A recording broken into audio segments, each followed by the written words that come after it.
Chapter 1339. As the most famous and strongest knight order, the Lorimon Holy Dragon Knights were all the top elites of the knighthood. They were also the most powerful military force of the knighthood. The knighthood of Lorimon was only a small country.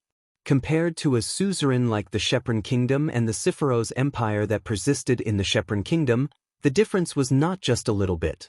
However, even so, no force in the Uruxtran continent would underestimate the knighthood of Lorimon. This was not only because the knighthood of Lorimon was the dragon-raising country and was protected by the Dragon Clan. They could use the power of the Dragon Clan and their strength could not be underestimated. The biggest reason was because of the Lorimon Holy Dragon Knights. The power of the Dragon Clan was not something that could be resisted by humans, and the knighthood was the only country that could contract with the Dragon Clan. Under such circumstances, a knight order that gathered the most elite Holy Dragon Knights and Dragon Knights, even if they could not run amok in the Uruxtran continent, they would definitely not be afraid of any force. For example, in the war between the Shepron Kingdom and the Siphoros Empire 50 years ago, it was because of the participation of the knighthood of Lorimon that the Shepron Kingdom was able to contend against the Siphoros Empire. Otherwise, facing the Siphoros Empire that had developed mechanical engineering and even developed guns, even if the Shepron Kingdom was not destroyed, it was inevitable that they would be defeated. So, no one dared to underestimate the knighthood that was favored by the Dragon Clan, and no one dared to underestimate the Lorimon Holy Dragon Knights that gathered the strongest Holy Dragon Knights and Dragon Knights. Therefore, the Lorimon Holy Dragon Knights were the target of all the citizens of the knighthood. Now, two first-year students who had not graduated from the Dragon Raising Academy actually wanted to challenge such the strongest knight order? Wasn't that the same as a student in a military police school wanting to challenge the elites of the strongest army, or a child wanting to challenge an adult?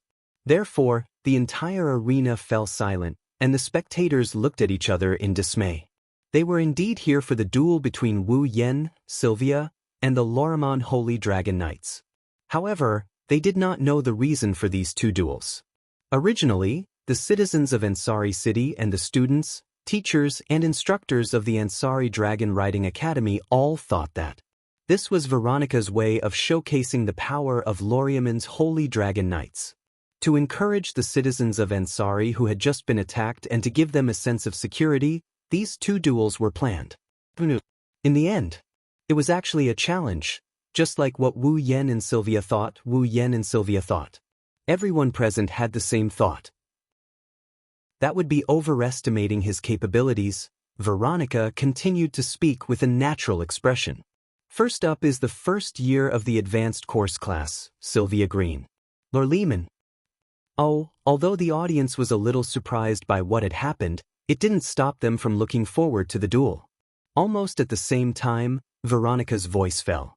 In the arena, passionate cheers of support resounded. Veronica sat back down and glanced at Sylvia. Sylvia, go on stage. She didn't have the attitude an elder sister should have towards her younger sister. Her words were like an order, causing Sylvia's body to slightly stiffen and the nervousness in her heart to surge out. It wasn't like Sylvia had never appeared in front of so many people before. She was already used to it and shouldn't be nervous. However, when she thought about how her demon sister was also looking at her and how she had to show her strength to her sister, Sylvia couldn't help but feel nervous. Seeing Sylvia's body stiffen and not even taking a step forward, Veronica coldly snorted, causing Sylvia to tremble. She clenched her teeth and lifted her heavy steps and walked towards the arena.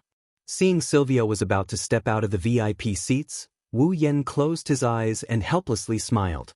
Under everyone's stunned gaze, Wu Yen suddenly raised his hand and unceremoniously slapped Sylvia's delicate butt.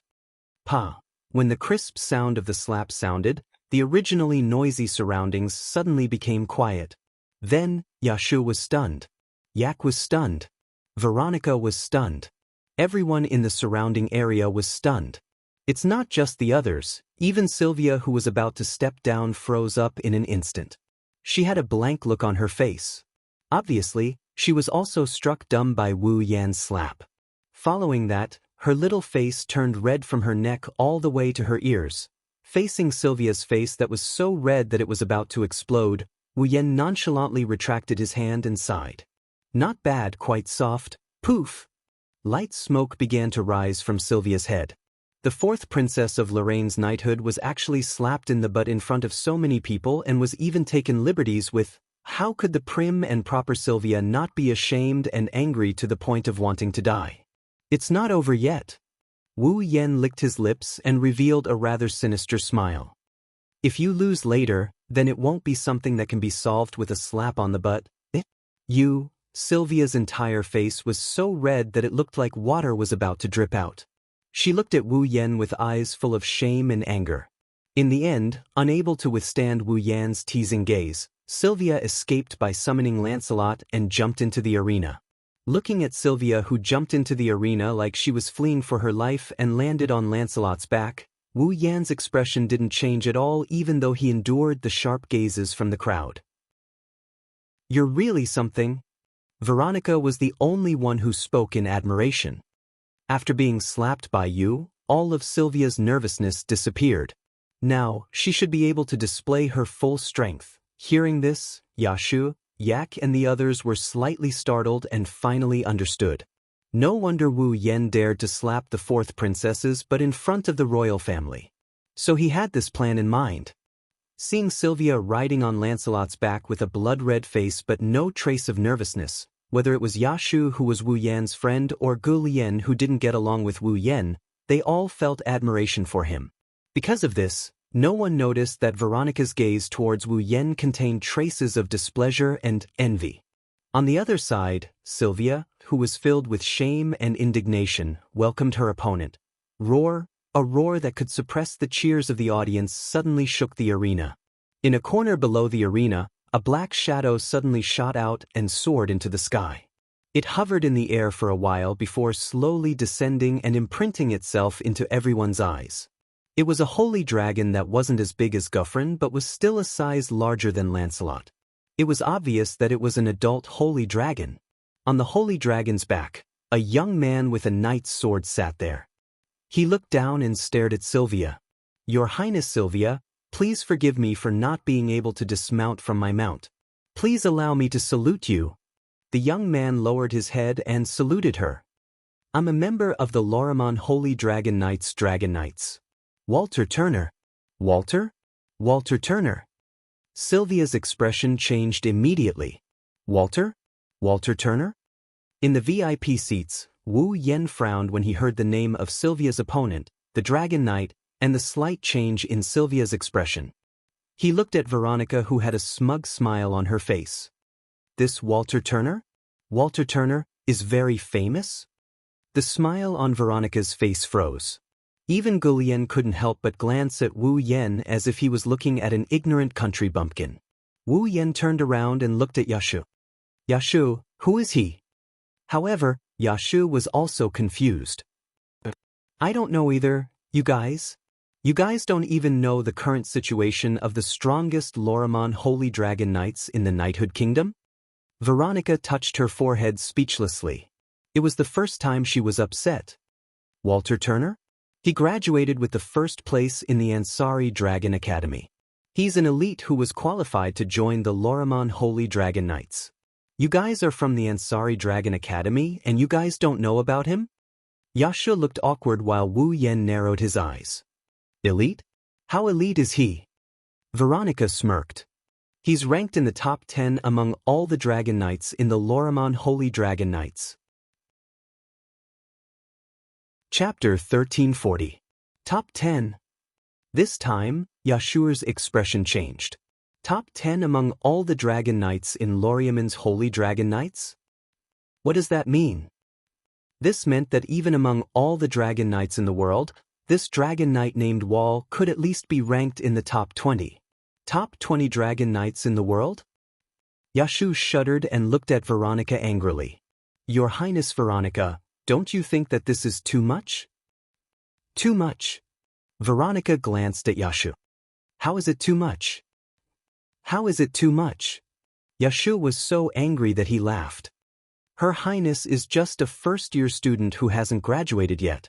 Don't you think it's too much to ask her to fight such a strong opponent? Is this what you mean by too much? Veronica laughed. She laughed mockingly. Do you know how strong Gulian was when he was in the first year of the advanced class? Gulian? Yashio looked at Gulian in disbelief. When Gulian was in the first year of the advanced class, he defeated the top 5 dragon knights in Loriamin's Holy Dragon Knights as a dragon knight. Veronica said coldly. As for Leibeka, she became a Saint Sky Dragon Knight when she was in her first year in the advanced course class. His gaze, which was as sharp as a blade, swept toward Sylvia, who was in the middle of the field. Veronica said coldly. As a member of the royal family of knights, I don't expect Sylvia to reach Leibeka's level, nor do I expect her to reach Jurlian's level. However, if she can't even defeat one of the top 10 dragon knights in Loriamin's Holy Dragon Knights, I will only treat it as a joke if she wants to become a Holy Dragon Knight. You! Yashio was furious and rushed forward. Gulian suddenly turned his head and looked at Yashio with killing intent in his eyes, causing him to freeze on the spot. He didn't dare to say anything. After all, offending the princess is a serious crime. Veronica turned her head non-committally. She was about to look at the field, but she glanced at Wu Yen from the corner of her eyes. So, Wu Yen looked at the field with a faint smile. Veronica looked at him. Veronica narrowed her sharp eyes. You seem to have a lot of confidence in Sylvia? Wu Yen raised an eyebrow and he looked at Veronica with an amused expression. In other words, you don't have confidence in Sylvia?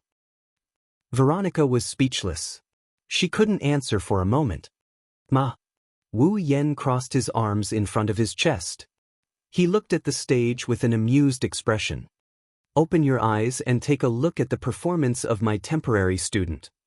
Veronica lowered her head thoughtfully, fell into deep thought and murmured. A student taught at the last minute. Different from Wu Yen and Yashir who didn't know anything, Sylvia knew what kind of experience her opponent had and what kind of strength he had.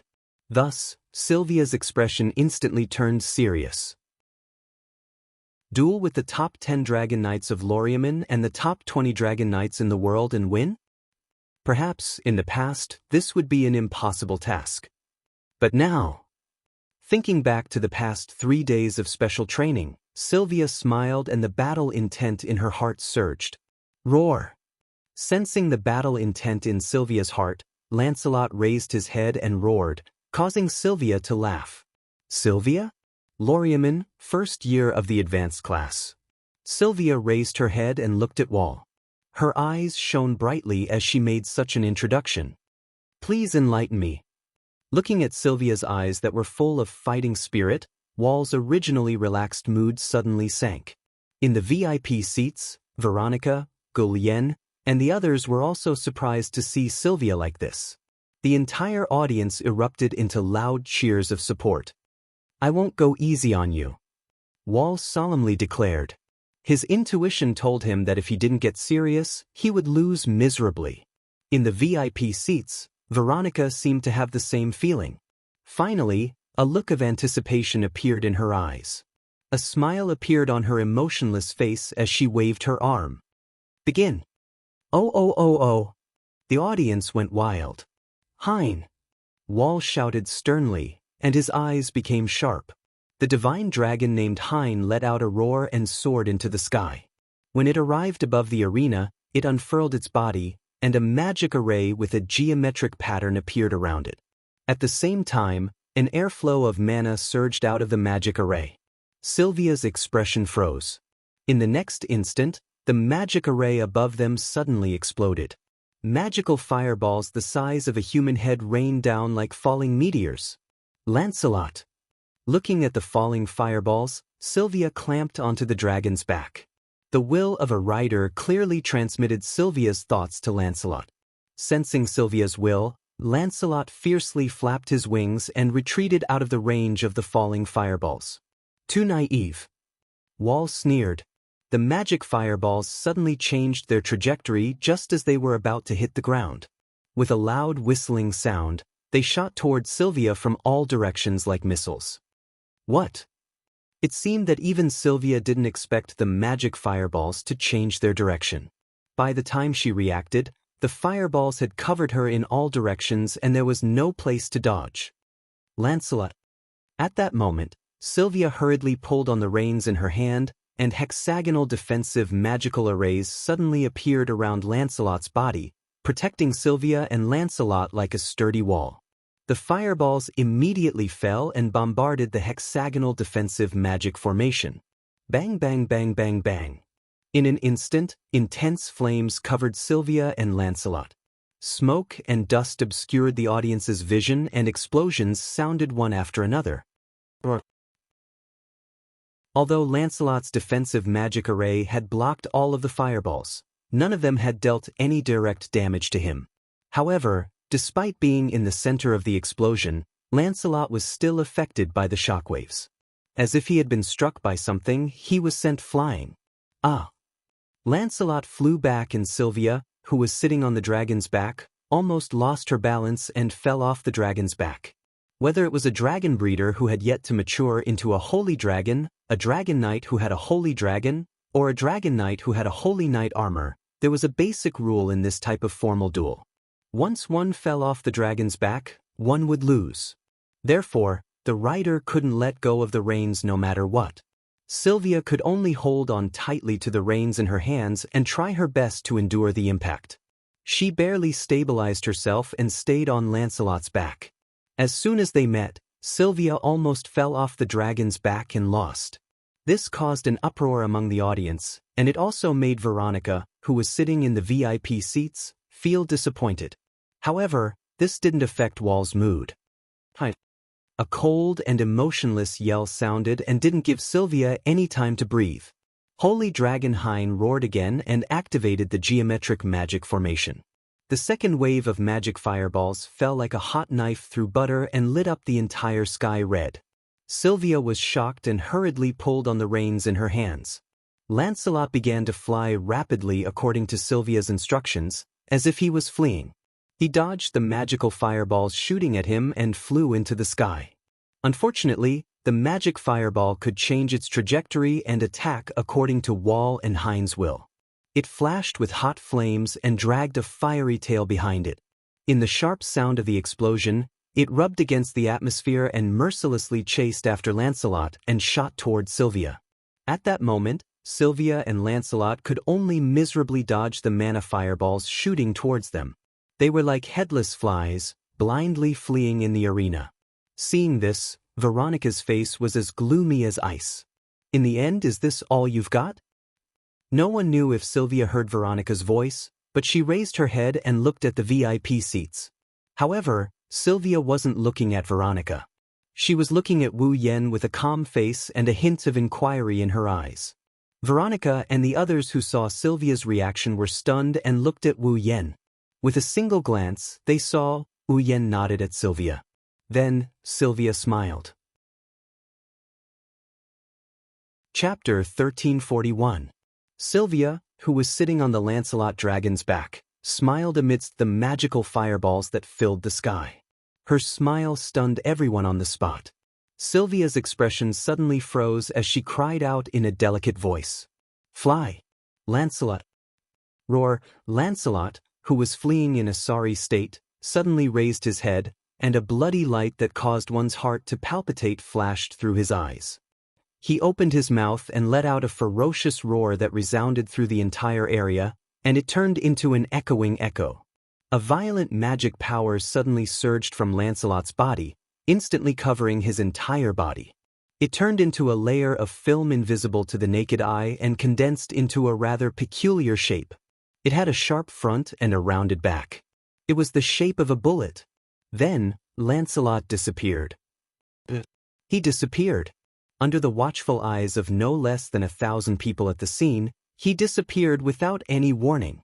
Then, in the next second, an ear-piercing sound reverberated throughout the entire arena. A meteor-like stream of light erupted from the magic power fireballs and soared into the sky. In the blink of an eye, it was above Wall and Hein. That was Sylvia, who was riding on Lancelot. Wall's pupils shrank to the size of a needle tip. In the special seats, Veronica suddenly stood up from her seat. Her eagle-like sharp eyes were filled with disbelief. "Yashu, Yak and Gulian widened their eyes. Their expressions changed rapidly. What kind of speed was that?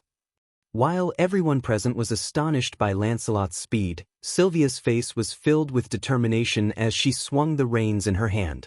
Roar! Along with Lancelot's roar, the magic power belonging to the dragon race abruptly exploded from Lancelot's body, which wasn't considered large compared to Hein's. The heat wave-like magic power surrounded Lancelot and condensed in front of him. Finally, it condensed into an ice-blue geometric pattern. That was a magic circle that spat out dragon breath attacks. The surging magic fluctuations acted on this space and spread out like ripples, awakening Wall, who was still immersed in Lancelot's terrifying speed.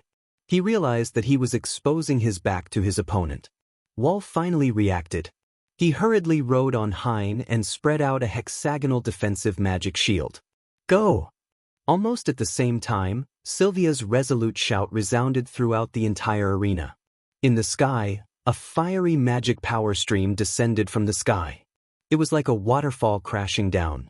His eyes fell on Wall and Hein without any explanation. Bang! The violent shockwaves bombarded the hexagon defensive magic barrier without any reason. Smoke, fire, and wind instantly swept through the arena. It enveloped Wall and Hein. It also enveloped Sylvia and Lancelot. It was the same.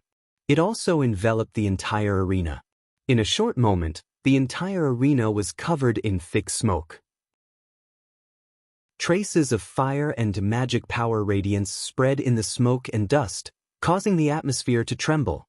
And from the time Sylvia and Lancelot fled pathetically to the time they burst forth with terrifying speed and counterattack, filling the entire arena with smoke and flames, only a short 2 to 3 seconds had passed. The situation was completely reversed. Every spectator widened their eyes, trying to see through the smoke and dust.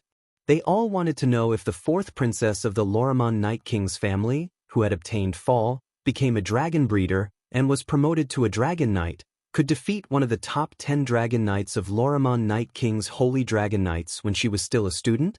If she could, then in the future, the name Sylvia would not only represent the princess of the royal family, but also the supreme glory and glory.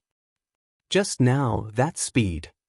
Looking at the rapidly changing situation in the arena, Yasha murmured as if he was in a dream. It seems similar to the speed that Lancelot showed when Roan fought the corpse Grey Dragon. Roan. Veronica snapped back to reality and turned to look at Wu Yen. Her sharp eyes flashed brightly. Lancelot's unique speed. Is it because of you? Half and half. Wu Yen did not admit nor refute. His eyes were fixed on the arena as he answered without turning his head. I only gave you the method to use it. As for whether you can use it or not, it's up to Sylvia herself. Although it had only been 3 days and the process was extremely dismal, Sylvia had indeed successfully overcome the centrifugal force and discomfort brought about by Lancelot's terrifying speed. She was finally able to stay on Lancelot's back normally and control him as she pleased. However, the centrifugal force and influence brought about by Lancelot's special flying method was not something a human body could withstand. Sylvia might have gotten used to it, but she would still be affected if she sat on Lancelot's back for too long. After all, a proper ride did not allow such a despicable method as tying a rope to a dragon's back. Sylvia could only rely on her own efforts to hold onto the reins, balance herself, and withstand the impact of the air pressure so as not to be thrown off by Lancelot. It was just like a bullfight. It was very exhausting. Once her strength was exhausted, Sylvia would no longer be able to withstand the air pressure and centrifugal force to hold the reins. She could only fall off the dragon's back. Not to mention, in addition to this, staying in Lancelot's body as a mortal body would also have a mental and physical impact. Due to the undulating blood flow caused by extreme speed, fatigue of the 5 senses, and other effects, Sylvia would be slightly injured. It was even possible for her to faint. Therefore, Sylvia could only stay on Lancelot's back for about 10 minutes. After 10 minutes, Sylvia's body would begin to be affected. She would feel dizzy, her consciousness would become blurry, her breathing would become difficult, and her strength would be almost exhausted. She could basically admit defeat. That was why Sylvia still had time to look at Wu Yen while being attacked by magic fireballs. She wanted to get Wu Yen to agree to her using Lancelot's special flying method. 10 minutes. Sylvia had to defeat Wall in this period of time. Otherwise, she could only admit defeat. Sylvia. Veronica raised her eyes and looked at the arena. She clenched her fists, and her eyes bloomed with unconcealable anticipation. Let me see your growth, your possibilities. At the same time, the smoke and dust that covered the entire arena began to change. A gust of wind blew from the center of the smoke without warning and spread in all directions, causing the smoke that covered the entire arena to constantly change its shape. Two sonic booms caused by friction with the atmosphere reverberated from the smoke and dust and entered the ears of everyone present. Immediately, a corner above the smoke and dust suddenly protruded. A stream of light and an afterimage swiftly shot out from it and flew into the sky, instantly attracting the attention of everyone present. Whoosh, with the sound of breaking through the air, Lancelot soared up at a terrifying speed, shooting straight into the sky. Hein, on the other hand, was barely able to keep up with him as he chased after him. Upon closer inspection, one could see that Hein's body was emitting light smoke, and he was in a rather sorry state. Wall's face was also a little ugly. Clearly, Lancelot's dragon breath earlier was not completely blocked. This made Wall full of anger, and he shouted loudly. Hein! What? Hein burst out a roar, opened his dragon mouth, and propped up a geometric magic array. A flame-like breath burst out and rushed toward Lancelot, who was flying straight into the sky. Lancelot. Not to be outdone, Sylvia tightened her grip on the reins. Lancelot immediately turned into a stream of light and rapidly turned around as if he had pierced through space. While avoiding the flame dragon breath that was chasing after him, he also appeared behind Wall and Hein as if he had teleported. Following Sylvia's shout, Lancelot suddenly raised his head, and the magic power in his body surged out. He also propped up a magic array with a geometric pattern, and the flames of the dragon's breath appeared and rushed toward Hein. Wall's face changed slightly, and Hein, who reacted a little later, also deployed a hexagonal defensive barrier. Boom! The hexagonal defensive barrier was deployed at the critical moment, and the dragon breath hit it, and in the roar, there was a burst of fire. Roar! Hein's painful howl resounded in the arena. Chapter 1342. Under the impact of the dragon's breath, Hein let out a painful howl as he was blown away by the impact of the dragon's breath. He was like a kite with a broken string, almost falling to the ground. Looking at Hein, who almost fell to the ground, and Wall, who was struggling to support him, there was a burst of exclamations from the audience. However, it didn't take long for all the exclamations to turn into cheers for Sylvia and Lancelot. This was an acknowledgement of Sylvia and Lancelot. Listening to the cheers that resounded through the sky from all directions, Sylvia felt an uncontrollable heat in her heart. She felt her body heat up and her blood was boiling. Sylvia couldn't help but tighten her grip on the reins as she looked at Wall and Hein's sorry state.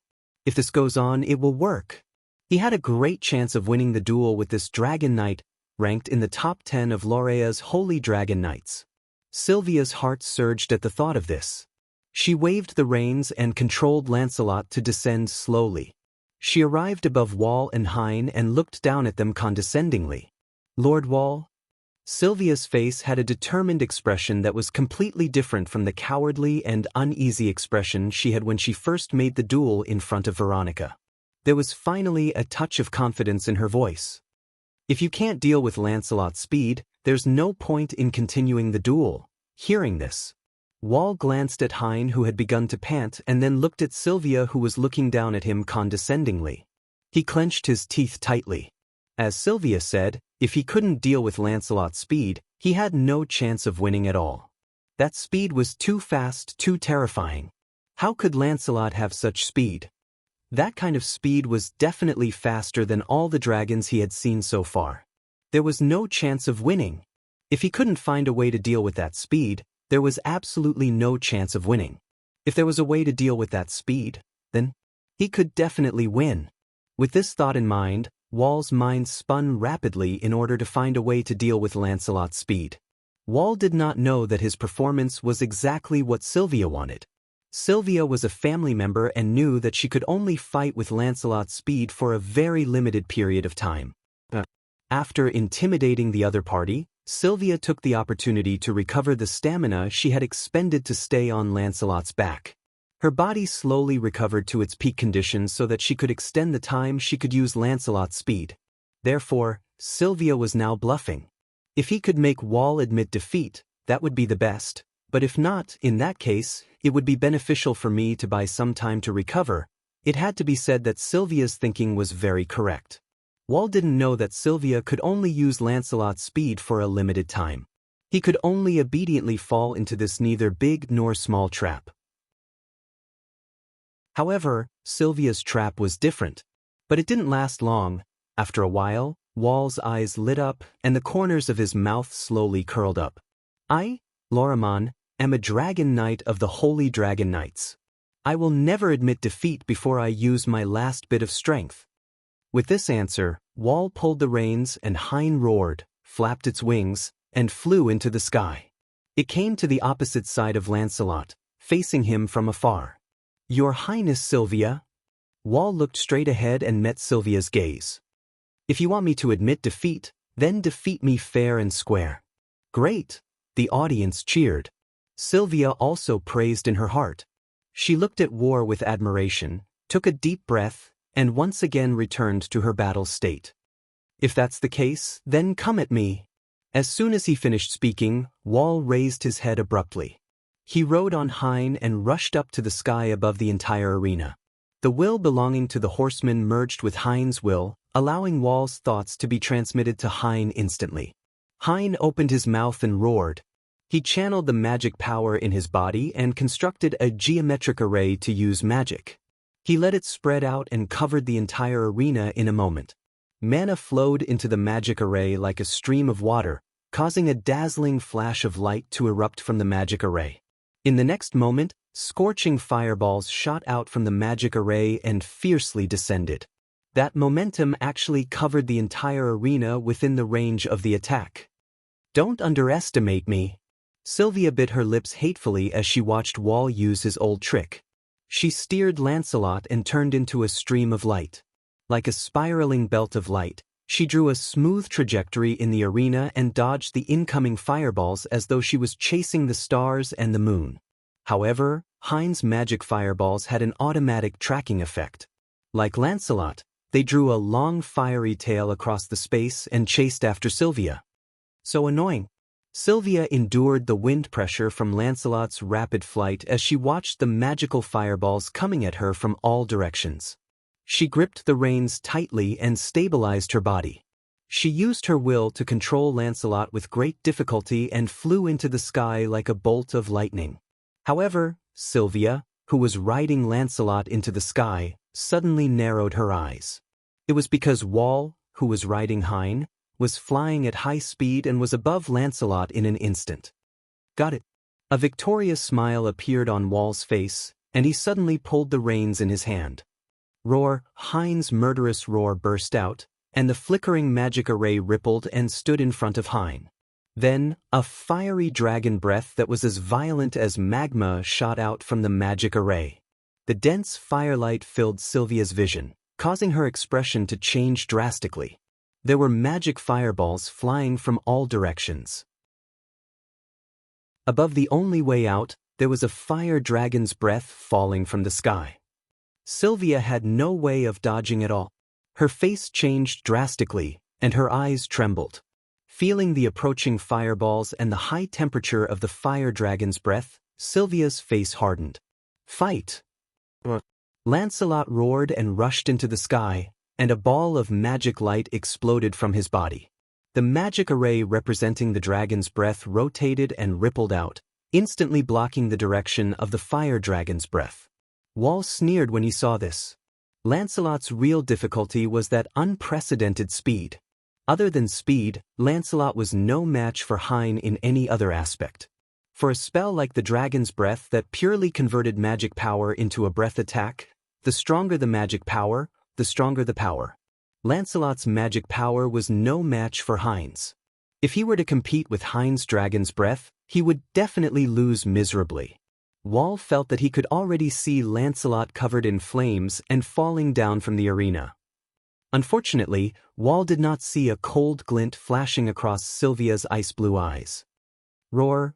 Lancelot suddenly roared, raised his head, and opened his dragon's mouth wide.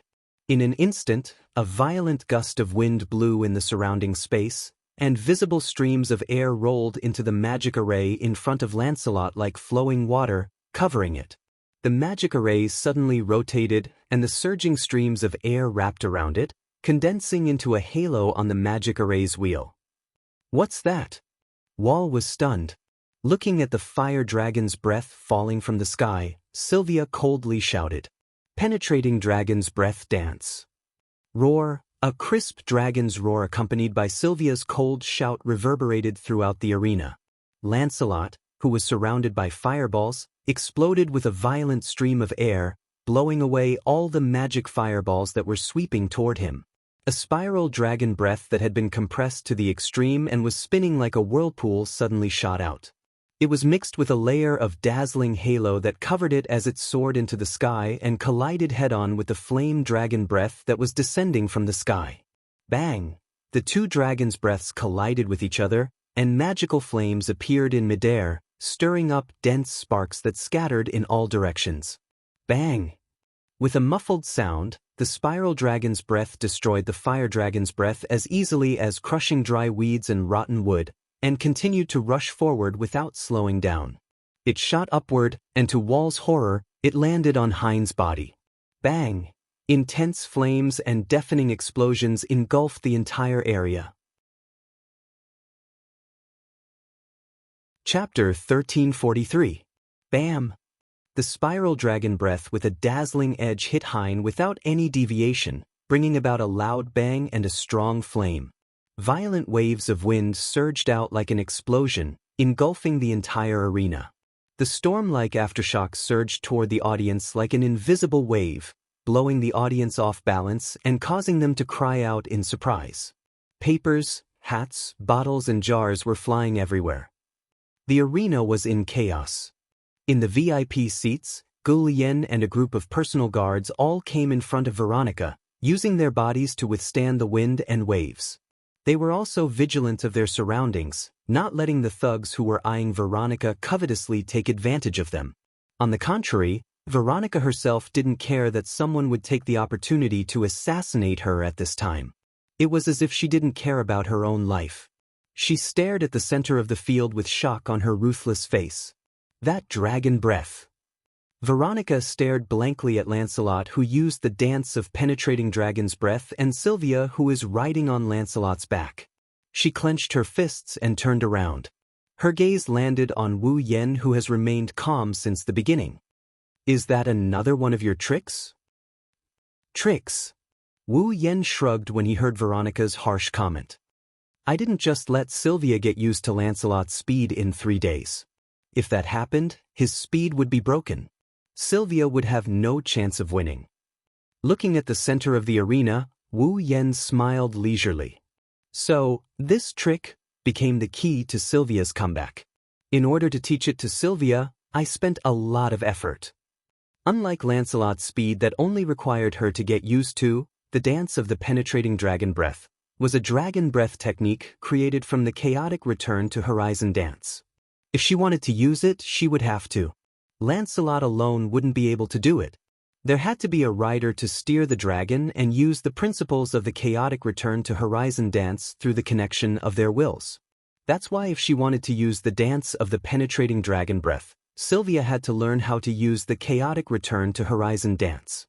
Fortunately, he only let Sylvia understand the chaotic return to horizon dance theory, not let her learn the chaotic return to horizon dance. Otherwise, with Sylvia's understanding of the sword and her powerless body, she might not be able to learn it even after 3 years. In short, Sylvia used 2 days to get used to Lancelot's speed. On the last day, Sylvia listened to Wu Yen explain the theory behind chaotic return to horizon waltz and tried to understand it by controlling Lancelot. Lancelot performed. However, even if that was the case, it also tormented Sylvia quite a bit. If not for the fact that Wu Yen had used the dance of the penetrating dragon breath on Lancelot and had a successful experience, saving Sylvia a lot of effort, there wouldn't have been enough time. You. Looking at Wu Yan's leisurely smile, Veronica was speechless for a long time. In the end, she gave an evaluation. The rider of the gods. He deserves the name. The wind and waves slowly calmed down. The flames in the sky also gradually dissipated. In the audience stands, the crowd looked at the flames that suddenly appeared in the sky and recalled the storm-like wind and waves. Their eyes and faces were filled with lingering fear. After calming down the commotion, the audience raised their heads and looked up. They stared at the gradually dissipating flames and held their breaths. They began to feel nervous. In the end, what was the result? With such feelings, in the silent atmosphere, the flames in the sky finally dissipated, revealing the situation inside.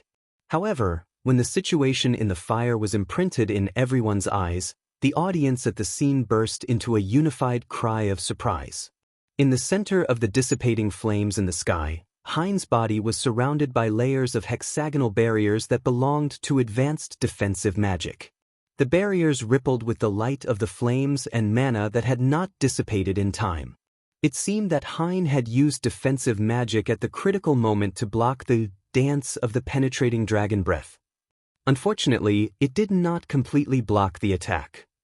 The evidence was that wisps of smoke were slowly rising from Hein's body. A part of its fur was even charred as if it had been burned by fire, emitting a charred smell. As for Hein himself, his body was hovering in the air unsteadily. From the looks of it, it was extremely difficult for him to even fly. Traces of blood seeped out from one of its wings and dyed one of its wings red. Hai Ying's ferocious dragon eyes were filled with pain.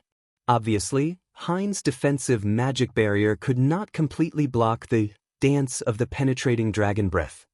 The dance of the penetrating dragon breath still managed to injure it. As for Hyde's owner, Wall, he was lying on the back of Hyde's dragon. His body was also emitting light smoke. There were some charred marks on his body, and a lot of his armor was broken. His eyes were closed, and he was unconscious. He had fainted. The entire arena was silent. In the special seats, Veronica closed her eyes and remained silent. After a while, she opened her eyes again and stood up. The loud voice of the judge echoed in the arena. "The winner is Sylvia? Loriaman." Oh. Everyone in the arena stood up as deafening cheers enveloped the entire arena. Lancelot also let out a roar full of joy. Sylvia, who was sitting on Lancelot's dragon back, was in a daze. She did not react for a long time.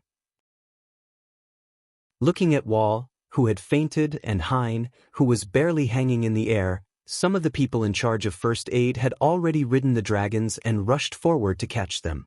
There were also bursts of enthusiastic cheers from the surrounding audience, and Sylvia felt that it was unreal. I won? I won against Loriaman, the top 10 Dragon Knight in the Holy Dragon Knight Legion? I won against the existence of the top 20 in the world? Did I really win? Sylvia asked herself again and again in her heart. She had a strong sense of unreality as she flew to the VIP seats under Lancelot's lead. "Congratulations, Your Highness!" Yashur rushed forward excitedly and yelled at Sylvia. "You won." "I won?" Sylvia asked in a daze as she got down from the Lancelot dragon's back. Yashur nodded vigorously and Yak snorted softly. "Although your opponent was just a small dragon, you won." "I won." Sylvia repeated these two words. An indescribable ecstasy finally surged in her heart. Her icy blue eyes were filled with tears. Although Sylvia was timid at times and would show her weak and cowardly side, she was not to the extent of crying so easily. Right now, Sylvia was on the verge of tears. Everyone gave her a kind smile, including Wu Yen. Only Veronica snorted coldly. "Don't you want to be a Saint Heavenly Dragon Knight? What? You're so happy just because you won against a Dragon Knight?" "Woo!" Sylvia let out a strange cry. She shrunk her shoulders and the tears in her eyes disappeared. She subconsciously hid beside Wu Yan. Wu Yan shook his head helplessly. Looks like there's still a lot of room for growth. She's still far from it. Veronica's mouth twitched, and her words caused Sylvia's heart to turn cold. She had been so excited about her victory just a moment ago, and all the joy in her heart disappeared. In the end, my sister still won't accept me? Sylvia started to feel disheartened as such thoughts arose in her mind. At this moment, Veronica glanced at Sylvia with a rare smile on her face. However, to be able to defeat Wall, you have indeed grown a lot. Veronica turned her back to Sylvia. Congratulations on your victory, Sylvia. Royal sister? Sylvia was once again stunned on the spot. Uncontrollable joy surged in her heart, causing her eyes to moisten once again. Don't celebrate too early. Without that boy's help, you couldn't have won. Veronica turned her head away sullenly. Before you can truly grow, my test for you will not be cancelled. After hearing Veronica's words, Sylvia didn't cower this time. Instead, she rubbed her eyes, puffed out her chest, and replied resolutely. Sister. Chapter 1344. Looking at Veronica, who is obviously not used to praising Sylvia with an awkward expression, Wu Yan couldn't help but have an idea. Sylvia, who is brimming with energy and happiness because of Veronica's praise, Wu Yan couldn't help but think of something. Perhaps Veronica wasn't truly cold and heartless to Sylvia, but the exact opposite. Perhaps Veronica loved Sylvia very much. That was hard to say. Come to think of it, no matter if it was on the first day, in the reception room, or in Sylvanus, even though Veronica had always denied Sylvia, she never forced Sylvia to act according to her will. Instead, she gave Sylvia the chance to prove herself again and again. Didn't this prove that Veronica had high hopes for Sylvia as well? Otherwise, when Veronica saw that Sylvia had really defeated Wall, she wouldn't have resisted her discomfort and insisted on praising Sylvia. The first princess with the title of Iron-Blooded Valkyrie shouldn't be good at expressing her feelings. She could only say harsh words every time. But in fact, that was Veronica's clumsy way of showing concern for Sylvia. Veronica turned her head away with a sullen expression. She did not look at Sylvia, but there was not a hint of displeasure in her sharp eyes. Instead, there was a faint smile on her face which confirmed Wu Yan's guess. What? Wu Yan was speechless. After all this time, I went to teach Sylvia because I was displeased with Veronica's attitude. Is it completely meaningless? The reason why Wu Yan is so concerned about Sylvia is because of Corset's request. Secondly, he can't bear to see the princess disheartened. Thirdly, he can't bear to see Sylvia being ridiculed by Veronica, and he can't bear to see her like this. As a result, Veronica's mocking of Sylvia was just a clumsy way of showing concern for her.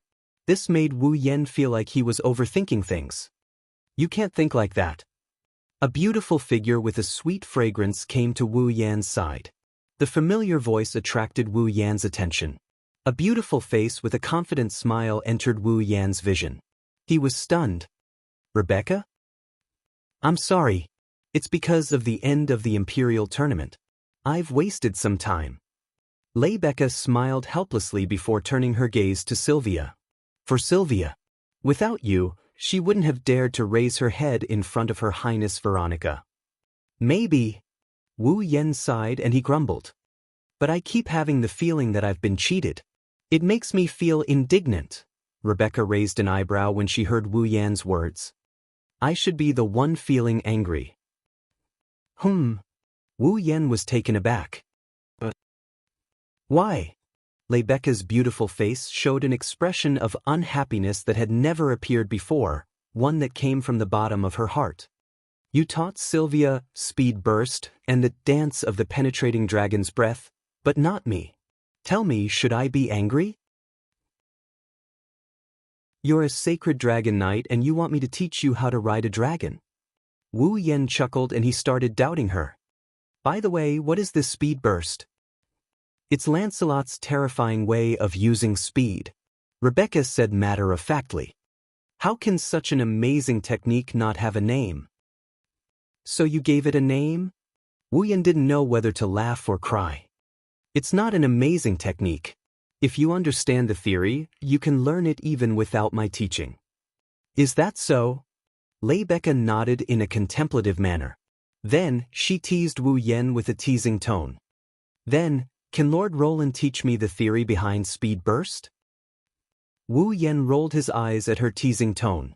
However, if he really did teach explosive speed to Rebecca, it should be a powerful aid to her, right?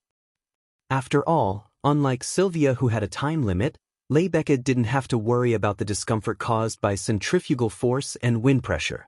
With the support of the Holy Knight armor, she could stay firmly on Guffrin's back no matter how bad her condition was. In other words, Rebecca didn't need to use any stamina to use speed burst. There was no limit to it and she could use it as she wished. Of course, that was under the condition that she was equipped with the armor. Stand down, Sylvia. Veronica dismissed Sylvia and she looked at Wu Yan. Her sharp eyes flashed with a sharp light. I'm really looking forward to the second duel. Hearing this, the entire VIP seating area instantly fell into silence. Everyone looked at Wu Yan. Their eyes and hearts were filled with anticipation. Wu Yan's strength had always been a mystery. Forget about his strength, even what his fall looked like, what level he was at, what his growth rate was, and so on were all complete mysteries. What Wu Yan displayed in front of everyone is the world's #1 dragon riding skill and the battle prowess he displayed during his fight with Gulian. Other than that, everything else is a mystery. Even Yashur and Yak couldn't help but feel curious about this mysterious person, let alone Rebecca, Sylvia, Veronica, and the others. If today's duel could make this mysterious existence reveal something, then it would definitely be worth it. Because of that, everyone's hearts were filled with anticipation. This was especially true for Rebecca and Sylvia. Out of the two of them, one has been with Wu Yan the longest, so she knows him the best. The other one has been greatly influenced by Wu Yan. In just a month, be it in terms of strength or mentality, because of Wu Yan, she grew tremendously. Under these circumstances, Rebecca and Sylvia naturally wanted to understand Wu Yan. It should be said that Rebecca and Sylvia wanted to understand everything about Wu Yan. Don't worry. Perhaps she saw through Rebecca and Sylvia's thoughts, but Veronica curled her lips into a meaningful smile. The opponent I prepared for this kid is definitely strong enough to force him to show some things. Roar! Almost at the same time as Veronica's voice trailed off, a deafening roar descended from the sky above the arena like a storm, causing the air and ground to tremble. What's going on? In the audience seats of the arena, the spectators who were shocked by the sudden roar looked up at the sky with blank expressions.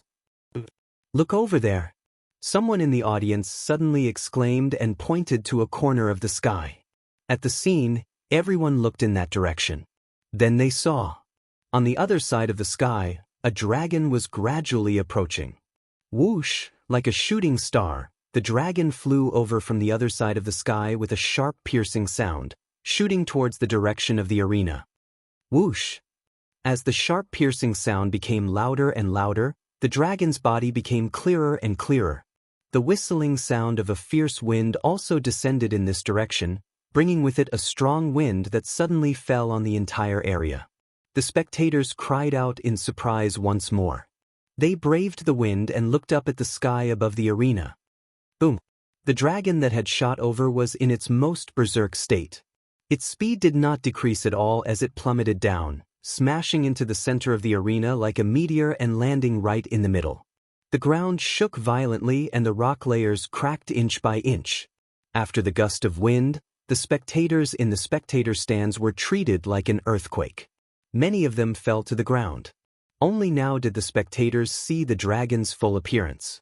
It was a humongous holy dragon. In terms of size, even Guffrin was inferior to it. Unlike Givlin, this holy dragon exuded an aura that made people shudder. If Guffrin was an indomitable divine beast, then this holy dragon was a ferocious beast that could devour heaven and earth. On top of the holy dragon's head was a figure. A figure that could make the heavens lose color, make the stars admit their inferiority, and make the entire arena fall into a deathly silence. Chapter 1345. Dazzling like stardust, the dazzling golden armor covered the beautiful figure that made people feel that it was blasphemous to even look at. It looked as if it was emitting some kind of sacred light that one could not bear to look at directly. It was both breathtaking and extremely attractive. Her waterfall-like long hair fluttered in the wind, and her lake-like clear eyes sparkled like stars. Her heaven-shaking appearance was already indescribable. It could only be said that she did not belong to the human world, and could only exist in fantasy. The cloak on her back fluttered loudly in the wind, becoming the only sound that was still ringing in the arena at this moment. She clearly had a beauty that was worthy of being called a holy maiden and a figure that was praised as an angel. However, at this moment, the absolutely beautiful young lady standing on the mighty holy dragon's head exuded an oppressive feeling that only experts would have. Raising her head and looking around the entire arena, the beautiful young lady shot her gaze towards the VIP seats in the arena with an indifferent look on her face. In the next second, a crisp, heroic, and beautiful voice entered the ears of everyone present. "I'm not late, right?" Everyone was silent, looking at the beautiful girl who looked like a compassionate saintess and also like a noble knight who was fully equipped with the holy knight armor. Everyone in the audience seat looked at each other in bewilderment. Excitement that was difficult to control gradually appeared on their faces and eyes. Then, ooh! The air above the entire arena was filled with fervent roars that sounded like stormy waves. That was right. It was fanaticism. It was as if he had seen the idol that he had admired since he was young, the god that he believed in. It was a fanaticism that was comparable to extreme fans and fanatics. Even Veronica, who was known as the iron-blooded Valkyrie, and supported the entire Lorimon knighthood, did not receive such treatment. Looking at this scene, in the special seats, Veronica was not surprised at all. Instead, she showed an expression as if it was only natural. At the side, Sylvia and Yashur were completely stunned, their faces filled with disbelief. That. Sylvia stuttered as she pointed at the beautiful girl in the middle of the field. She didn't say anything for a long time. Could it be she is? Yashur didn't seem to be as ignorant as before. It was obvious that he knew the other party's identity. A flabbergasted expression appeared on his face. As expected, Leibecca shook her head with a bitter smile. Her Highness Veronica really sent her out. Your Highness Veronica? Even Gulien's expression was unsettled. Is the so-called important opponent referring to this lord? Seeing that everyone, including the spectators, seemed to recognize the beautiful girl, Leibecca, who was still in the middle of the arena, and they could not help but look at each other. Leibecca and her Valkyrie. Who is that female? Why do you all have such exaggerated reactions? It's not.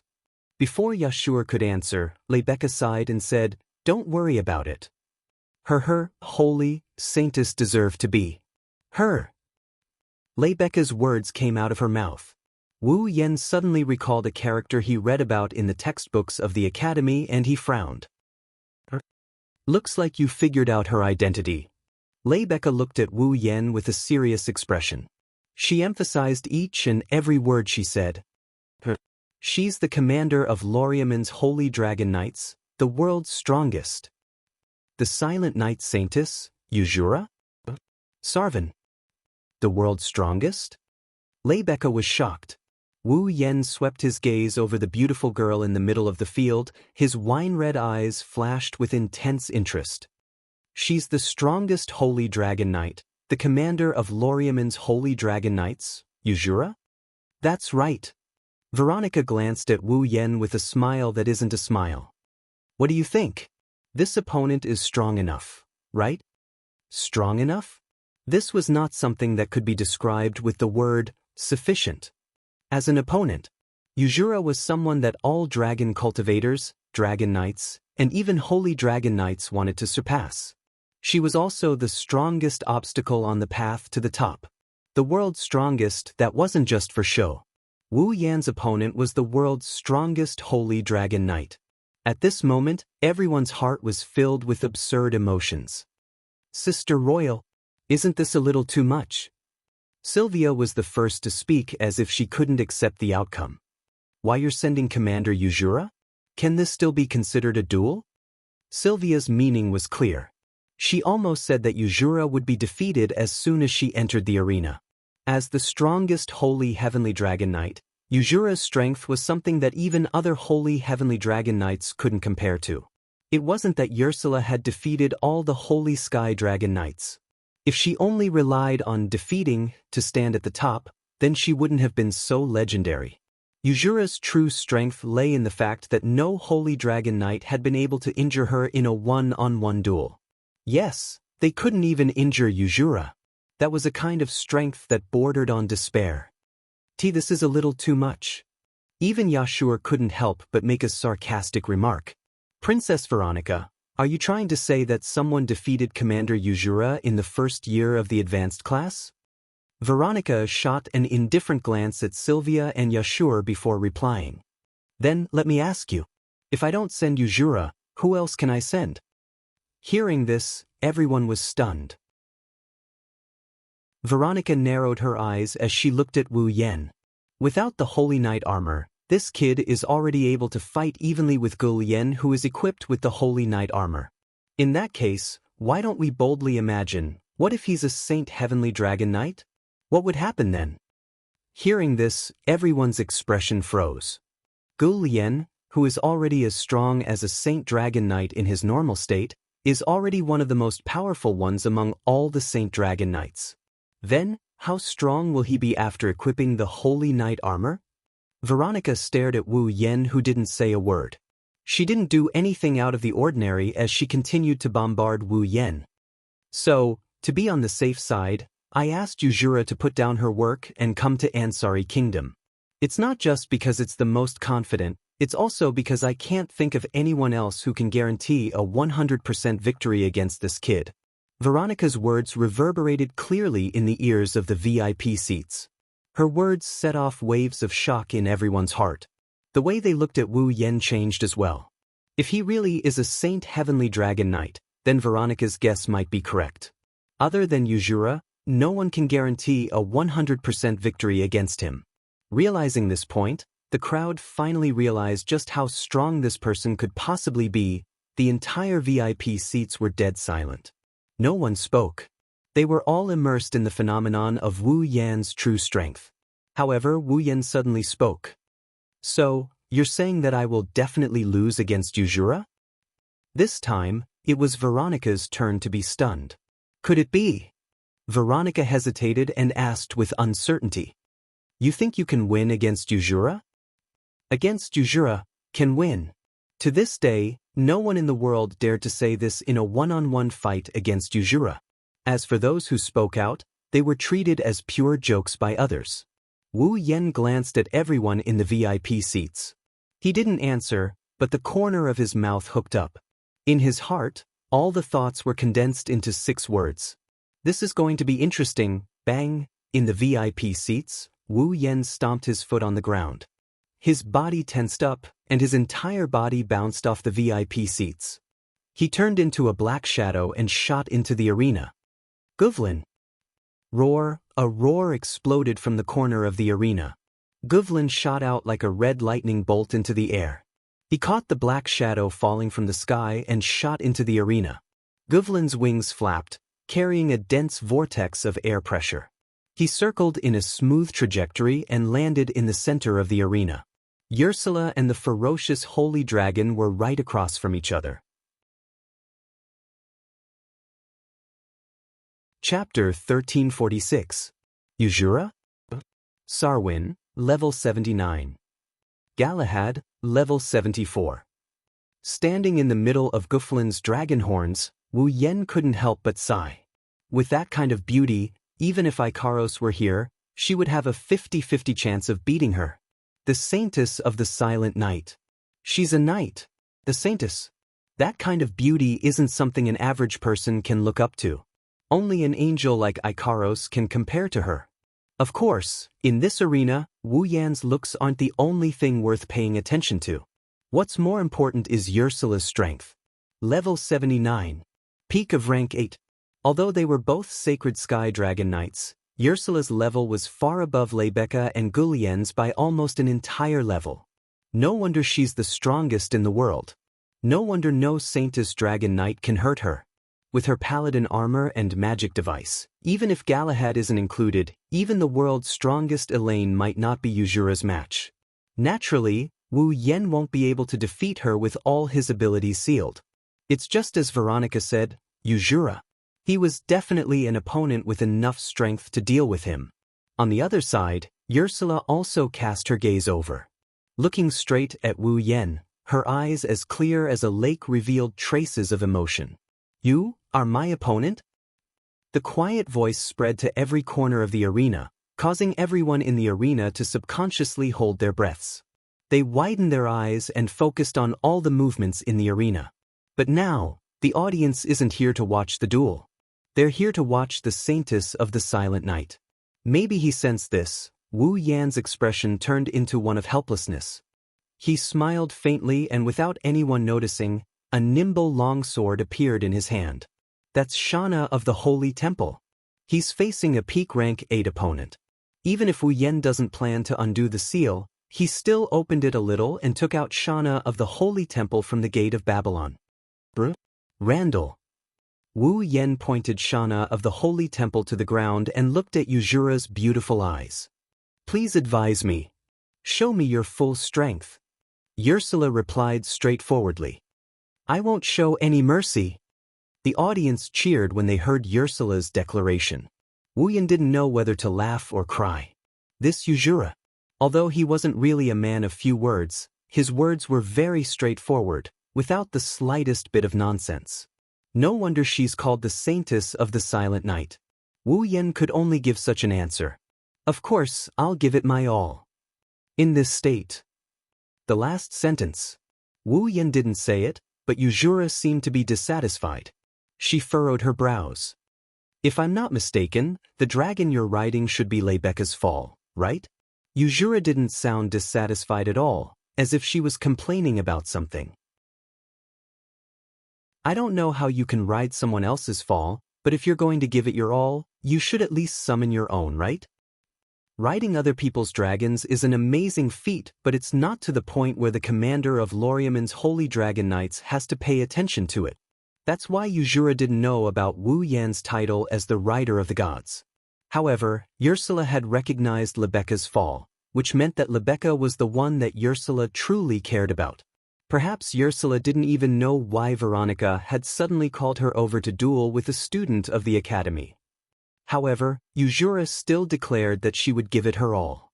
She didn't look down on Wu Yan just because he was a student, which made Wu Yan have a good impression of Yuzura. Don't worry, Captain Yuzura. Wu Yan grinned as he lifted the Nyaton Xianxia. I'll see how it goes. Hearing this, the surrounding audience burst into an uproar. See how it goes? In other words, he has to see if Yuzura has the right to summon fall? That's too arrogant. The audience was furious. Even Lebecca, Sylvia, and the others in the VIP seats couldn't help but frown. Only Ursula remained silent. Is that so? Ursula nodded in a monotonous tone. However, I'll still say the same thing. I won't show any mercy. After saying that, Ursula closed her eyes, and the holy knight armor on her body suddenly flashed with a dazzling brilliance. Show yourself. A two-dimensional divine sword. Buzz. The air suddenly trembled and space rippled. Surging mana currents rose from Ursula's body like steam, condensing into a flashing magic array that illuminated the battlefield. Seeing this, everyone's expression froze. Even Wu Yan's expression turned serious. In the first clash, Ursula had actually used the intrinsic magic device. Just as she had said, she did not intend to be merciful at all. Ursula opened her beautiful eyes and stretched her hand forward. The glowing magic circle followed her palm and slowly slid down from top to bottom. In the next moment, a sword gradually appeared as the magic circle slid from top to bottom. It was an inconceivable sword. At first glance, only the hilt could be seen. The blade was nowhere to be seen. But upon closer inspection, one could see that there was a thin, transparent wing-like object on the blade of the sword. It was flowing like a stream of water in an arc while emitting the radiance of magic. Yuzura grabbed the hilt and swung it. A bright flash of sword light flashed in front of her, proving the existence of the sword. Its name is Fergalaha. As Yuzura spoke, Wu Yen couldn't help but look at the divine sword called Fergalaha. He could clearly see that at the position where the Fergala was supposed to be, a magic power was flowing regularly at a very high frequency, causing the part of the sword body to flash with a faint brilliance. Fergalaha. Wu Yen tightened his grip on the Xianxia. An invisible blade? My Fergalaha isn't just a sword that can't be seen. The leader of the Holy Dragon Knights, Laurea, who was known as the Silent Knight Saintess, explained indifferently. It's a 2D divine sword. The thickness of the blade is infinitely close to 0. The thickness of the blade is infinitely close to 0? Wu Yen looked at Yuzura in surprise. In other words, the blade of the Fergalaha is completely flat. Yuzura raised the 2D divine sword in her hand and pointed it at Wu Yen. No matter how hard the material is, the godly sword, Fergalaha, can cut it apart, even if it's holy knight armor. Wu Yan's face tensed up when he heard this. Wu Yen looked at Ursula and then at Fergalaha before he mumbled to himself. Looks like it's going to be a little tricky. Unfortunately, Yuzura didn't give Wu Yen time to sigh. Let's begin. Leaving these words behind, Ursula suddenly raised his free hand. Roar! The holy dragon Galahad raised its head and roared. Its body, which was one size bigger than Guthrin, exploded with a powerful magical heat. Galahad stepped on the cracked ground with a heavy stomp. Like a heavy mountain, Galahad charged forward in a blur against the dense air pressure and the heavy sound of the sonic boom. Guthrin! Galahad was 30 meters away a second ago, but now it's only 20 meters away. Wu Yen didn't dare to be careless. He stomped on Guthrin's head and through the will of the rider he steered Guthrin forward. Roar! Gyuvlin immediately let out a roar, not to be outdone. He tilted his body, and the wings on his back flapped violently. Like a cannonball, he advanced instead of retreating and met the oncoming Galahad head-on. In the next instant, the two holy dragons, whose sizes were definitely at the forefront of the dragon race, collided heavily with each other like a brawl. Boom! Instantly, a thunderous sound reverberated throughout the entire arena. The battle was about to start. Chapter 1347. Boom! A loud, dull sound exploded in the air, and also in the ears of the audience. The explosion made everyone's mind go blank. Even their vision was spinning, and their hearts were filled with horror. He actually chose a direct confrontation. In the VIP seats, Veronica covered her ears and head in pain as she forced out a laugh. You've got guts. Roland. Leibecca, Sylvia, Yashur, and the others also had pained expressions, but they resolutely stared at the center of the arena, not relaxing for even a moment. Boom! However, right after the first boom, a second boom followed, shaking everyone so much that they almost screamed out loud. Their ears were already in a half-ringing state. Boom, boom, boom, boom. Under everyone's gaze, two streams of light shot out from the center of the arena, spiraling into the sky. As they flew, they collided with each other, causing the entire arena to resound with a deafening roar, piercing everyone's eardrums and causing many people to howl in pain. Everyone's face was pale as they watched the two streaks of light colliding with each other. It was as if the two streaks of light were colliding with each other. It was just a collision, but it was already so powerful. Boom!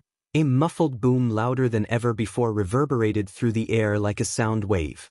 The audience was so frightened that they covered their ears in fright, and a riot almost broke out. Amidst the muffled boom, which was even louder than before, the two divine dragons collided with each other with greater force than ever before. The massive rebounding force sent the two holy dragons flying. Two cries of pain rang out as the distance between the two holy dragons widened. Wu Yen, who was standing on Guthrin's head, looked up at Galahad, who was also flying away. He grabbed Nien Temple Shana and shook it. Streams of air visible to the naked eye immediately wrapped around him, forming a halo of light. It flickered. Chaotic return.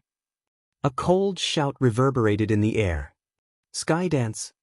The saber light, which was as red as the sky, left a long trail of fire behind.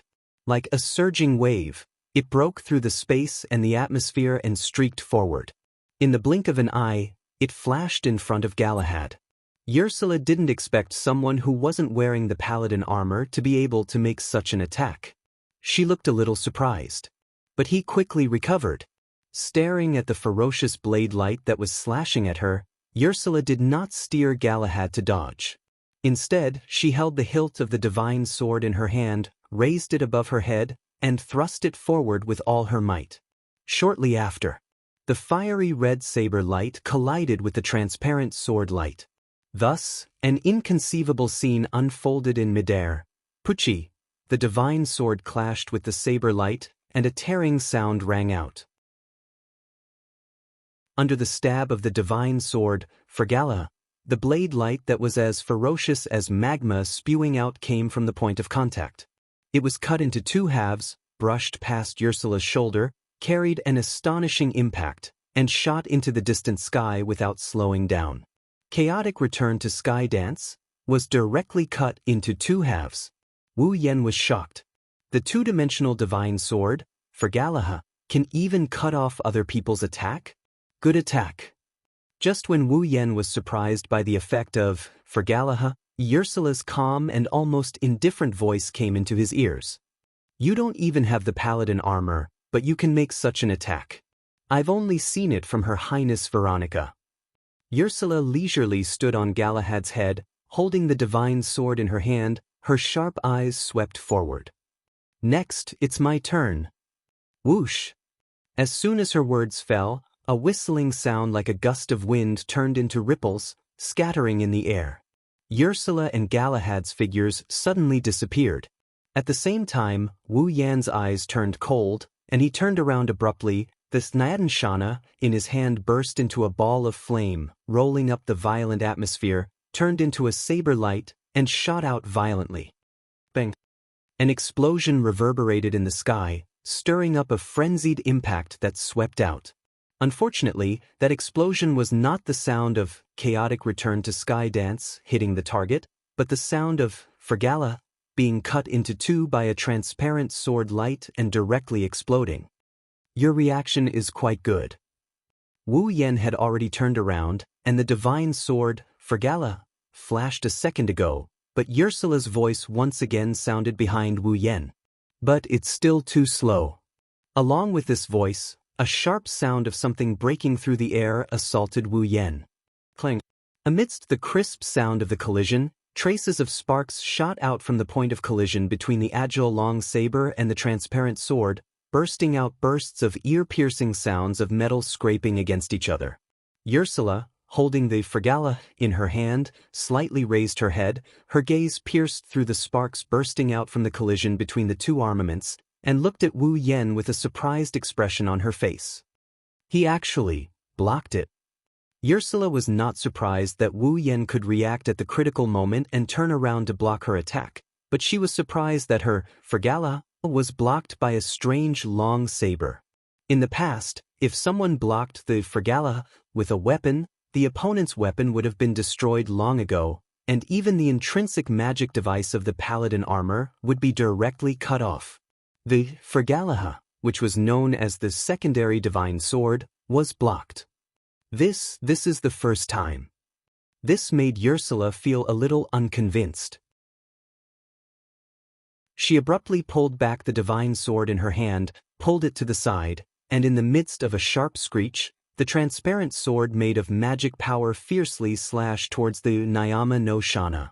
Extremely sharp piercing sounds burst out, the transparent sword rapidly enlarged in Wu Yan's eyes. Such a fierce attack did not allow Wu Yen the slightest hesitation, so he clenched his teeth, held the Nyama no Shana tightly, and met the transparent sword head-on. Clang! The crisp sound of metal clashing once again reverberated in the air.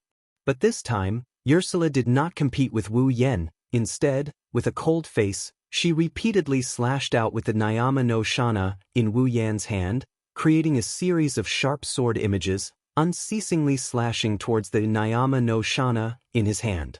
At this time, Ursula's opponent had already transitioned from Wu Yan to the Nyama no Shana.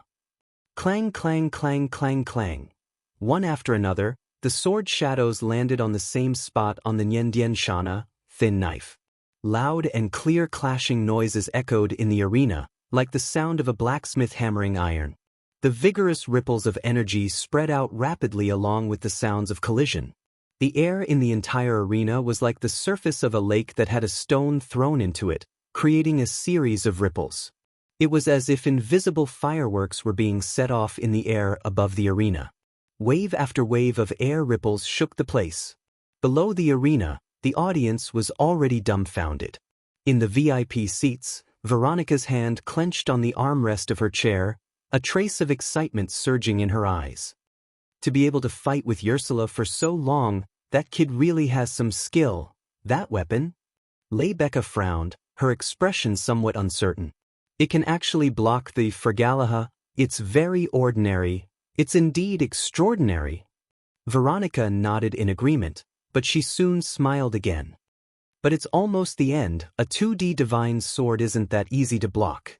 Just as Veronica finished her sentence, a different sound finally emerged from the continuous echoes of the collision in the air. Crack! The moment this sound rang out, Wu Yan's expression changed, but Ursula revealed a faint smile.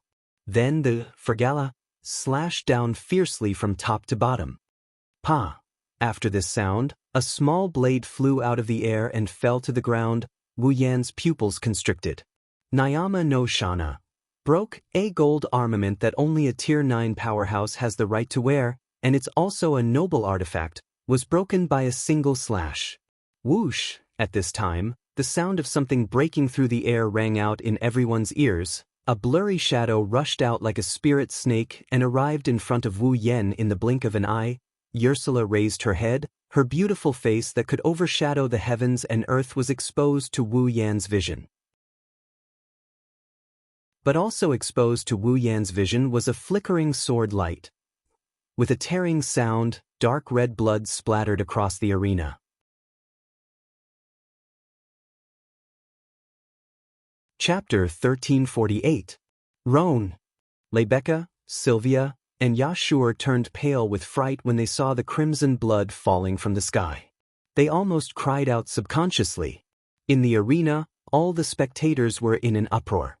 Without any consideration, their bodies moved on their own. In the end, all the spectators in the arena stood up at the same time. In mid-air, drops of blood slowly dripped down and landed on the arena below, forming a puddle of blood. Ursula looked at the blood dripping down, but there was no joy on his face. Instead, his expression changed slightly.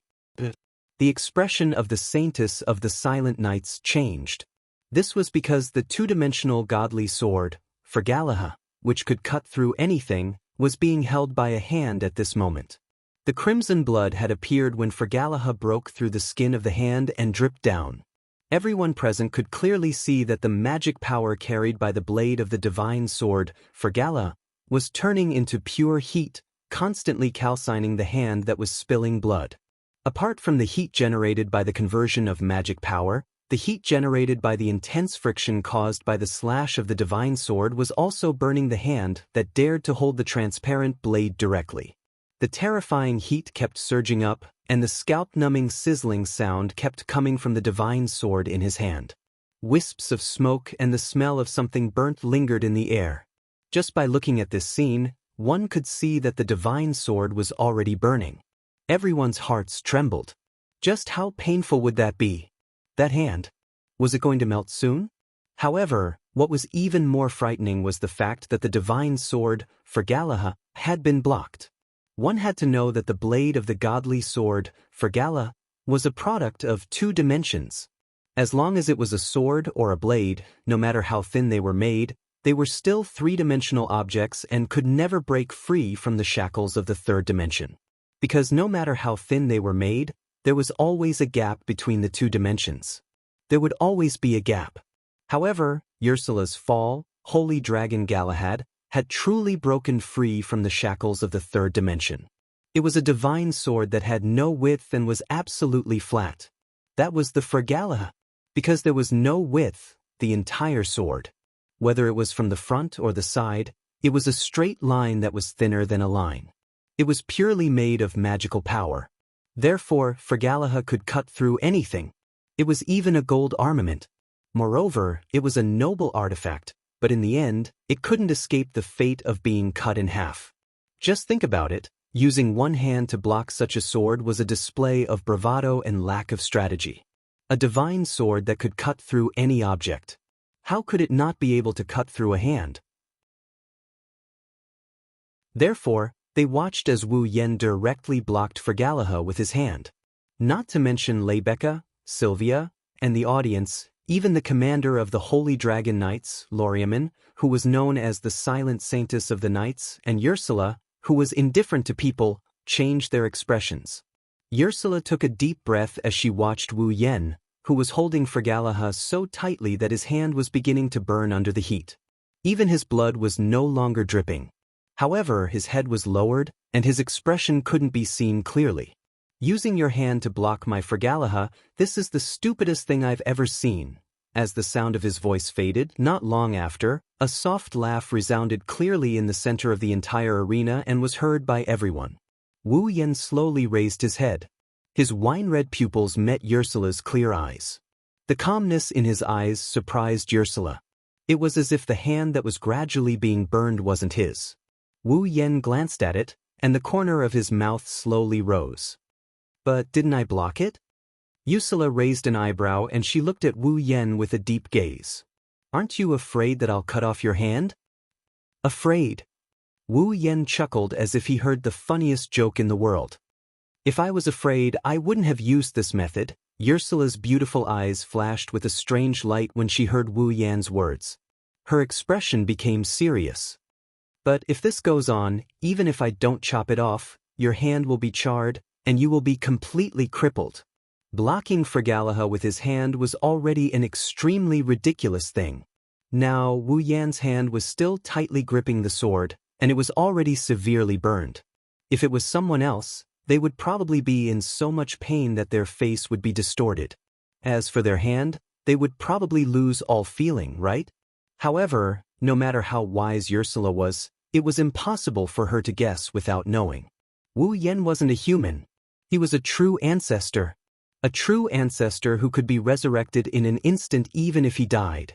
Although his superpower was sealed, his physique as a true ancestor couldn't be sealed. Therefore, even if it was his head that was burned, it wouldn't matter, let alone his hand. Destroyed? Wu Yen murmured and suddenly laughed. Wu Yen tightened his grip on the Vlakalaha sword. He ignored the smoke and blood that came out of the sword as he forcefully pressed the sword down on the ground. Although I don't really care, it will be troublesome, so let's get this over with. Roar! Guffrin roared and slammed into Galahad, who was right in front of him. Bang! Caught off guard, Galahad was sent flying by the impact. Ursula, who was standing on Galahad's head, was also forced to withdraw her Fragalaha. She grabbed Galahad's dragon horn and put some distance between herself and Wu Yen. Get this over with? Ursula didn't care at all. Instead, she fixed her eyes on Wu Yen. You mean, get rid of me earlier? Ursula's words echoed in the silent arena. Everyone looked at Wu Yen, waiting for Wu Yan's answer. Wu Yen didn't answer Ursula. Looking down at his hand, Wu Yen touched the star carving on the back of his hand, which was his seal. My fall is a little special? Special? Hearing such strange words, the audience was puzzled. Special? On the VIP seats, Lebecca, Sylvia, and the others pricked up their ears and listened carefully to Wu Yan's words. When every dragon breeder first obtains a newborn, the newborn will be attached to the body of its owner. It will only be independent when it is born. Through the star essence path, it will obtain the star essence from its owner and survive in the world. Wu Yan's voice reverberated throughout the arena. But my fall is different. Wu Yen shrugged and explained. It can retain the ability to be a baby and stay in my body. Attach itself to your body? Ursula was surprised. There's a fall like that? Rebecca, Sylvia, and the others were also surprised. Looking at the astonished expression on the beautiful girl's face, he clenched his fist and a bright light flashed in his eyes. This is the first and possibly the last time I'll let you see me summon fall. So, don't blink. As soon as he said that, dong dong, before anyone could react, a strange wave of energy rippled out from Wu Yen and it started spreading throughout the entire space. Dong dong. At the scene, everyone heard a sound that sounded like a heartbeat ringing in their minds. It started to vibrate rhythmically. Wu Yan's mana isn't too scary, but it's extremely dense. Like a flame, it attracted the attention of everyone who can sense his mana. Then, they all saw it. Wu Yan's hand started emitting a bloody mist that slowly turned into a ghostly black color. Red veins started crawling up his arm. It's a terrifying sight to behold. Closing his eyes, Wu Yan channeled a tiny bit of his sealed mana into his blood and awakened a certain consciousness slumbering in his blood. Wu, a dragon's roar that seemed to come from the endless sky shook the entire arena. In an instant, Ursula felt an inexplicable sense of danger and she couldn't help but be startled. Then, a voice sounded, "Descend."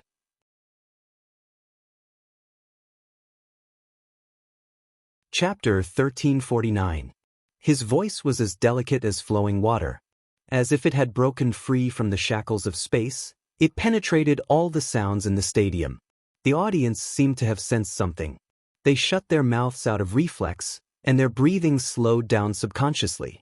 Their eyes were fixed on the figure standing on Guffrin's head, and they felt nervous for no reason. Even the ordinary audience reacted this way, let alone the powerhouses who could clearly feel the vast magic power emerging from Wu Yan. Rebecca, Sylvia, Veronica, Yashur, Yak, Jirian, and the others all tensed up. Ursula's grip on the divine sword, Fergalaha, became tighter and tighter until her hands turned white. Her face was unprecedentedly solemn. Feeling the magic power rising from Wu Yan's body, Ursula's heart couldn't help but feel alarmed. Her heartstrings suddenly tightened. Ursula's intuition told her that something extremely frightening was awakening. Her clear eyes gradually changed as the alarm in her heart screamed frantically. Ursula's eyes were filled with uncertainty. She looked at Wu Yan, who was as calm as the calm before the storm. In the end, Ursula didn't choose to continue watching. If this continues, I will lose without a doubt. For some reason, Ursula had such a thought that she couldn't help but jump in fright. But Ursula didn't doubt it, because, with the passage of time, the frantic alarm in her heart had turned into a complete sense of crisis. I can't watch any longer. Otherwise, I will lose. Yuzura's tense heartstrings completely collapsed under the urging of this thought, and her eyes became sharp. Ursula's eyes sharpened and she grabbed the divine sword, Galahad. The holy dragon Galahad, who also felt a sense of crisis, roared as soon as it received Ursula's order. As if it was released, almost all the remaining magic power in its body was detonated and exploded in the space around it. Galahad seemed to be equipped with some kind of engine. Under the impetus of the explosion of mana, it turned into a ferocious behemoth and flew out violently. In a flash, he appeared in front of Gu Feline and pressed his forelimbs on Gu Feline's shoulder. At the same time, a burst of mana burst out of Guffrin's body and landed on Galahad like a shockwave. Ping! A muffled sound exploded from Gahara's body, causing him to let out a low groan. At the same time, his dragon eyes flashed with a fierce light. Like an injured beast, not only did he not let go of Guffrin, but he also restrained him even more. So, while Galahad was restraining Guffrin, Ursula flung the cloak on her paladin armor and shot out. His body turned into a bolt of lightning, and in an instant he was surrounded by bloody mist. Wu Yan, whose eyes were closed, had one of his hands completely transformed into a ghost hand. Be careful! At the VIP seats, Rebecca, Sylvia, Yashur, and the others couldn't help but cry out in surprise. Ha! Ursula's eyes flashed with determination. She raised the viraha above her head and mercilessly stabbed it towards Wu Yan's chest. Teeth.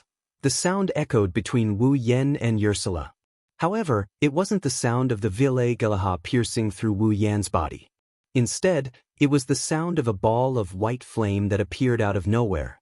It was the sound of a ball of white flame burning.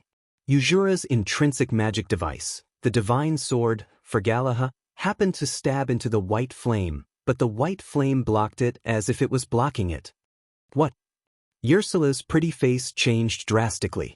What is that? Lebecca, Sylvia, and the others couldn't help but look up from the VIP seats. White flame. Veronica frowned. A touch of surprise appeared on her face. Looking at the white flame that suddenly burned and blocked the divine sword, Fergalaha, like a flowing shield, Ursula constantly mobilized the magic power in the paladin armor to replenish the divine sword in an attempt to directly cut the white flame blocking the way in half. However, the small white flame was still burning there, completely unaffected by the divine sword, Fergalaha. Instead, it was the divine sword, Fergalaha, itself, the blade made of pure magic power, that actually began to slowly incinerate from the tip of the sword that came into contact with the white flame. Ursula finally had a look of disbelief on her face. Don't worry, Ursula raised her head and looked in the direction of the voice. Ursula's face was filled with disbelief. In the next moment, Wu Yan's smiling face appeared in Ursula's vision. Because I didn't use my full strength, the power of my fall will decrease. However, the summoning time will also decrease a lot. You don't have to be in such a hurry. As he spoke, Wu Yan reached out and grabbed the white flame. The best part is yet to come. Wu Yan tightened his grip on the white flame and the white flame exploded in an instant. The entire space in the arena trembled, and a blinding white light burst out. Boom, as if heaven and earth exploded, a violent roar turned into a shockwave that swept across the entire arena. Everyone's vision was taken away by the dazzling white light and their hearing was robbed by the violent roar. Screams resounded throughout the entire arena. By the time the white light scattered, the rumbling noises had subsided, and the shockwaves had also gradually disappeared. Everyone's faces were filled with shock as they looked towards the arena. However, the scene that appeared in front of everyone's eyes caused everyone's expressions to change. In the end, they became dull flames. White flames.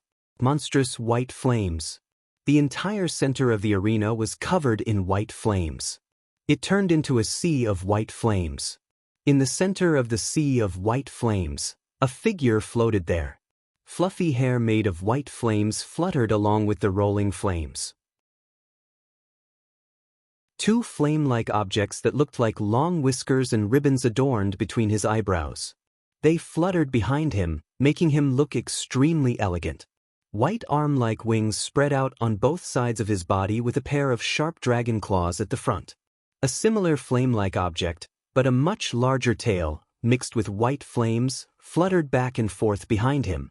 Looking at the figure floating in the middle of the white sea of fire, everyone in the surrounding area became absent-minded at this moment. Elegant, elegant, smooth. These three words shouldn't have appeared on a dragon's body, but at this moment, they really did appear in everyone's heart. Everyone in the arena couldn't help but be immersed in the elegance of the white dragon. It took a long time for them to regain their senses. All of a sudden, a pair of sky-blue eyes flickered like stars in the sea of flames around the body that was made up of pure white. They appeared from the eyes of the elegant giant dragon, becoming the only other color in the arena other than white, intoxicating the hearts of everyone. Woo, raising its head, the white dragon let out a long dragon roar. Compared to the roars of other dragons, this long flute-like roar instantly conquered everyone. However, after a long and drawn-out dragon roar, the huge white dragon disappeared. The white flames that covered the entire arena disappeared without any warning. It was as if an illusion had been broken. The situation inside the arena was exposed. At this moment, everyone in the arena finally reacted and saw the scene inside the arena. Holy Dragon Gufflin was obediently waiting at the side like an obedient child. Below it, the Holy Dragon Galahad had fallen to the ground as if it had fainted. On top of Gufflin's head, Wu Yan was holding the unconscious Ursula in his arms. He had a helpless smile on his face as he looked around the arena. His dragon robe had been taken off at some point and was now draped over Ursula, who was unconscious in his arms. That's because the unconscious Ursula's holy knight armor was completely gone. She was completely naked. If it wasn't for Wu Yan's dragon-riding robe covering Ursula's beautiful body that could captivate all the men in the world would be exposed. Everyone in the arena was silent as they watched the scene unfold. Looking in the direction of the VIP seats, Wu Yan saw that Rebecca, Sylvia, Veronica, and the others were still in a daze. The corner of his mouth curled up.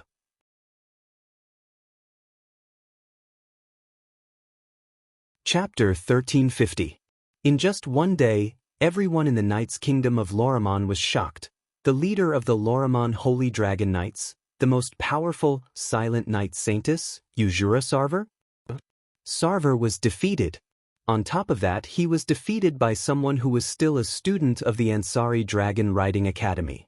When this news spread throughout the Knights' Kingdom of Lorea within a day, all of the Knights' Kingdom of Lorea were dumbfounded. Uzura's status in the Knights' Kingdom was not low. She was not the ruler of a kingdom, nor was she the beloved daughter of the ruler. Her status and background could not be compared to those princes and princesses from the royal family. But in terms of popularity and status, Uzura was definitely the highest in the entire Lorimon Knight Kingdom. The Lorimon Knight Empire was the dragon-breeding empire, a country that coexisted with the dragons and was closely related to them. Uzura, on the other hand, was the person who had walked the furthest on the path of dragon breeding and had the most achievements. How could she not be famous? Moreover, not only did Uzura have the beauty of a saintess, but she was also known as the strongest beauty in the world. Such an existence was very popular and had a high status.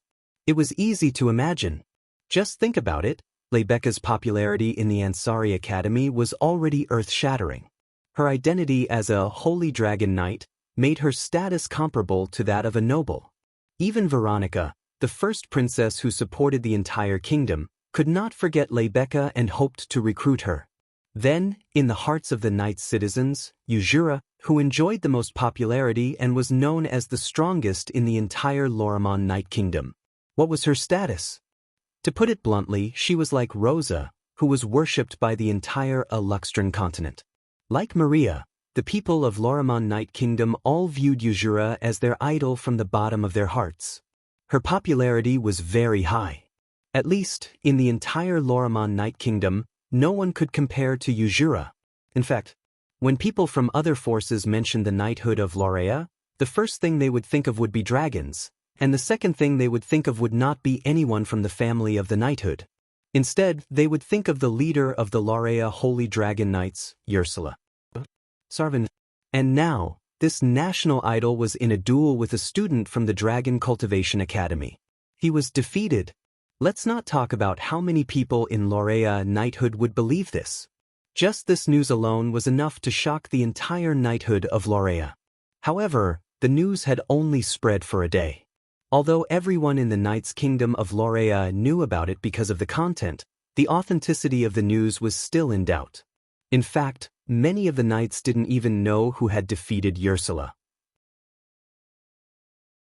As such, in the Knights' Kingdom of Loriaman, many well-known media and related personnel rushed to Ansari in order to obtain the authenticity of this news and the details of the inside story.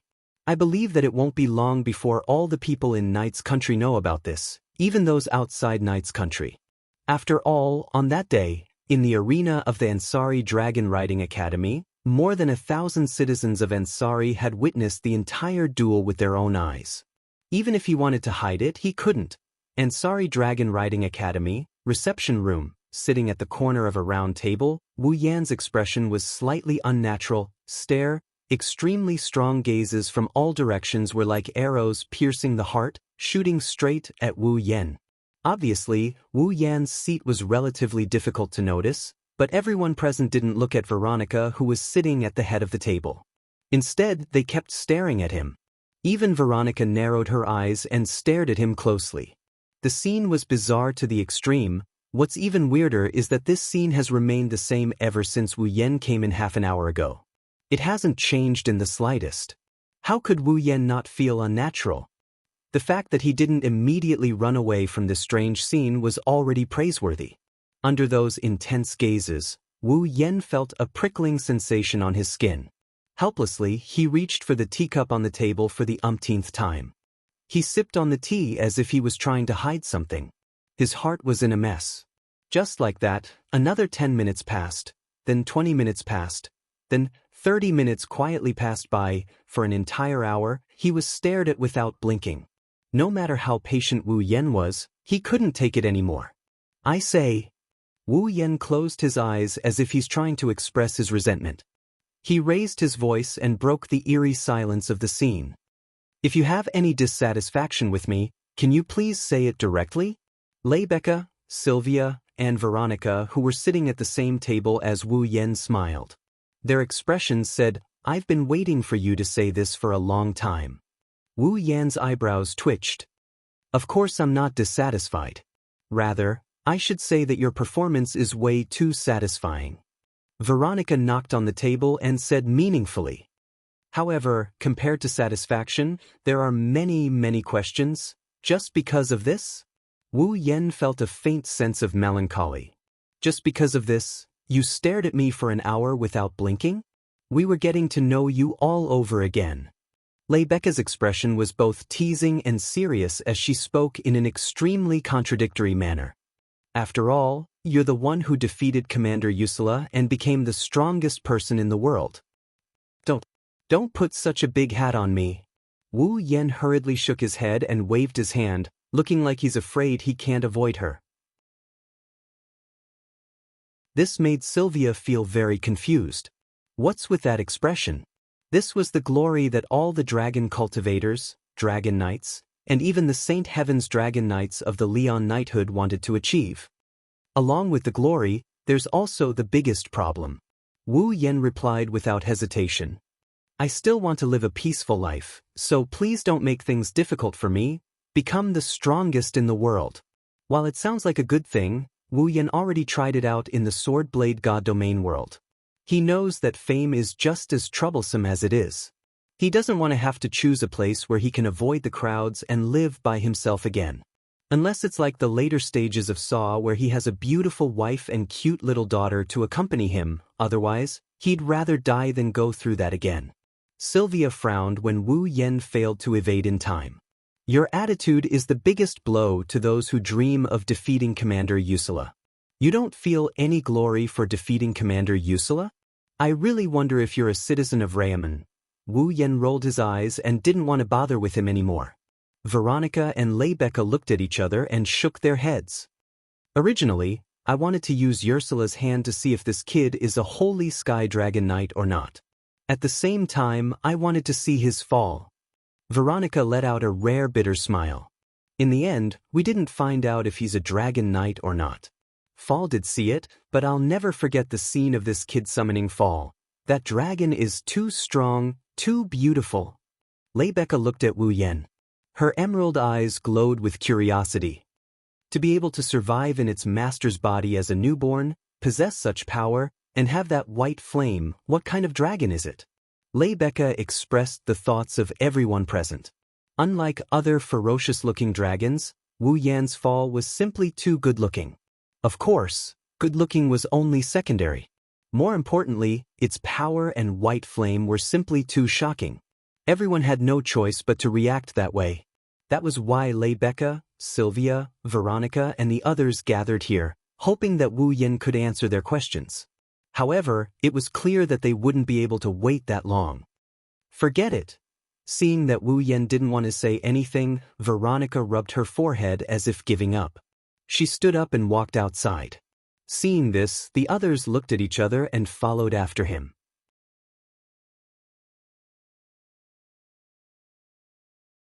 Chapter 1351. Ansari Dragon Riding Academy, First School Building. Wu Yan, Lebecca, and Sylvia followed Veronica to the first school building where Sylvanus was parked. They stood in front of the first school building and looked at Veronica. Veronica's purpose in coming to Ansari was to comfort the citizens who had been frightened by the corpse ash dragon's attack. Secondly, She wanted to personally investigate the corpse ash dragon's attack. Perhaps there was a third reason, which was to see Sylvia. Now, including the last unknown purpose, all 3 purposes of coming to Ansari have been completed. It's time for Veronica to leave Ansari. Unlike Sylvia, who is still a student, Veronica has to deal with state affairs and can't stay in Ansari for too long. If it wasn't for the duel between Wu Yen, Sylvia, and Yuzhira and Wall, Veronica wouldn't have stayed here for 3 days. Now, it's been a day since the duel ended. In other words, Veronica has been in Ansari for 5 days. That time was simply too long, so it's time to leave. In front of the first school building of Ansari Dragon Riding Academy, the mayor, the dean, Yashur, and Yak formed a group again. They came to see Veronica off. Apart from them, in front of Sylvanus on the empty ground of the first school building, Gu Lian led a group of personal guards and their fall. They lined up neatly and prepared to escort Veronica. At the center of these holy dragons, there was a holy dragon that was more than twice the size of the other holy dragons. Its aura was ferocious, and it was the most eye-catching one. It attracted the attention of more than 80% of the people present. Holy Dragon Galahad. Loriaman Holy Dragon Knights Commander Yuzhira? Sarvan's Fall. The famous Silent Knight Saintess was also present. It would be better to say that 80% of the attention on the scene was actually focused on the legendary figure who was standing in front of Gaharad. Her appearance was stunning, and she was as holy as a saintess. However, when Wu Yen arrived, everyone's attention was on him, including Yuzhira. No matter how big the commotion caused by Ursula's defeat was, everyone in the Ansari Federation knew about it. It was this person who defeated the invincible Yuzhira and pulled her down from her pedestal. So, everyone was curious about Wu Yen. Yuzhira's eyes lit up when she saw Wu Yen walking towards her. Her lips curled into a grin. The saintess's smile made everyone present dazed. Yuzhira? Veronica was surprised to see Yuzhira here. Veronica was a little surprised. Why are you here? Didn't I tell you to rest? Your Highness Veronica. Yuzhira stopped looking at Wu Yen and bowed to Veronica. Thank you for your concern, Princess Veronica. I'm fine. Yuzhira looked straight at Wu Yen, her clear eyes rippled with rich light. The moment the Holy Knight armor was shattered, Lord Lune stopped his attack. That's why I didn't suffer any injuries. I just fainted. She fixed her gaze on Wu Yan's face as she spoke. Her clear eyes are like sweet fruit wine. It's easy to lose yourself in them. Being stared at by such a beautiful girl, even Wu Yen couldn't help but feel uncomfortable. Everyone in the surroundings had also quieted down. They looked at the man and woman who had been opponents yesterday and secretly guessed what kind of friction would occur between the two of them. Under everyone's gaze, Yuzhira lifted her feet and slowly walked in front of Wu Yen. Runsma, thank you for going easy on me yesterday. Yuzhira looked at Wu Yen in the eye and she sincerely thanked him. I said that I wouldn't be merciful, but in the end, Lord Rune, you showed me mercy. I'm ashamed. Shouldn't I be the one ashamed? Wu Yen looked away awkwardly. He didn't dare to look into Yuzhira's clear and beautiful eyes. Not only because Yuzhira is extremely beautiful, but also because from Wu Yan's point of view, he could see a pair of round breasts hidden under the paladin armor. Wu Yen couldn't help but recall the scene where he incinerated her paladin armor. He saw her beautiful body in a sea of white flames and his heart started to heat up. He could only look away to prevent himself from losing his composure. It's a pity that I can't witness Lord Lune's full strength. Ursula, who had no idea that her entire body had been seen, or perhaps she knew but did not mention it, said in a regretful tone from the bottom of her heart. If possible, I really want to fight Lord Rowan with his full power. Wu Yen raised an eyebrow when he heard that. How can you be sure I didn't use my full power? Lord Rowan's fall, that white dragon definitely has more power than that, I can feel it.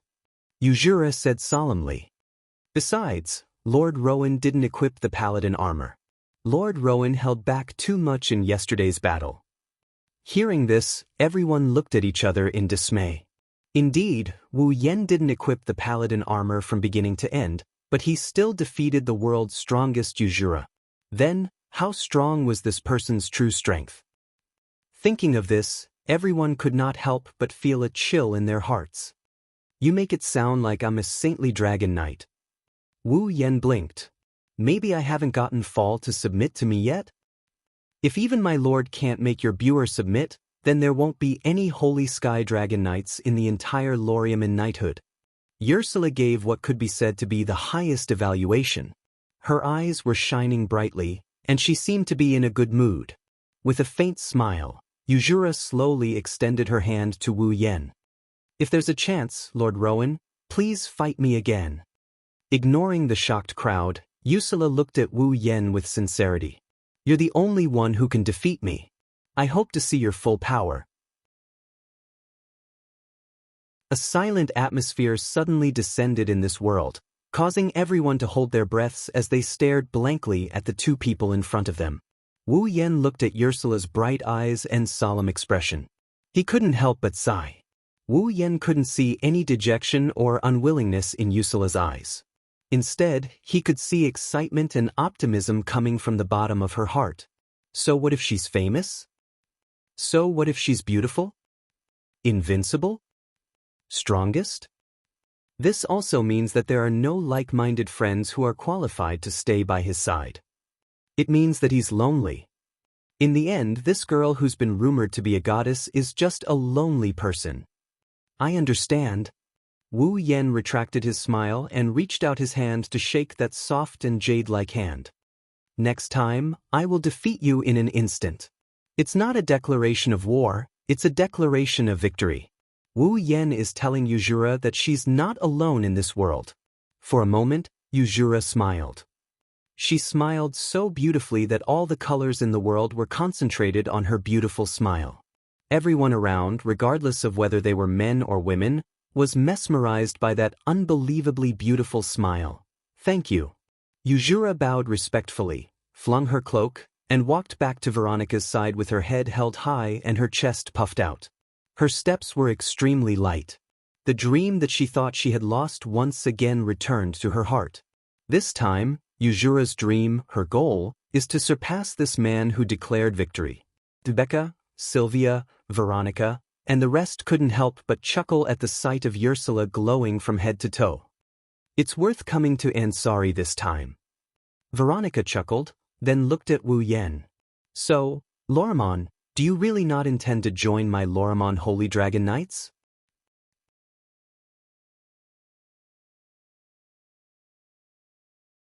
Chapter 1352.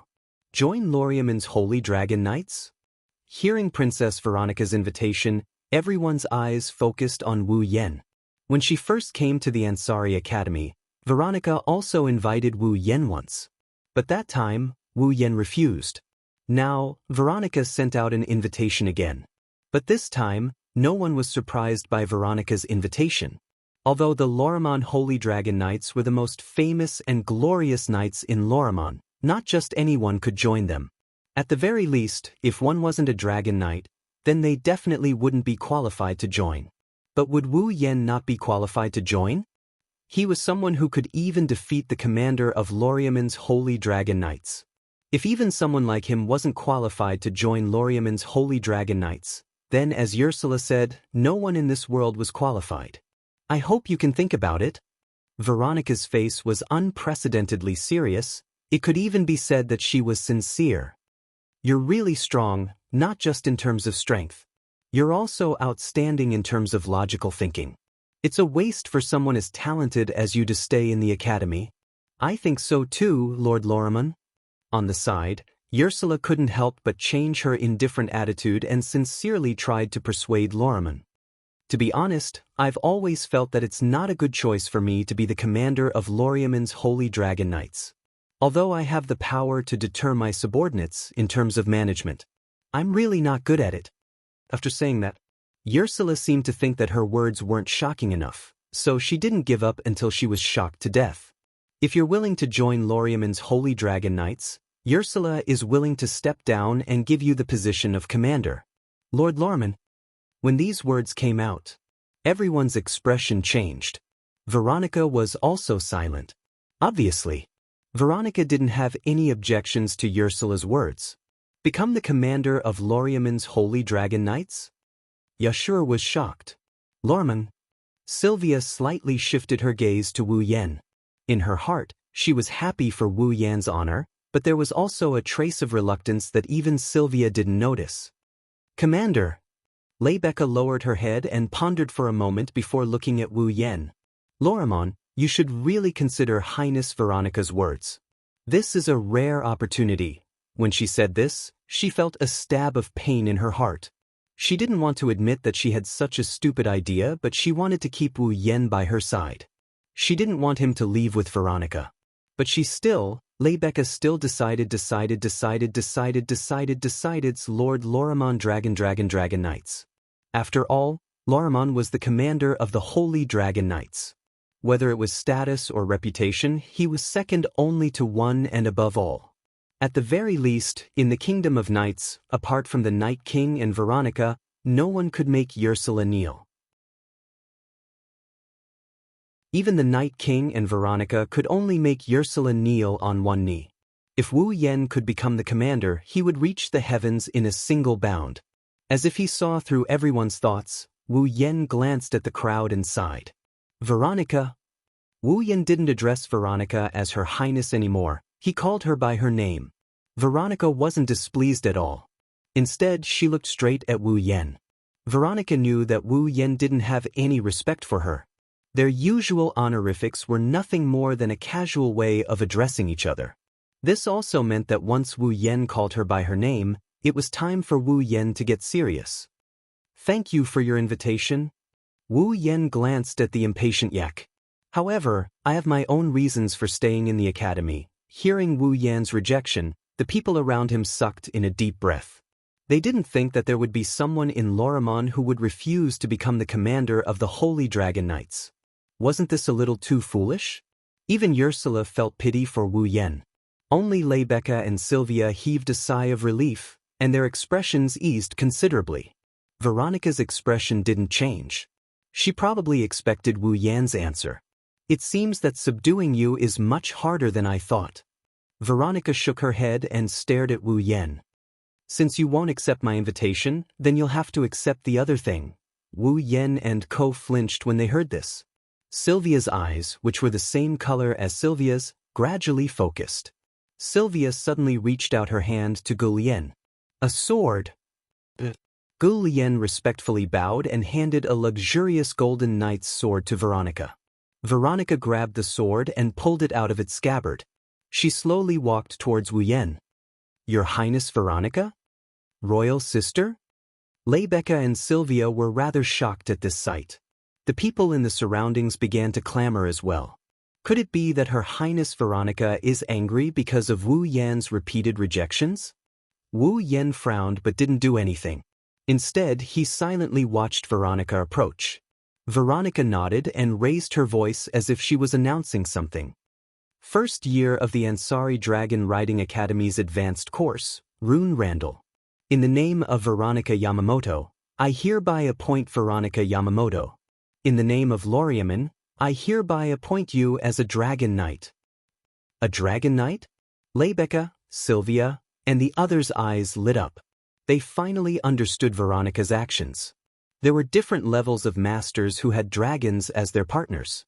The most basic of all was to obtain a dragon cultivator who had successfully obtained fall. Following that was the Dragon Knight. The difference between a Dragon Knight and a dragon breeder was the state of Baal. When a dragon was born, it was divided into 3 forms: a pterosaur, an earth dragon, and a water dragon.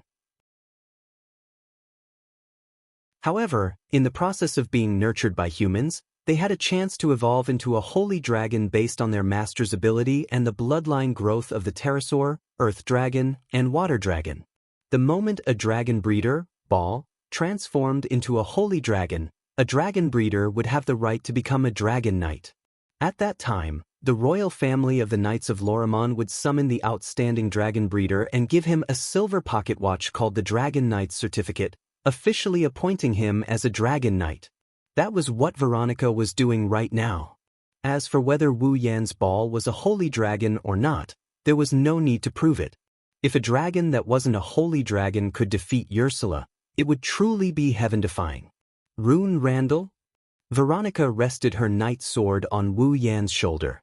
Are you willing to swear an oath and sacrifice everything you have in the name of a dragon knight to protect the knighthood of Lorimon? Looking at Veronica's grim expression, Wu Yan bitterly laughed inside.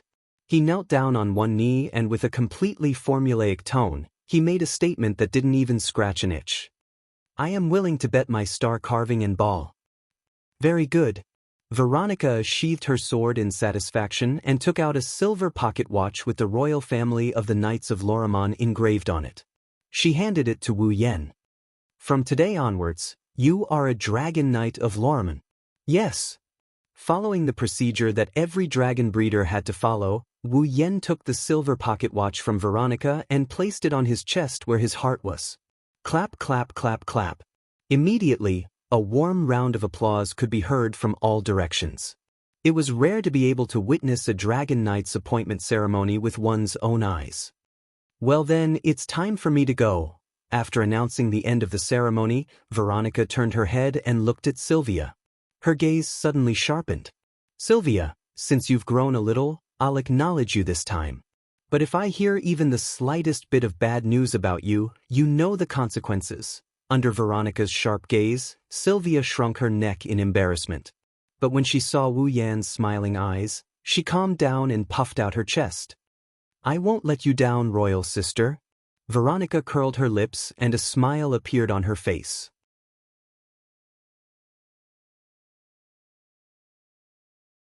Chapter 1353. Ansari Dragon Riding Academy, Apollyon. Cheers! Inside Wu Yan's dorm room, Rebecca, Sylvia, Cosette, Yashu, Yak, and the others gathered at the dining table in the middle of the room. They raised their cups filled with fruit wine and they clinked them against Wu Yan's cup before he could react. With a ding sound, they downed the wine. Ha! Yak was the first to finish the large cup of fruit wine in her hand. She couldn't wait to look at the dishes on the table. Can we eat now? At the side, Yashio picked up a handkerchief and wiped the fruit wine from the corner of Aiku's mouth. You haven't congratulated Roland yet. Tisk, humans sure are troublesome to the core. Aiku pursed her lips in displeasure. She looked at Wu Yan unwillingly. Congratulations on becoming a dragon rider. Congratulations, Roland. Congratulations. Rebecca, Sylvia, Yashur, and the others also smiled and gave their congratulations. Even Cosette smiled and raised his cup to express his congratulations. Well, thank you guys. Wu Yan said that, but he still couldn't let go of the burden on his face. But it's only becoming a dragon rider. Is there a need to go to such lengths to celebrate? What do you mean only becoming a dragon rider? Sylvia was the first to put on a serious face. A dragon rider is not only the national treasure of Lorimon, it's also the #1 dream of every dragon breeder. Even our academy only has 5 dragon riders. Including you, there are 6 in total. Isn't that worth celebrating? In the Ansari Dragon Riding Academy, every dragon breeder par's birth has to be celebrated, let alone the birth of a dragon rider. Rebecca winked playfully. When I became a dragon knight, everyone in the dormitory gathered to celebrate. The entire dorm? Wu Yan looked at Rebecca in surprise. The entire dorm is considered pretty good. Rebecca glanced at Sylvia in amusement when she saw Wu Yan's surprised expression. When Sylvia became a dragon rider, it was even more exaggerated. Not only was the entire academy celebrating, but the entire royal family also spread the word of Lorimon. The Knight royal family has also spread the news to the entire Knight Kingdom of Lorraine, causing more than half of the Knight Kingdom to fall into a festive mood. Isn't that a little too exaggerated? Wu Yan was speechless. Dragon cultivators who could obtain fall were extremely rare, and those who could make fall evolve into a holy dragon and become a dragon knight were even rarer. Even in the entire Ansari Academy, there were only 5 or 6 of them. It was easy to imagine just how many dragon knights were there. However, in the entire Lorimon knighthood, there were still quite a lot of dragon knights compared to the truly rare existence of the holy sky dragon knights. So, it was indeed a bit exaggerated for the entire country to celebrate the birth of a dragon knight.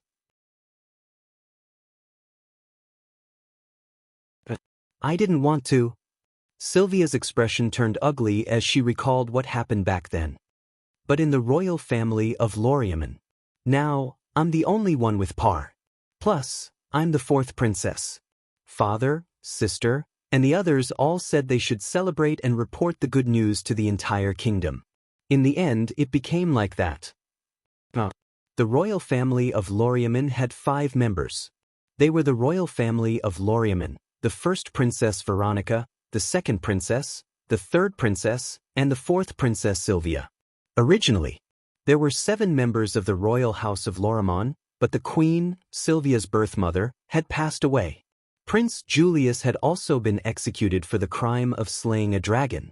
Without those 2, the royal house of Loriaman was left with only 5 members. Among the 5, Sylvia was the only one who was reborn at the age of 7 and became a dragon breeder. In the end, she became a dragon rider. It was understandable that the royal family of Loriaman would want to celebrate. If we really want to count it, it's actually a very small celebration with just the few of us. Leibecca rubbed her chin and pretended to be serious. You're now a member of the student council. You're also the one who ended the undefeated legend of Commander Usula. Shouldn't we publicize it and at least let the citizens of Ansari celebrate? I think it's a good time to celebrate. Without hesitation, Wu Yen raised his glass and said resolutely, I'll accept your blessings. Cheers. Then, as if afraid that Leibecca would regret it and die, Wu Yen drank the fruit wine in his glass in one gulp. He almost choked. Everyone in the dorm couldn't help but laugh. While Wu Yen choked on his food, Yaku sneakily reached out to grab the food on the table and swallowed it in one gulp, also whimpered and rolled her eyes. Hey, didn't I tell you to eat later? Yashur patted Yak's back in a flurry. You're not the main character today. Why do I feel like you're busier than anyone else? Huh? Yak, who finally caught her breath, glared at Yashur fiercely. As a holy and noble dragon, I'm already giving face by coming to this stupid, ignorant, and stupid humans party. Do you still have a problem with that? You. Yashu immediately smiled dangerously. That stupid, ignorant, and stupid human, you speak of defeated the strongest Saint Dragon Knight in this world.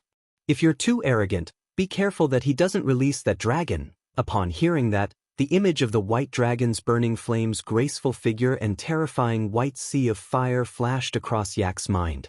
Her aura instantly weakened. What? At that moment, Aiku stammered weakly and powerlessly. If it's me, I can do it too. Yes. Yashur brushed her off disapprovingly. Yak almost went berserk.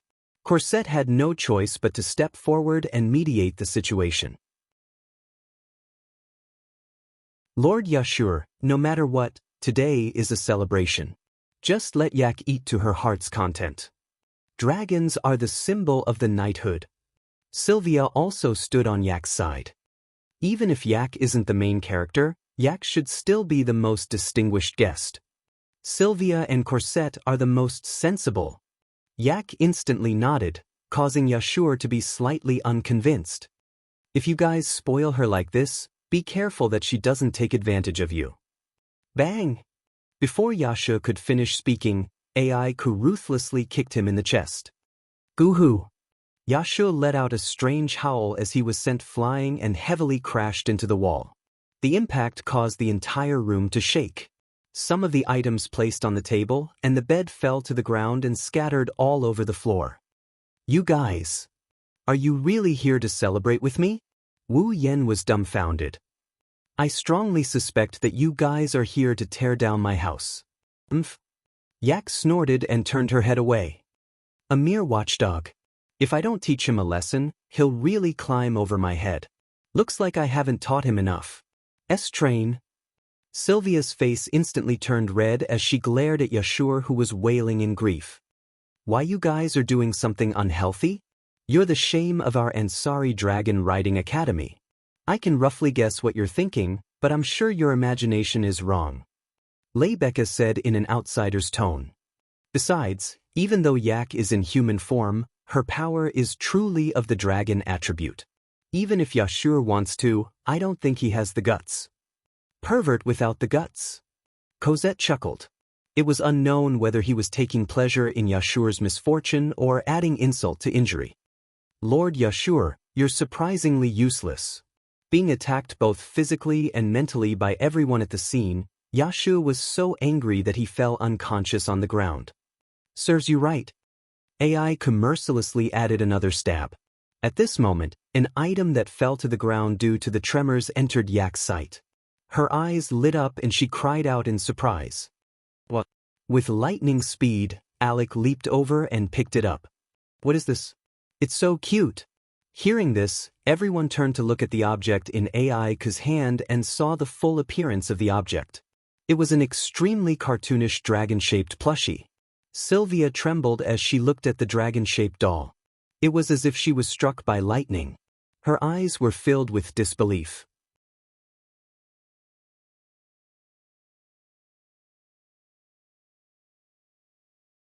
Chapter 1354. HM? Rebecca looked at the dragon-shaped plushie in Yak's hands with curiosity in her emerald eyes. It's quite cute. But why is there a plushie here? Isn't this the plushie Sir Roland always hung by his bed? Cosette, who had become Wu Yan's personal maid in the morning, immediately recognized the plushie and tilted her head. I've always thought this plushie looked familiar. I think I've seen it somewhere before. Rebecca and Yak nodded nonchalantly at Cosette's words and didn't take it to heart.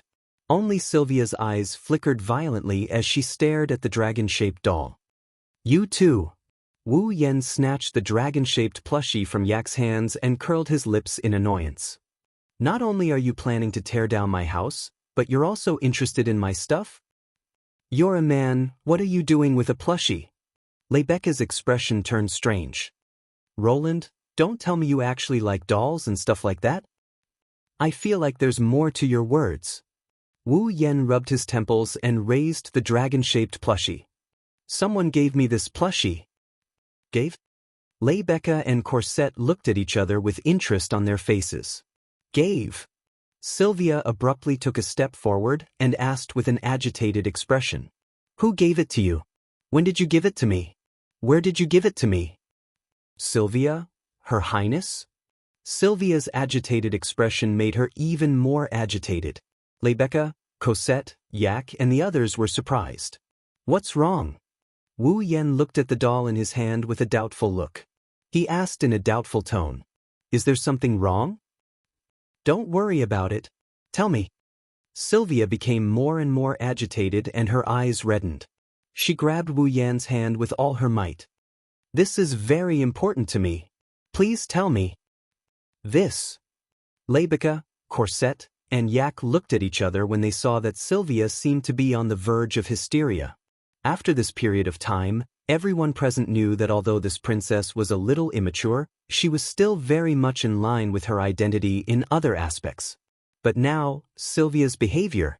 Wasn't this already related to making trouble out of nothing? Why were they so excited? Wu Yan frowned. Staring into Sylvia's eyes, looking at the uncontrollable excitement on her face and the wavering in her eyes, he was extremely puzzled, but he did not choose to hide it. This was about 9 years ago.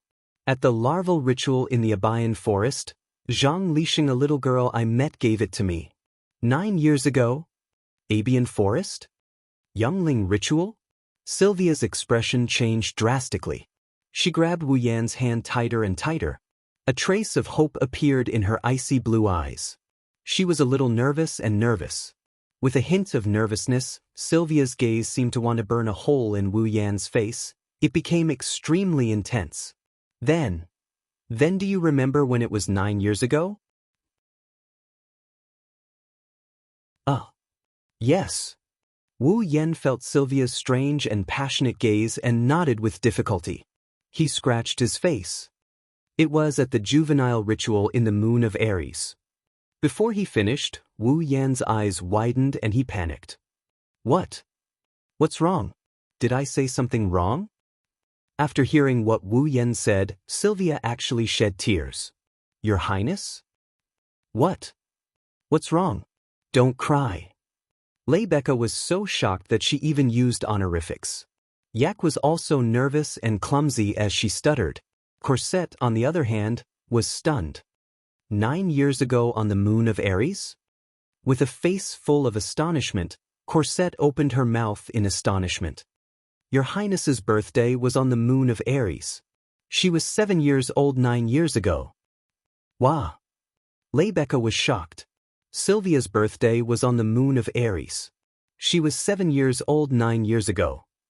Wu Yan's dragon-shaped plushie was given to him by a little girl at the youngling ritual in the Abian forest on the moon of Aries, coupled with Sylvia's abnormal behavior. Could it be? Yak seemed to have come to the same conclusion. She looked at Wu Yan. Sylvia didn't give you this cute plushie, did she? Ah! Wu Yan slowly opened his mouth. His mind was in a mess when he saw Sylvia crying uncontrollably. It can't be that coincidental, right? Sylvia was the little girl he met 9 years ago, the one who failed to be selected in the youngling ceremony and was given a youngling by him? Wu Yan didn't know what to do. Looking at the man in front of her who was at a loss of what to do, Sylvia's memories, which had become blurry after nearly 10 years, regained their clarity once again. Sylvia could still remember that 9 years ago, she had failed to be chosen by the Mother of Dragons during the youngling ritual. Just as Sylvia wept helplessly, a big brother who should not have appeared in the youngling ritual and should be in his teens or 20s appeared before her, granting her youngling and miraculously making her a dragon breeder. Due to the passing of nearly a decade and the fact that she was still a child at the time, Sylvia didn't remember the big brother's appearance very clearly. The only thing she remembered was the name that big brother left behind before he left. Wu Yan. Sylvia looked up and stared into Wu Yan's eyes. You're Wu Yan. When he said that, everyone quieted down and Wu Yan confirmed his suspicions. Sylvia was the little girl from back then. You really are that little girl from back then. Wu Yan laughed bitterly. How could there be such a coincidence, Wu Yan? Rebecca looked at Wu Yan meaningfully. Is that your real name? Rebecca, Sylvia, Cosette, Yak and Yashir, who was still clutching his chest, looked at Wu Yan. No one here knew about Wu Yan's background. However, they already knew that Rebecca was the one who gave Wu Yan his name. It wasn't his real name. Thus, everyone was curious about Wu Yan's name. This was especially true for Rebecca and Sylvia, whose eyes were burning with passion. Of course, the reason was different. Rebecca was excited because she could finally understand some things about Wu Yan. Sylvia was excited because she wanted to confirm whether the person in front of her was the one who gave her a new lease on life. Wu Yan sighed when he saw everyone looking at him with different natures but similar gazes. There's nothing to hide. Indeed, my real name is Wu Yan. Hearing this, everyone fell silent. It's really you. Sylvia looked at Wu Yan in a daze. But, that's not right. Sylvia didn't remember the big brother who gave her life clearly because too much time had passed, but she at least remembered that he was a big brother in his teens or 20s. As for Wu Yan, he looked to be in his teens or 20s. Could it be that Wu Yan's appearance didn't change at all after 10 years? He even became her classmate? Sylvia wanted to laugh, but she couldn't bring herself to do so. Of course, Wu Yan knows what Sylvia is thinking. This is also the reason why he didn't know what to do when he found out that Sylvia is the little girl from back then. He quickly pulled Sylvia over and turned around with his back facing everyone. Sylvia, I was already like this when you saw me as a child. Please, don't tell anyone about this. Sylvia wanted to ask why, but when she saw Wu Yan's pleading expression, her heart softened. I understand. Sylvia clenched her teeth and agreed. She didn't know what kind of emotion she was feeling. I'll say that you're from the same batch of children as me to participate in the youngsters' ceremony. That's good. Wu Yan nodded gratefully at Sylvia and explained to Rebecca and the others in distress. Sylvia looked at Wu Yan the entire time. She didn't shift her gaze for a single moment.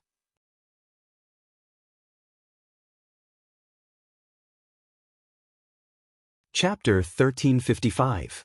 Ansari State Dragon Riding Academy, Epona. Sylvia was lying on the bed in her revealing white pajamas, unable to fall asleep for a long time. Raising her head and looking at the bright moon and stars hanging high in the night sky outside the window, such a peaceful scene was unable to calm the restless heart in Sylvia's heart, causing her to sigh repeatedly. Sitting up from the bed, Sylvia lowered her head and looked at the star carving that was slightly above the center of her chest. She could not help but reach out and stroke it. This star carving shouldn't have appeared on Sylvia's body. After all, Sylvia didn't make it to the youngling ritual. However, that man had given Sylvia hope, a miracle that she had thought was impossible to obtain. Even now, Sylvia was still puzzled.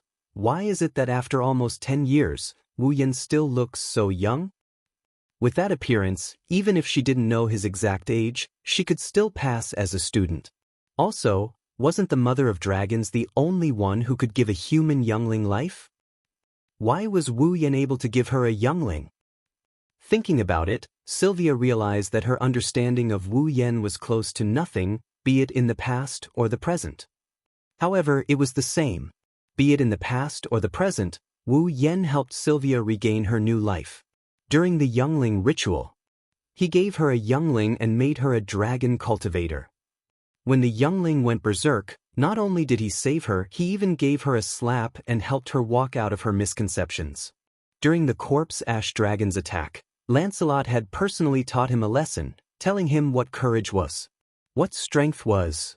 When Veronica arrived, she gave her a chance to prove herself, helped her become stronger, and helped her obtain unimaginable achievements.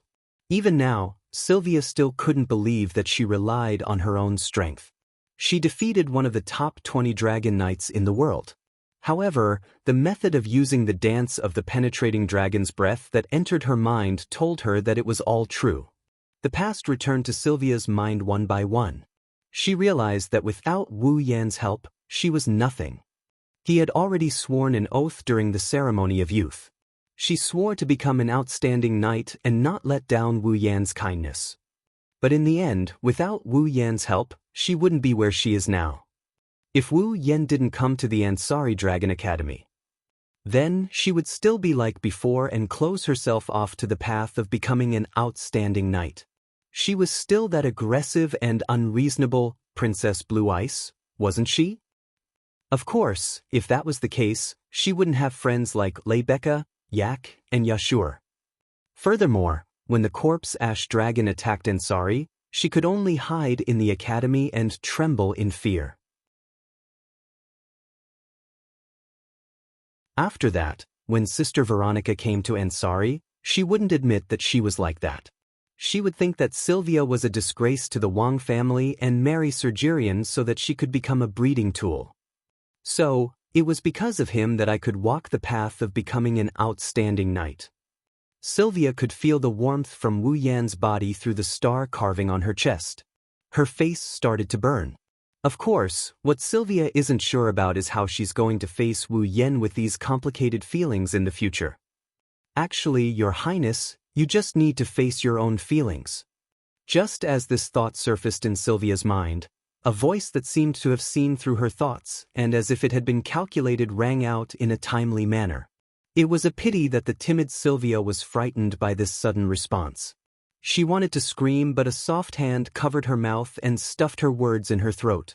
Shortly after, the owner of the voice didn't know whether to laugh or cry. I thought Your Highness would have changed a lot by now. Who knew that your reaction would still be so timid?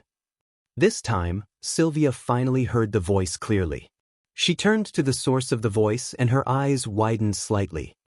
Cosette. Yes, it's me. Cosette smiled helplessly and Sylvia complained angrily. Please, can you not scare me when you know me well? Your Highness, you didn't recognize my voice.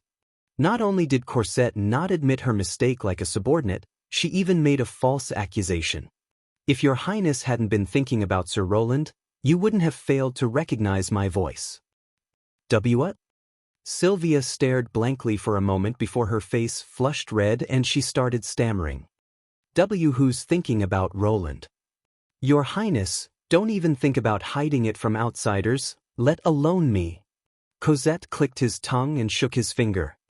Princess, if you plan to hide it from me, then there will be no one to help you, Sylvia was at a loss for words.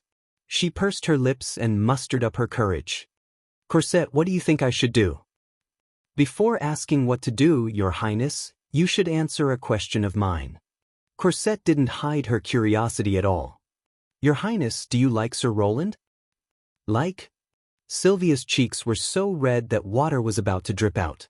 She lowered her head and shyly pointed her fingers together. I don't know. Then, Your Highness, think about it carefully. Sir Roland treated you so well.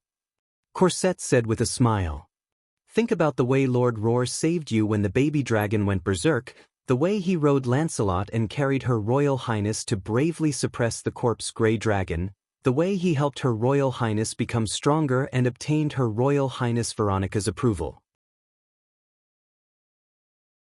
Also, the way Lord Roar interacted with you during the juvenile ritual. Hearing this, Sylvia couldn't help but recall the various things that she had just recalled, and a dazed smile unknowingly appeared on her face.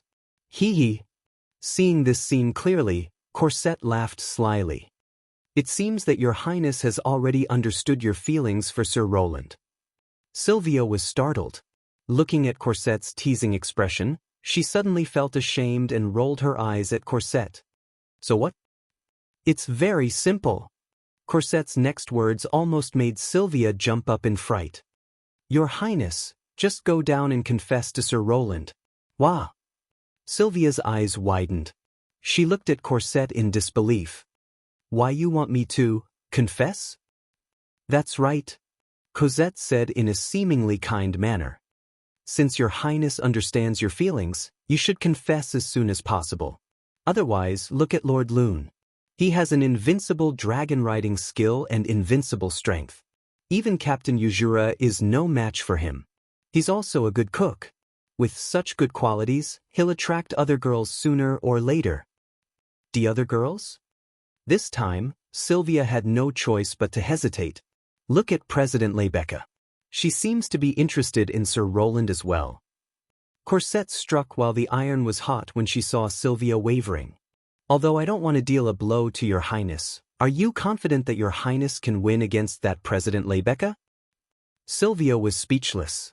Although Lebecca was only a noble and couldn't compare to the fourth princess, Sylvia had been born as a princess, while Lebecca had relied on her own talent and hard work to become a one-in-a-million Saint Sky Dragon Knight, an achievement she had achieved on her own. Coupled with her outstanding looks, hot body, transcendent temperament, and perfect upbringing. Compete with Lebecca? Sylvia had no confidence at all. Fortunately, President Lebecca doesn't seem to have completely fallen. She only has a good impression of Lord Loon. Cosette analyzed. This is a good opportunity for Your Highness to seize. But Sylvia wavered. Your Highness, you don't even dare to confess? Cosette gave her a final dose of ruthless medicine. If Her Highness Veronica finds out, she'll think you're useless again. Sylvia's expression changed, and her eyes instantly turned vicious.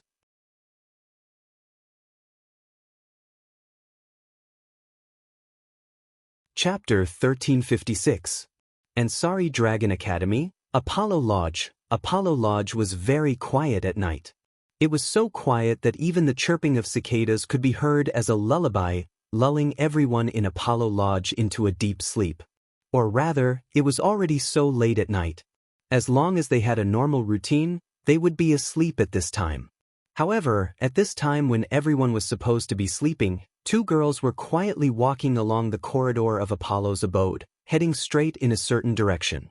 These two girls were none other than Sylvia and Cosette, who had just been exchanging thoughts in the Epinache royal family's private room. If others knew that the dignified fourth princess of Laurea knighthood actually brought her personal maid to sneak into the boys' dormitory at night, it would probably cause a huge uproar in the knighthood of Laurea knighthood. Then, Veronica would fly over and punish this princess who ruined the reputation of the Wang family. There was only one reason why Sylvia and Cosette snuck into the male dormitory at night when others were sleeping. Corset watched as Sylvia sneaked into Wu Yan's room. Corset walked briskly without making any sound. He let out a soft sigh. Although I did say that we should seize the opportunity and confess as soon as possible, Your Highness, you don't have to be so quick, right? Can't you wait until tomorrow? Shut up. Sylvia turned around and glared at Corset. Her ears were flushed red. Who do you think did this to? I only said to confess as soon as possible. I didn't say to confess immediately. Corset said impudently. Your Highness, you rushed over after hearing my words. I couldn't stop you even if I wanted to, as if. If you wanted to stop me, why couldn't you stop me? Sylvia exposed Corset. You just wanted to watch a good show, so you chose to watch from the sidelines. But Your Highness, you were the one who rushed over. What can I do? Who would have thought that after hearing what you said, I would feel anxious and unknowingly run over here? I regret it now. That's right. Your Highness, it's not too late for you to retreat, right? Sylvia stopped in her tracks when she heard that, and a conflicted expression appeared on her face. Why didn't I think of that? In front of love. Women are blind. Corset shrugged his shoulders. I didn't believe that before. Now I do. Sylvia glared angrily at Corset. She turned around. All right, let's hurry up and leave this place before anyone notices us, she finished. Sylvia lifted her feet and walked towards the entrance, but she had only taken 2 or 3 steps when a strong hand grabbed the back of her collar. Since you're already here, how can you just run away? Corset had a frightening smile on her face. Corset used a gentle yet unquestionable strength. She dragged Sylvia towards Wu Yan's room. Wait. Poor Sylvia, without Lancelot, her combat power is only at 5 points.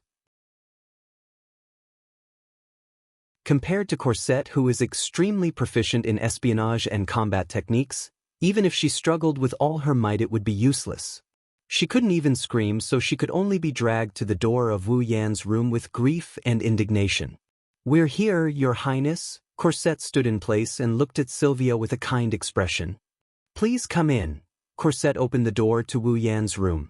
Sylvia was stunned. Doesn't he lock the door when he sleeps at night? Your Highness, have you forgotten that I come here every morning to bring breakfast to Lord Lune? Corset opened her palm. There was a key lying in her palm. So, I already have the key to Lord Lune's room. Is that so? Although I didn't get Lord Lune's permission, isn't that trespassing? Don't mind these trivial matters. Corset took a step back and opened the door before speaking to Sylvia with a grin. Your Highness, please come in. Me? Sylvia had a bad feeling about this. What about you? Although I like to play, I don't want to be a light bulb. Corset smiled meaningfully. If I'm here, I might disturb the two of you. It's better if I stay here and wait for Your Highness. How? How can that be? Sylvia was in a sorry state. Without you, I have to be alone with Lune, right? Era?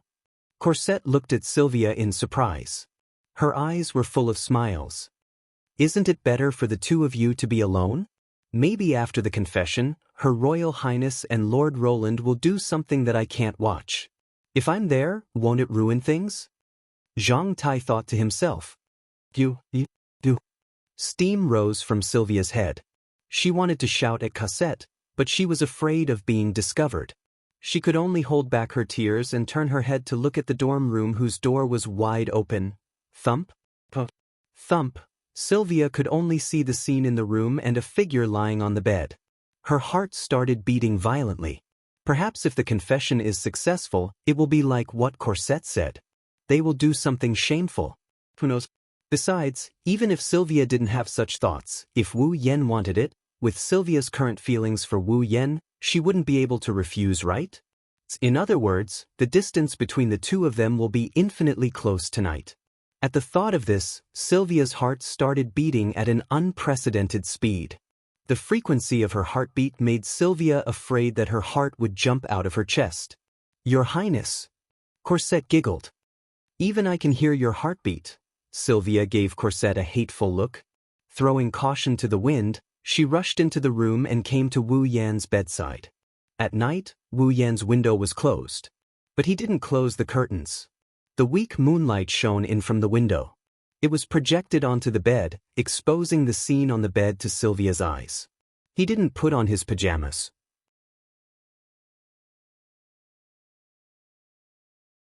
Wu Yan took off his jacket and with a calm breath, he fell into a deep sleep with a serene expression on his face. The moonlight shone on Wu Yan's body. At this moment, Wu Yan was like a cloak made of gauze. He blended in perfectly with the moonlight. The temperament of a vampire ancestor was vividly displayed in the room. He was like the king of the night. Looking at this beautiful scene, Sylvia was mesmerized and intoxicated. Cosette waited outside the door for a full 10 minutes but didn't hear anything from the room. She was surprised. With doubts in her mind, Cosette pushed open the unlatched door, walked into the room and came to the bedside. The next moment, the scene in front of her made Cosette stunned on the spot. Wu Yan was still lying on the bed, sleeping peacefully. Sylvia, who was supposed to wake Wu Yan up and confess her love for him, somehow slipped under the blanket. She laid in Wu Yan's embrace with one hand hugging Wu Yan and the other hugging the dragon-shaped plushie that originally belonged to her. With a smile on her face, she fell asleep peacefully. Cosette didn't know whether to laugh or cry. In the end, she snuck into the male dormitory just to sleep with her sweetheart. Your Highness, really? Cosette gently sat on the edge of the bed and helped Sylvia pull up the blanket. She looked at Wu Yan and hesitated for a moment before reaching out to touch his cheek. In fact, Cosette didn't know why she encouraged Sylvia to confess to Wu Yan. She only knew that if Wu Yan was really with Sylvia, it would be the best outcome for her.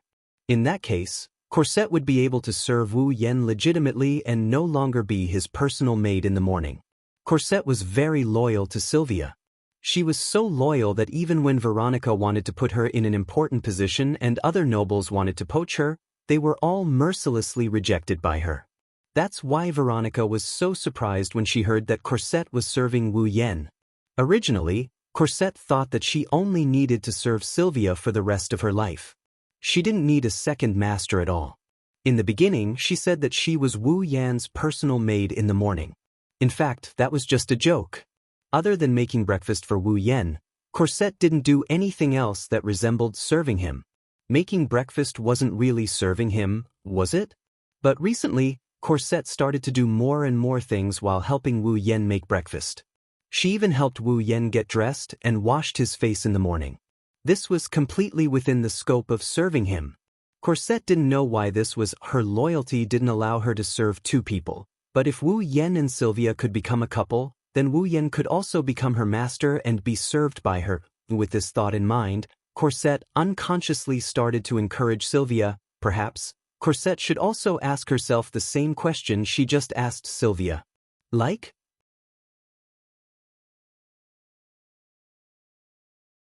Cosette murmured to himself.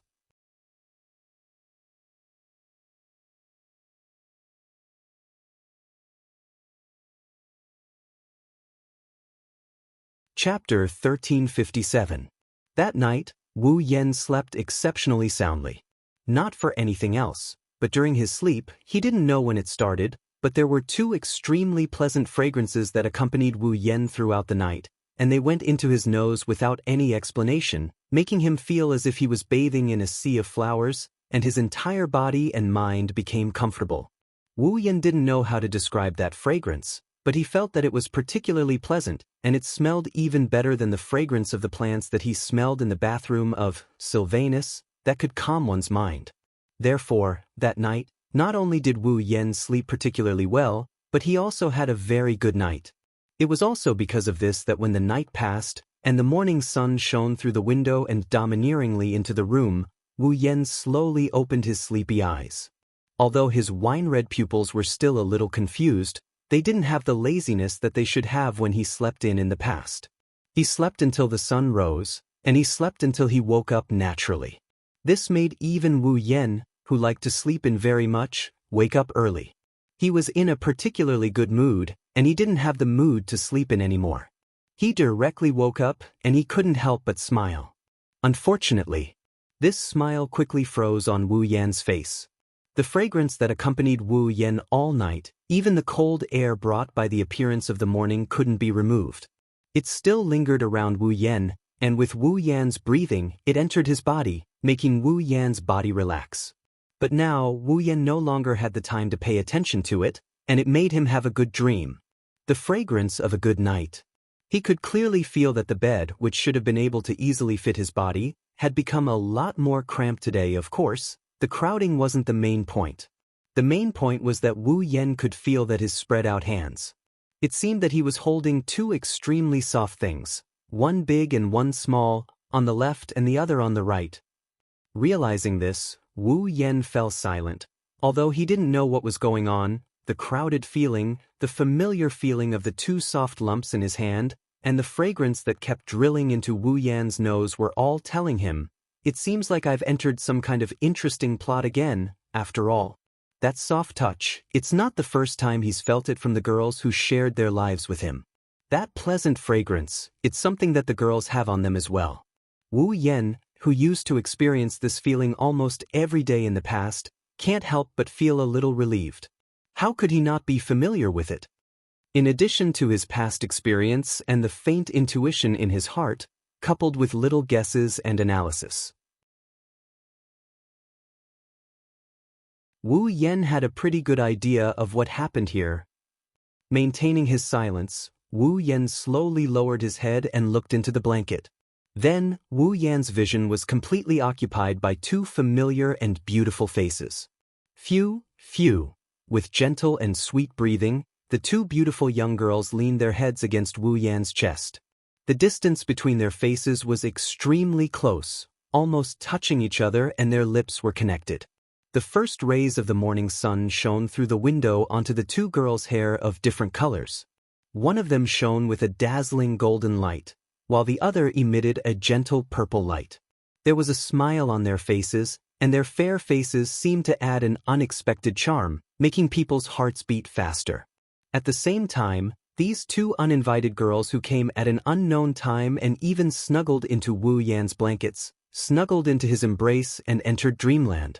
Their voluptuous bosoms, separated by the academy uniform and the maid uniform respectively, fell into Wu Yan's grasp. In other words, Wu Yan was holding the two girls' soft breasts in each hand while lying on the bed, and these two girls were lying in his arms, sleeping soundly. If it wasn't for the fact that the three of them were well-dressed except for being a little messy, even Wu Yan himself would have suspected that he had unknowingly done something outrageous last night. Looking at the two extremely unexpected faces that shouldn't have appeared, not only leaning against his chest, but also imprinted into his eyes, Wu Yan's eyebrows twitched slightly. He exhaled a complicated breath and looked at the ceiling. "Can someone tell me what's going on?" Wu Yan mumbled as if he's asking for help. "Why did Sylvia and Corset come to my bed and give me benefits?" Lucian asked. This question didn't elicit an answer from the heavens, but a murmur that sounded like someone talking in a dream. "Roland." Sylvia rubbed against Wu Yan's chest and murmured Wu Yan's name with a blissful expression, causing Wu Yan to be filled with shock. This Sylvia murmured my name even in her dreams and looked so happy. Could it be that she has taken a liking to me? While Wu Yan was having such thoughts, another similar murmur caused him to lose his composure. "Lord Roland." Corset frowned and her cheeks began to blush. Not like this. Not there." Listening to Corset's murmur that could definitely cause normal men and normal women, and even abnormal men and abnormal women to have unhealthy fantasies, Wu Yan was embarrassed. "Corset, what kind of happy? No, infuriating dream are you having?" No, now is not the time to think about this." With his mind in a mess, Wu Yan began to unconsciously knead the two plump mounds in his hands, causing Sylvia's pretty face to blush like Corset's. Corset began to breathe delicately, filling the warm space with a pink atmosphere.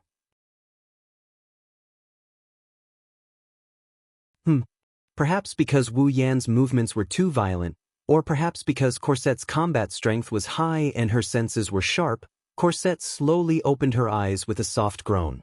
She woke up the moment she sensed the abnormality in her body. She raised her head and met a pair of wine-red eyes.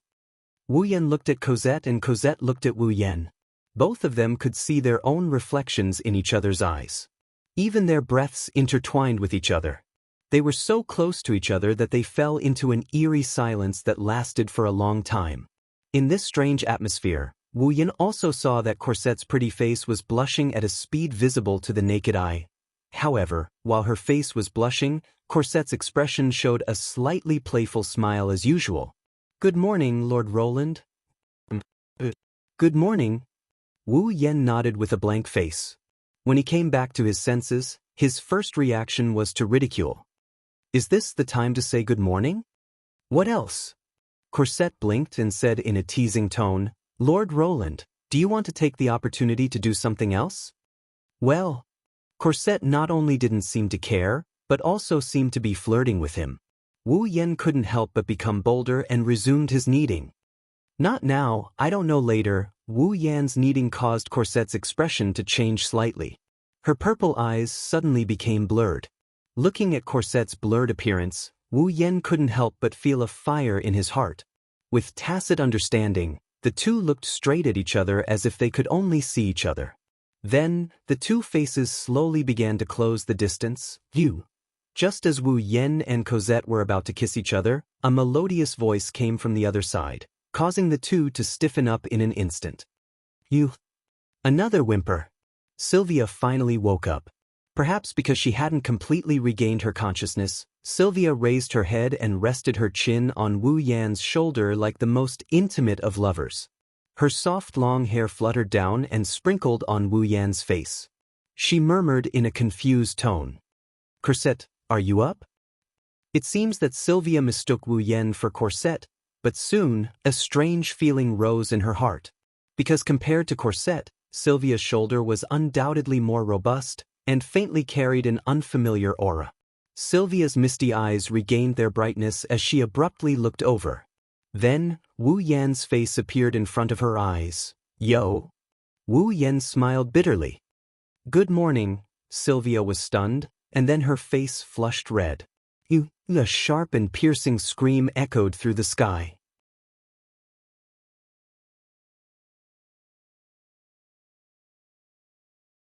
Chapter 1358. Sigh. Wu Yan sighed tiredly on his way to the lecture hall. "I finally had a good morning, but it turned into a farce in the end? Why do I have to be so tired?" Thanks to Sylvia's shrill scream and her tearful, disheveled appearance as she ran out of Apollo's cottage, the boys of Apollo's cottage, who had heard the noise and seen the whole process, were in an uproar. No matter how you look at it, it looks like a girl running away after being violated. Therefore, even though it was a bright and pleasant morning, all the boys in the Apollo dormitory seemed to have gone crazy early in the morning and were in a mess. Then, all kinds of rumors started to spread. For example, after defeating Captain Wuxia, the Protoss horsemen got too complacent and decided to rape the fourth princess of the Night Kingdom of Lorem. Well, another example was, Her Highness Princess Sylvia fell in love with Roland, the man who defeated Captain Wuxia and became the strongest in the world. She tried to confess her love to him but was rejected. She suffered a severe blow and was too ashamed to stay on the scene. Another example would be, during the banquet to celebrate Roland becoming a dragon knight, Roland and Her Highness Sylvia both violated the school's rules and secretly drank. In the end, after getting drunk, they had a wonderful night. After waking up, Her Highness Sylvia could not accept reality and escaped from Roland's room. Good, bad, guessed, made up. In just one morning, all sorts of rumors entered Wu Yan's ears. Yashu even ran over to Wu Yan and asked him about what happened with a hesitant look on his face. Yak also came to ask if he did something worse than a beast. Even Raymond and the others came over. Just dealing with these people is enough to squander away his good mood from this morning. At the same time, he also squandered away his stamina and energy. Sigh. When he thought about how this matter might spread to the entire Ansari Academy, he knew he would have to deal with more trouble.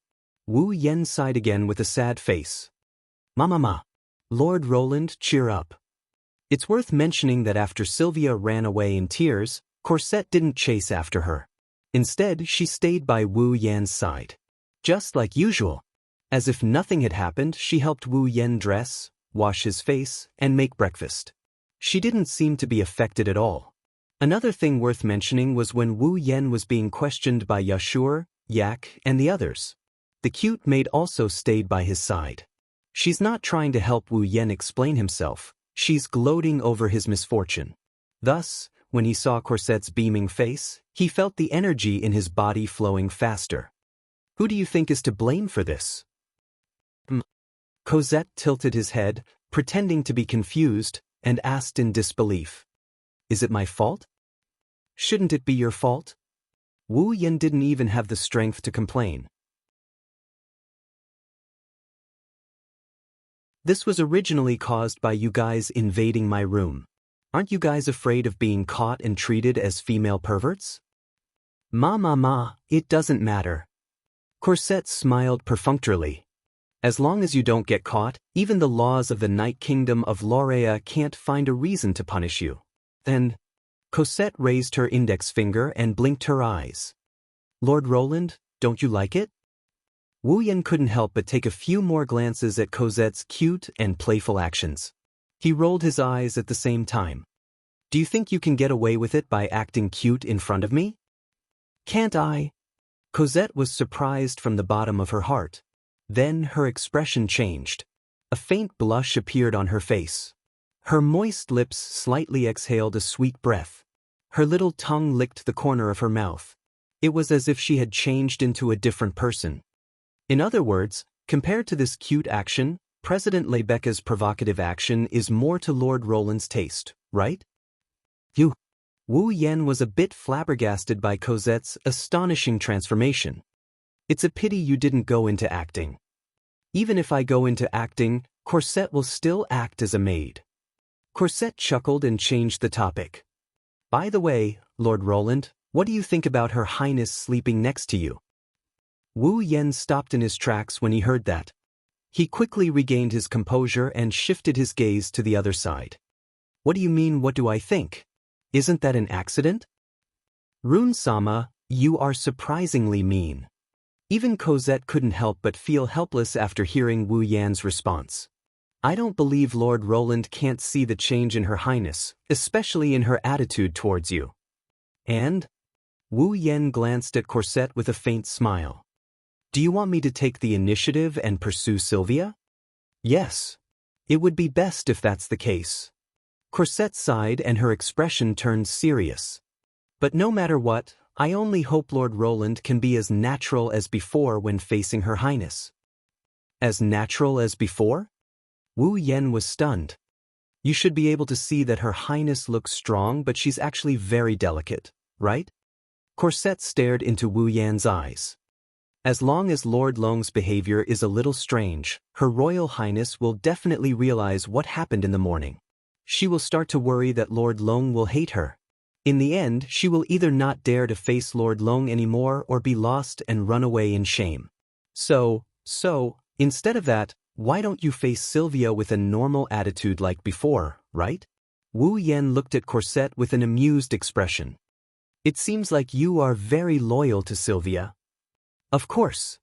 Cosette raised her head without hesitation.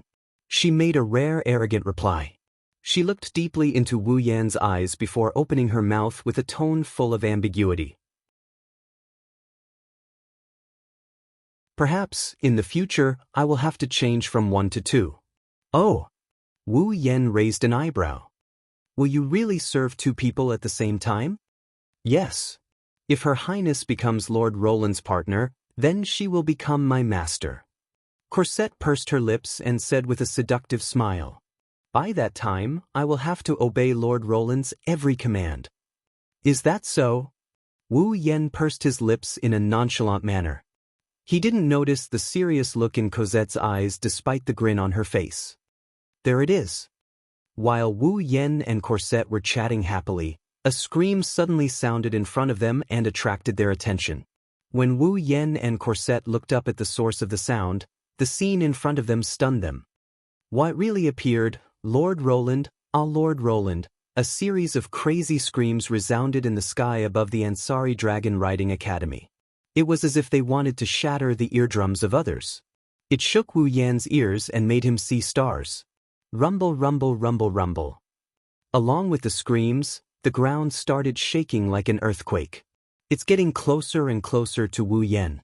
The screams that resounded through the sky came from the female students of all grades, all dressed in the academy's uniform, who filled the entire area in front of them. The trembling sound was caused by the female students who filled the entire field of vision. They rode their respective dragons and charged towards Wu Yan with hearts in their eyes. Wu Yan's eyes almost popped out of their sockets as he watched the sky-covering scene of the female students riding on pterosaurs, earth dragons, and water dragons charging towards him. His face is full of shock. What's going on? Cosette also recovered from the shock, revealing a wry smile. Lord Roland, it seems like your fan club has finally appeared. Fan club? Don't forget that you're the one who defeated Captain Ursula and became the strongest dragon knight in the world. Is it strange that those girls who are attracted to you have become your fans? Cosette smiled gloatingly. You have to be careful. The female students in our academy are very open. Be careful not to be pushed into bed by your fans. Wu Yan's curses were mercilessly drowned out by the deafening screams and the rumbling sound that shook the ground.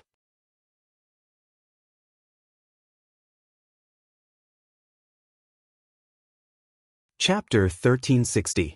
The seventh dragon house's rooms were very spacious. After all, this was a place for holy dragons to rest in. Even the youngest dragon whelp was larger than an adult earth dragon, water dragon, or winged dragon. If the place was too small, it would be impossible for them to live in it, let alone an existence like Gyuvlin, who was close to the largest holy dragon. Gawain's room wasn't small either. With Gawain living in it, more than half of the room was empty. Faint light poured in from the window and shone on Gawain, who was curled up on the ground, making his silver fur sparkle. However, if one looked closely, they would discover that Gawain's eyes were only half closed. There was still enough light left for him to see what was in front of him. At the same time, he could clearly see the elf-like girl who was cowering in front of him, not daring to step forward. Wu Yan couldn't help but laugh when he saw this scene. That fairy-like girl with pointy ears should be Gawain's master, right? In other words, this girl was the one who had ridden Gawain and fallen off his back. She was the one who had been afraid of Gawain and was rejected by Gawain. This girl had probably appeared here to figure out why Gawain had rejected her in an attempt to win him back. Wu Yan didn't know if this girl knew why Gawain had rejected her. However, Gawain had been pretending to be asleep the whole time, but he had been observing her. It seemed that Gawain was also testing his master. Look at her. Has he walked out of the shadows? If she had, Gawain would have responded to this girl immediately and reconciled with her, right? However, looking at the girl's behavior, Wu Yan began to sigh inwardly. Her shoulders were trembling slightly. Although there was longing for Gawain in her eyes, there was also an indelible fear. She kept a distance from Gawain. She wanted to go forward, but she didn't dare. This kind of behavior, this kind of distance, was too unnatural for a dragon knight and her ball. At the very least, as his master, the girl could go forward. She could rub Gawain's fur to express their closeness. The girl seemed to be thinking the same thing, but she kept hesitating on the spot. She seemed to be struggling. With Gawain's proud personality and consideration for his master, he definitely wouldn't accept her, right? The girl's goal in coming to the dragon house. In the end, if nothing unexpected happened, it would end in failure. She had no idea that her goal had been seen through. Even the result was predicted. Her eyes were filled with struggle. She raised her foot. She put it down, then raised it again. She put it down again, repeating it over and over again, her shoulders trembling. After a long time, the young girl still didn't choose to go forward. Her hands tightly gripped the uniform on her body as she softly called out. She called Gawain. When Gawain heard the girl call his name but did not step forward, a trace of imperceptible disappointment flashed across his eyes. He opened his eyes and looked coldly at the girl before him. He looked. Gawain was Gawain. No, under Gawain's cold gaze, the fairy-like girl's hands began to tremble. She took a step back, tears welling up in her eyes. Gawain. The girl sobbed and called out sorrowfully. I beg you, don't do this. I can't live without you. Rejected by her own ball and not even allowed to get close to him? For a dragon knight, this must be a very painful thing. In particular, her image was extremely lovable, making people unconsciously want to protect her. With that helpless and sad look on her face, no matter how hard-hearted a person was, their heart would soften for a second or two, right? However, Gawain had a heart of stone. He didn't even bother to respond. He turned his head away and acted extremely cold. Why did you reject me? Seeing Gawain's indifference, the girl's tears began to roll down her face. I've always treated you as my family. Why did you reject me? Treat me as your family? Then why are you afraid of me? Why are you riding me with fear? Why don't you dare to approach me? Should I be afraid of my own family? Gawain couldn't help but feel sorrow and anger. He raised his head and roared at the girl. The girl took a step back in fright. She looked at Gawain, who was roaring at her as if she was an enemy. Sorrow welled up in her heart. She couldn't stop her tears. She turned around and tried to escape. Bang! However, just as the young girl turned around and ran out, she suddenly bumped into something. With a cry of surprise, she fell backwards. Just as the girl was about to fall to the ground, a hand suddenly reached out and grabbed her, pulling her back. The girl jumped in fright.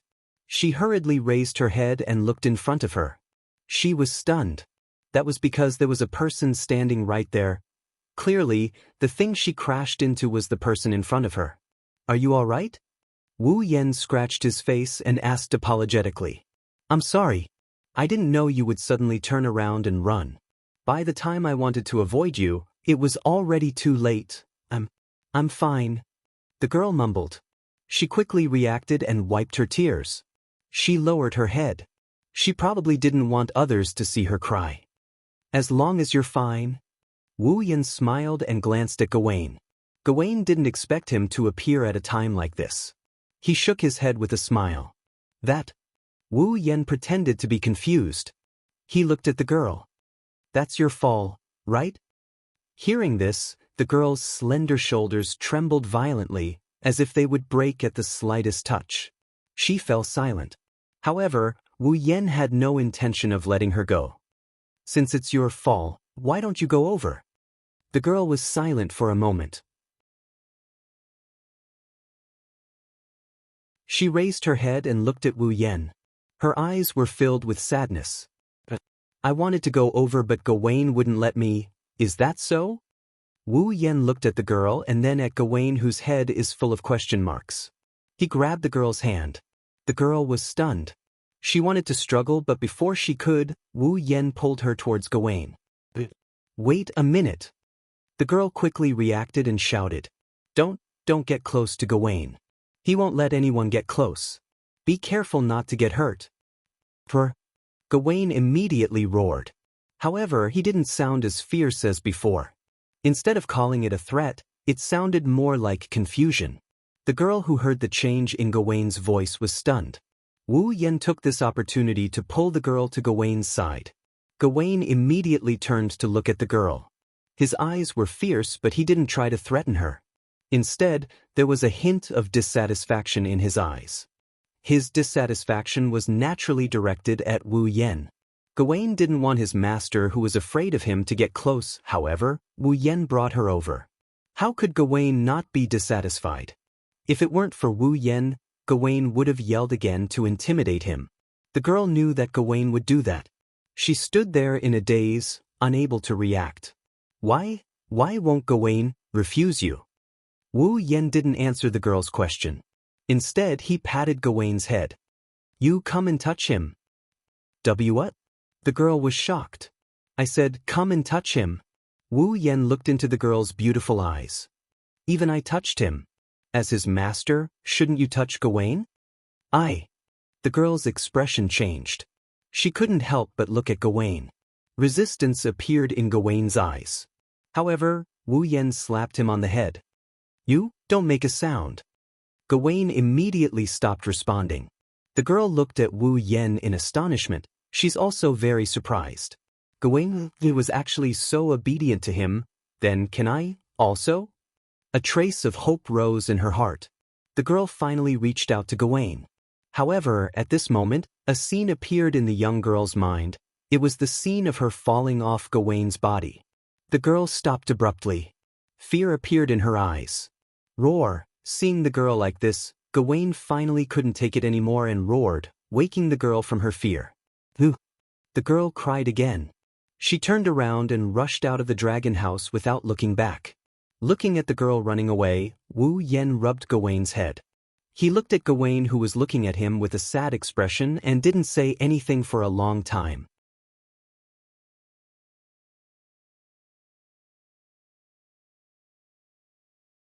Chapter 1361. There were a total of 4 student dormitories in the Ansari Academy. The male dormitory for the advanced class was called the Apollo Dormitory. It was where Wu Yen and Yashur lived. The female dormitory for the advanced class was called the Epona Dormitory. It was where Lebecca and Sylvia lived. Of the 2 dormitories for the basic class, the female dormitory for the basic class was called the Maeve Dormitory. There was no one in the Maeve Dormitory at the moment. It was almost time for class. As students of the basic class, this was the time for them to lay down a solid foundation for their path as dragon cultivators. Therefore, there was no one in the Maeve Dormitory. They were all in their own classes at the moment. However, in such an uninhabited dormitory, a burst of messy footsteps abruptly sounded in the corridor. If one looked closely, one would see a person running down the corridor. This person was the fairy-like girl who escaped from the 7th Dragon Dormitory. She was Gawain's master. Gawain was a true holy dragon. In other words, this girl was also a true dragon knight. However, this dragon knight, with such extraordinary abilities, was, in fact, only a student of the basic course. How could she become a dragon knight when she was still in the basic class? Her talent wasn't bad. However, the fairy-like girl didn't have the slightest bit of pride. As a dragon knight, she was refused a ride by her own fall. She even refused to get close to him. How could she have the leisure to be proud of herself? She recalled how Gawain roared at her like she was an enemy. She felt sorrow in her heart. Tears flowed down her cheeks. She ran back to her room without looking back. Bang! With the sound of the door closing, the girl came to her room and leaned against the door. Her expression was filled with sorrow. Her sparkling tears were abnormally bright in this dark room that was completely blocked out. They shone and dripped onto the floor. After crying silently for a while, the girl raised her hand. She wiped the tears from her face and looked up. Her delicate face was filled with sadness as she faced her own dormitory. This room was very different from an ordinary student's room. All sorts of potted plants were placed around the room. It was unknown whether they were placed randomly or according to their habits, but they were placed in a very orderly manner in this space that was neither too big nor too small. It didn't look like a normal girl's room at all. The room was filled with the fragrance of various plants. Except for a round table in the middle of the room, the rest of the furniture was basically filled with potted plants. The number of potted plants was astonishing. From the wall to the window, there were traces of plants everywhere, giving people the feeling that they had stepped into a small forest. And in the middle of the room, there was a coffin with white flowers at the bottom. There were potted plants all around, and in the center was a coffin. It was absolutely not an exaggeration to describe this feeling as strange. Perhaps it was because this scene was too strange, or perhaps it was because there were so many potted plants. But in this basic course dormitory where 3 people were supposed to share a room, only this fairy-like girl occupied this room alone. This could be considered the benefit of a dragon knight. The girl had lived in this room for nearly 3 years, so she didn't feel anything strange about it. She looked around at the tightly drawn curtains that didn't let in a single ray of light. It was very dark in the room. The girl casually took off her uniform and exposed her body to the air. Exquisite doll-like facial features, amethyst-like eyes, sharp ears, a delicate body that looked like it would shatter at the slightest touch, and a pitiful and mysterious charm. Such a delicate body could be said to be against the rules. It didn't look like it belonged in this world. The young girl didn't put on any other clothes and just walked into the coffin that was covered with white flowers. She hugged her knees and curled her fair body into a ball. Her purple eyes were filled with confusion about the future. The girl's name was Luca. Shalinin was a third-year student of the Ansari Dragon Academy's basic course. He was also a member of the Yekyubrad clan, known as the Forest Fairies, the Yekyubrad people. The Yekyubrad clan. They were commonly known as the Forest Fairies. Since ancient times, they had lived in the forest and lived in the forest. They were a race that was generally outstanding and beautiful. And Luca was a famous genius in such a clan. Just by looking at Luca's appearance, you could tell. Her sharp ears, delicate face, and imperfect but extremely alluring body were exactly the same as the fairies in fairy tales. In addition to the potted plants around her, she was known as the Forest Fairies in reality. In the knighthood of Loriman, the Yekyubrad clan was also a very famous clan. In addition to their beautiful appearance, they were also proficient in herbology. They were definitely the best in the world when it came to herbs. The effects of the Yekyubrad's herbs were unanimously praised by people all over the world. The prices of their herbs were always high in the market. However, the Yekyubrad people weren't famous for their beautiful appearance or their profound knowledge of herbology. Instead, they were famous for their fighting prowess as dragon knights. In the past, the Yekyubrad clan was famous for producing excellent dragon knights. Their people weren't that outstanding when it came to raising dragons, but they had unimaginable talent when it came to riding dragons. Among them, the most famous was the magical dragon riding skill that only the Yekyubrad clan leader could use.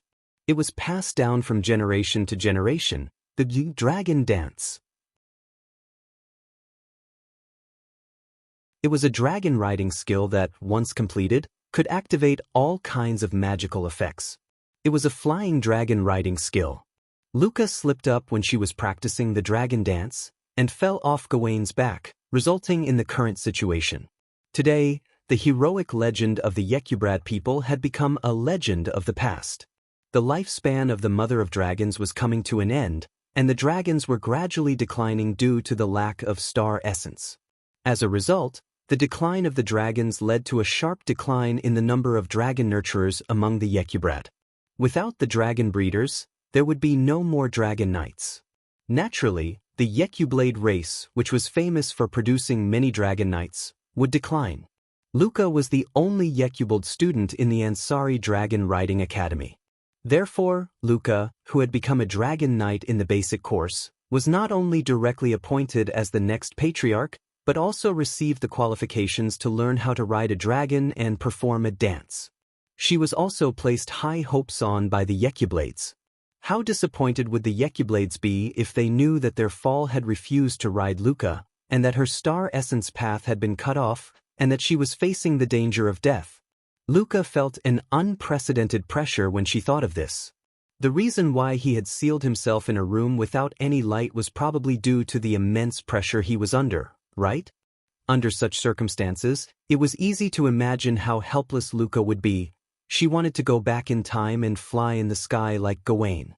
However, Gawain kept rejecting her. Luca didn't understand why Gawain kept rejecting her. She only knew that if this continued, Gawain would one day die due to the lack of star essence. At that time, she wouldn't even be a dragon breeder, let alone a dragon knight. How cruel would that be to Luca, who had high hopes placed on her? If Luca could confess to others that she fell off Gawain's back, they might be able to figure out why Gawain refused her. The problem was that the Yekyubrad people were a superior race when it came to riding dragons. Falling off a dragon's back was a great humiliation to them. There was no way Luca could tell others about this. She walked into a dead end. Luca didn't know how many times the helplessness and bewilderment in her heart had visited her heart, making her almost shed tears again. Gawain, she softly muttered Fall's name. Gawain's face appeared in her mind. Suddenly, the image of the figure who pulled Luca close to Gawain and made Gawain obey flashed across Luca's mind, startling her. How could he make Gawain obey him?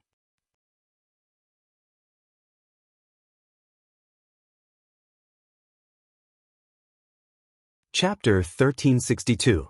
Ansari Dragon Riding Academy, Student Council Office. The student council president, Rebecca, the disciplinary committee member, Sylvia, Yashu, mascot Yak, and Wu Yen sat around the table in silence. Corset was standing behind Sylvia, pouring tea into a cup of water. At this time, Rebecca was dealing with some written documents. Yashur was helping her organize and arrange them. Ak was sitting there with a bored expression. Compared to Rebecca and Yashur, she was simply bored to death. Aside from Yak, there were two other people in the student council office who were also bored to death. Wu Yen. Sylvia. One of them was clearly an assistant who was supposed to help Rebecca, the president, but instead he threw the job to Yaksu while he sat in his seat with a face full of fatigue. The other was a member of the Conduct and Discipline Committee. She had no fate with this kind of written work, so she also sat in her seat with an unnatural expression. Because of this, the entire student council office was filled with an awkward atmosphere. In the past few days, this awkward atmosphere had been playing out in the student union office for a while almost every day. It was extremely annoying. The main reason was because of Sylvia. Maybe Sylvia is still holding a grudge over the fact that she snuck into Wu Yan's room and slept in his bed for a night. That's why she's still holding a grudge. In the past few days, other than the student council office or the classroom, Sylvia would never appear in front of Wu Yan. Even in the student council office or the classroom, Sylvia would choose to sit in the seat furthest away from Wu Yan. Sometimes when they accidentally bumped into each other, they would rarely talk, making the atmosphere very awkward. Unlike Sylvia, Corset was the exact opposite. She always appeared around Wu Yan and was no longer limited to the morning. Sometimes, she would even stay in Wu Yan's room at night. It was very suggestive. However, only Wu Yan knew that the reason Corset appeared in his room at night was because she wanted Wu Yan to find a way. She wanted him to return to the state where he could talk to Sylvia naturally. As for other times, why would Corset appear beside Wu Yan from time to time? Even Wu Yan and Sylvia didn't know the reason, let alone outsiders. Of course, the main reason for this situation was Sylvia. She couldn't converse normally with Wu Yan, and every time they met, she would run away with a red face, causing the atmosphere to become awkward. As for Wu Yan himself, he had his own troubles. Sigh. Sitting in his seat, Wu Yan propped up his chin with one hand and looked out of the window. He let out an extremely sad sigh, like an old man with one foot in the grave. Here, Sir Loon. Corset, who had come to Wu Yan's side, put a cup of black tea on the table in front of Wu Yan with a funny expression. Have a cup of black tea to refresh yourself, thank you. Wu Yan replied in a weak tone. He picked up his cup of tea and sipped it in a bored manner. Corset laughed even harder and Rebecca looked up at him. She first looked at Wu Yan and then at Corset. She spoke to Corset meaningfully. Corset, I feel like you're becoming Wu Yan's personal maid. Are you planning to abandon Sylvia? How could that be? Corset paused for a moment before answering with a smile. I'm just doing my duty. Duty? Rebecca asked curiously. Even if you're doing your duty, shouldn't you be doing your duty to Sylvia? Why is it Loon? What's the difference? Corset said with a smile on his face. Sir Loon will become my master sooner or later anyway. Rebecca didn't know what was going on and was surprised. Become your master? Yes, after all, Her Royal Highness and Sir Loon, Sylvia, who was drinking black tea, spat it out and sprayed it all over Yashur, who was still sorting out the information. Yashur was stunned on the spot. However, Sylvia didn't even pay attention to Ashur. Her face flushed red as she frantically yelled at Corset. What are you trying to say, you talkative maid? Mama. Corset covered her mouth and giggled. Her Royal Highness is shy. Sylvia was immediately flustered. Her suspicious reaction caused Rebecca's beautiful eyes to narrow slightly as she put on a fake smile. Looks like I've missed out on something interesting during this period of time. Then she looked at Wu Yan. Wu Yan is still as listless as ever, as if his soul has left his body.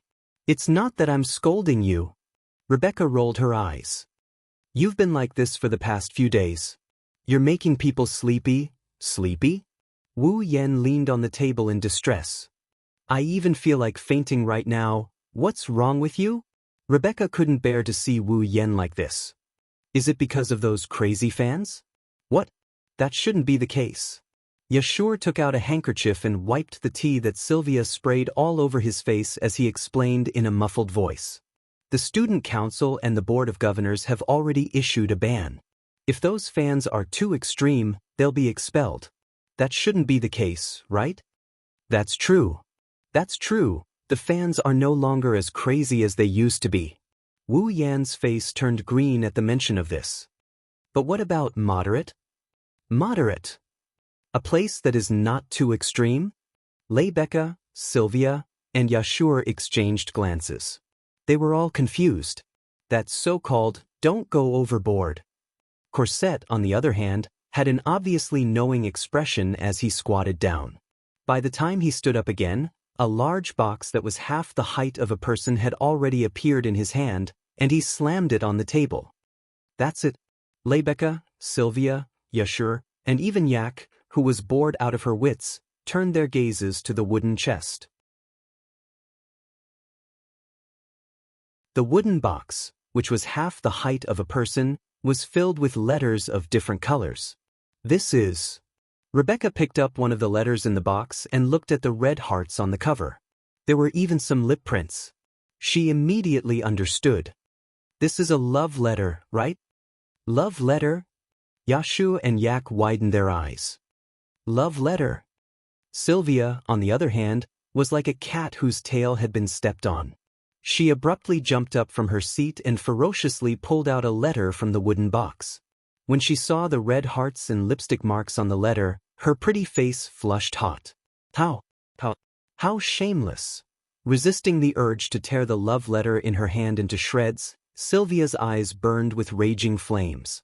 The beautiful blonde hair on her back seemed to be fluttering, making one think of an enraged male lion. As a student of the Ansari State's Dragon Riding Academy, how could you? How could you? Seemingly triggered by the lipstick print on the cover of the love letter, steam began to rise from Sylvia's head. She stomped her feet on the ground, causing the floor to resound loudly. Not perfect. Not perfect at all. Your Highness, don't you think your reaction is a little too extreme? Yashu asked carefully. It's just a love letter. Compared to the fans who declared their desire to be Rune's mistress in public, this can only be considered moderate, right? Aye. Sylvia lowered her head in embarrassment. She couldn't explain herself. She glanced at Wu Yan, who was sprawled on the table, and vented her anger on him. Did you hear that? It's just a love letter. Why do you act like you've gone 300 rounds with Commander Yuzura? 300 rounds with Yuzura? Wu Yan snickered as if he's broken. I'd rather fight Ursula for 3,000 or even 30,000 rounds than see these love letters again. Your Highness. Cosette spoke up helplessly. Actually, these days, Lord Lune has to deal with 10 love letters almost every day, just like the ones in this big box. 10 a day. Sylvia froze. That's a ridiculous amount. Rebecca flipped through the love letters in the wooden chest with interest. Even I haven't received this much before. Halfway through her sentence, Rebecca suddenly froze in place, a look of astonishment appearing on her face. Taking out a letter from the wooden box, Rebecca actually cried out in surprise. It's her.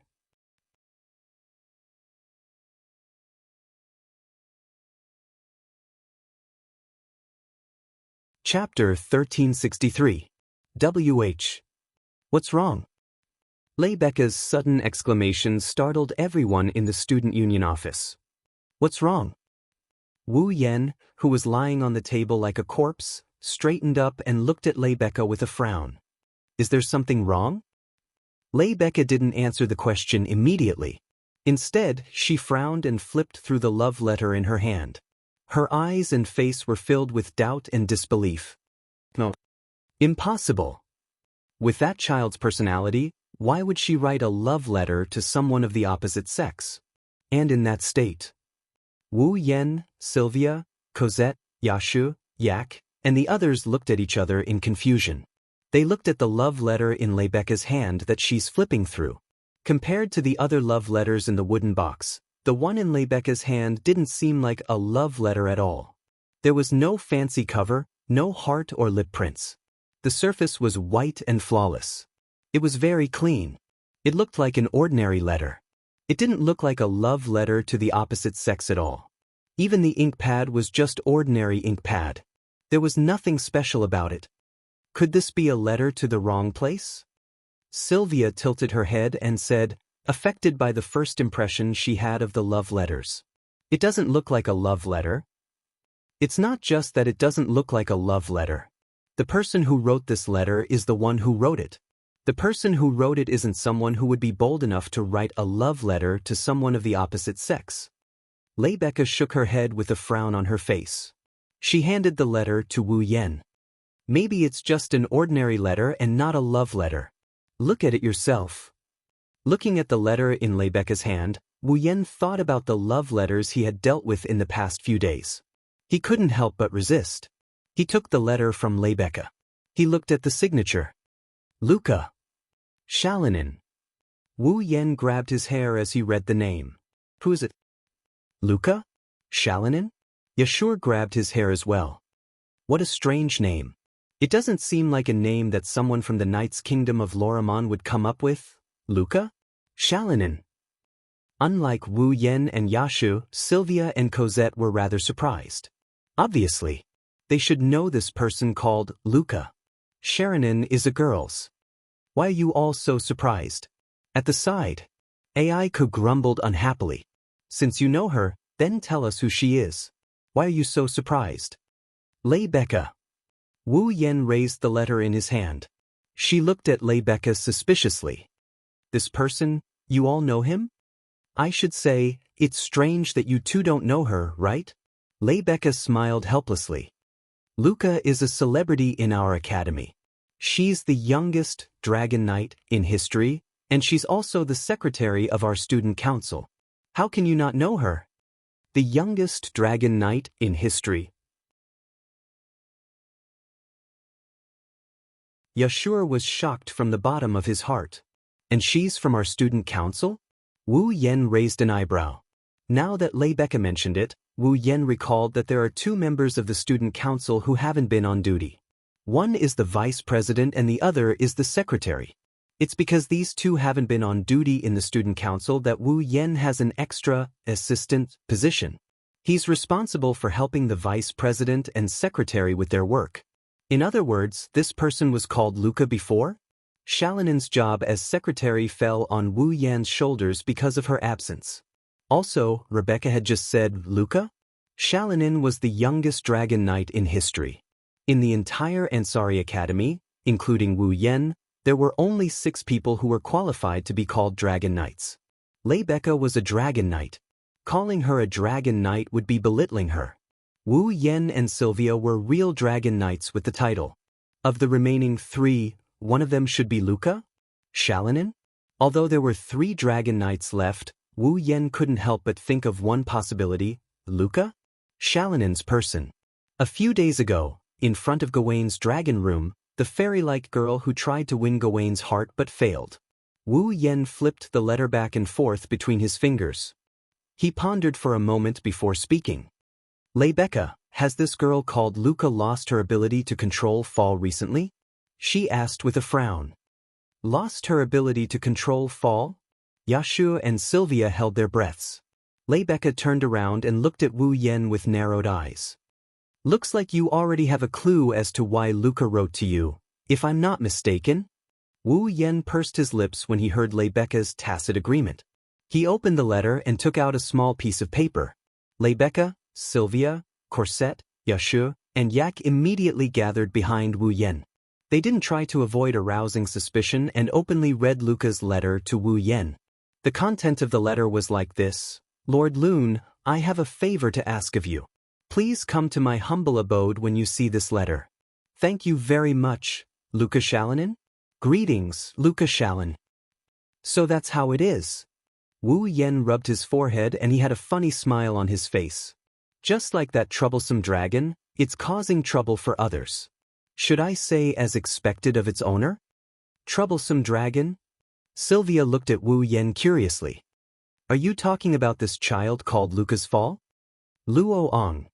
Lebecca hesitated for a moment and asked with uncertainty. Do you know Gawain? Know him? Wu Yan scratched his face. I do know him. After all, ever since Luca and Gawain's astral essence path was cut off, I've been taking care of Gawain. I've been feeding him things that contain a lot of astral essence to keep him alive. The astral essence path was cut off. Sylvia's expression changed slightly. Could it be that Luca lost her ability to control Fall because her Fall refused to let her ride it? How could that be? Yasho muttered in disbelief. Once a dragon refused its owner, it would be impossible for it to obtain astral essence from its owner. Although this was unpopular knowledge, there were actually quite a few people who knew about it. People like Lebecca and Sylvia, who had outstanding academic results, naturally knew about it. Only problematic students like Yashur were still in the dark. Even Yak knew what was going on, and her little face tensed up. There must be a reason why a holy and noble dragon would be the first to break the contract. His words sounded like he was trying to protect her, but he was accidentally poked by Ai Ku. A sinister look appeared on his face, but in the eyes of outsiders, he looked cute. Did Luca do something that humiliated the dragon race? Is that why it would rather die than let her ride it? Don't jump to conclusions, Yak, Lebecca said calmly. While I can't say for sure that it's not Luca's fault, the real reason is still a mystery. We can't just blame Luca. President Lebecca is right. Sylvia stood up solemnly.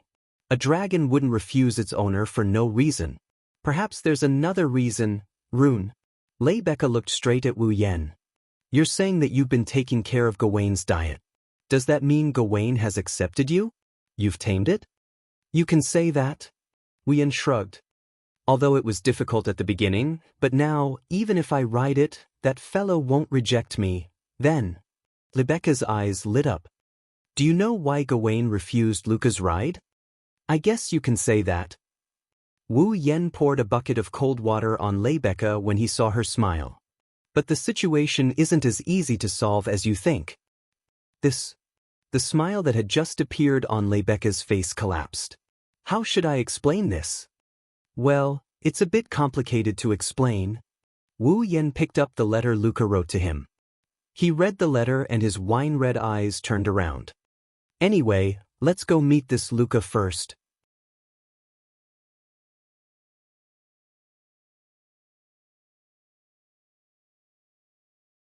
Chapter 1364. Ansari Dragon Academy, Mafi Lodge. Isn't that President Lebecca? Where? It's true. President Lebecca came to Mafi Lodge. And Her Highness Princess Sylvia. Her Highness Princess Sylvia came too. That man. Is he Lord Rune? Lord Rune? Heavens! Even Lord Rune came. Lord Rune. When Wu Yan, Lebecca, and Sylvia arrived at Mafi Lodge, the girls in the basic course class noticed them. When they saw Wu Yan, they went into an uproar. Since Mafi Lodge was a female dormitory, it wasn't convenient for boys to enter. Thus, apart from Wu Yan who was invited by Luca, only Lebecca and Sylvia accompanied her. Yaksu was very concerned about Luca losing her ability to control Fall, but since the famous horsemen of the divine race, Empress True Red, and Princess Blue Ice, were all here at the same time, a half-baked problem student like him wouldn't be of much use.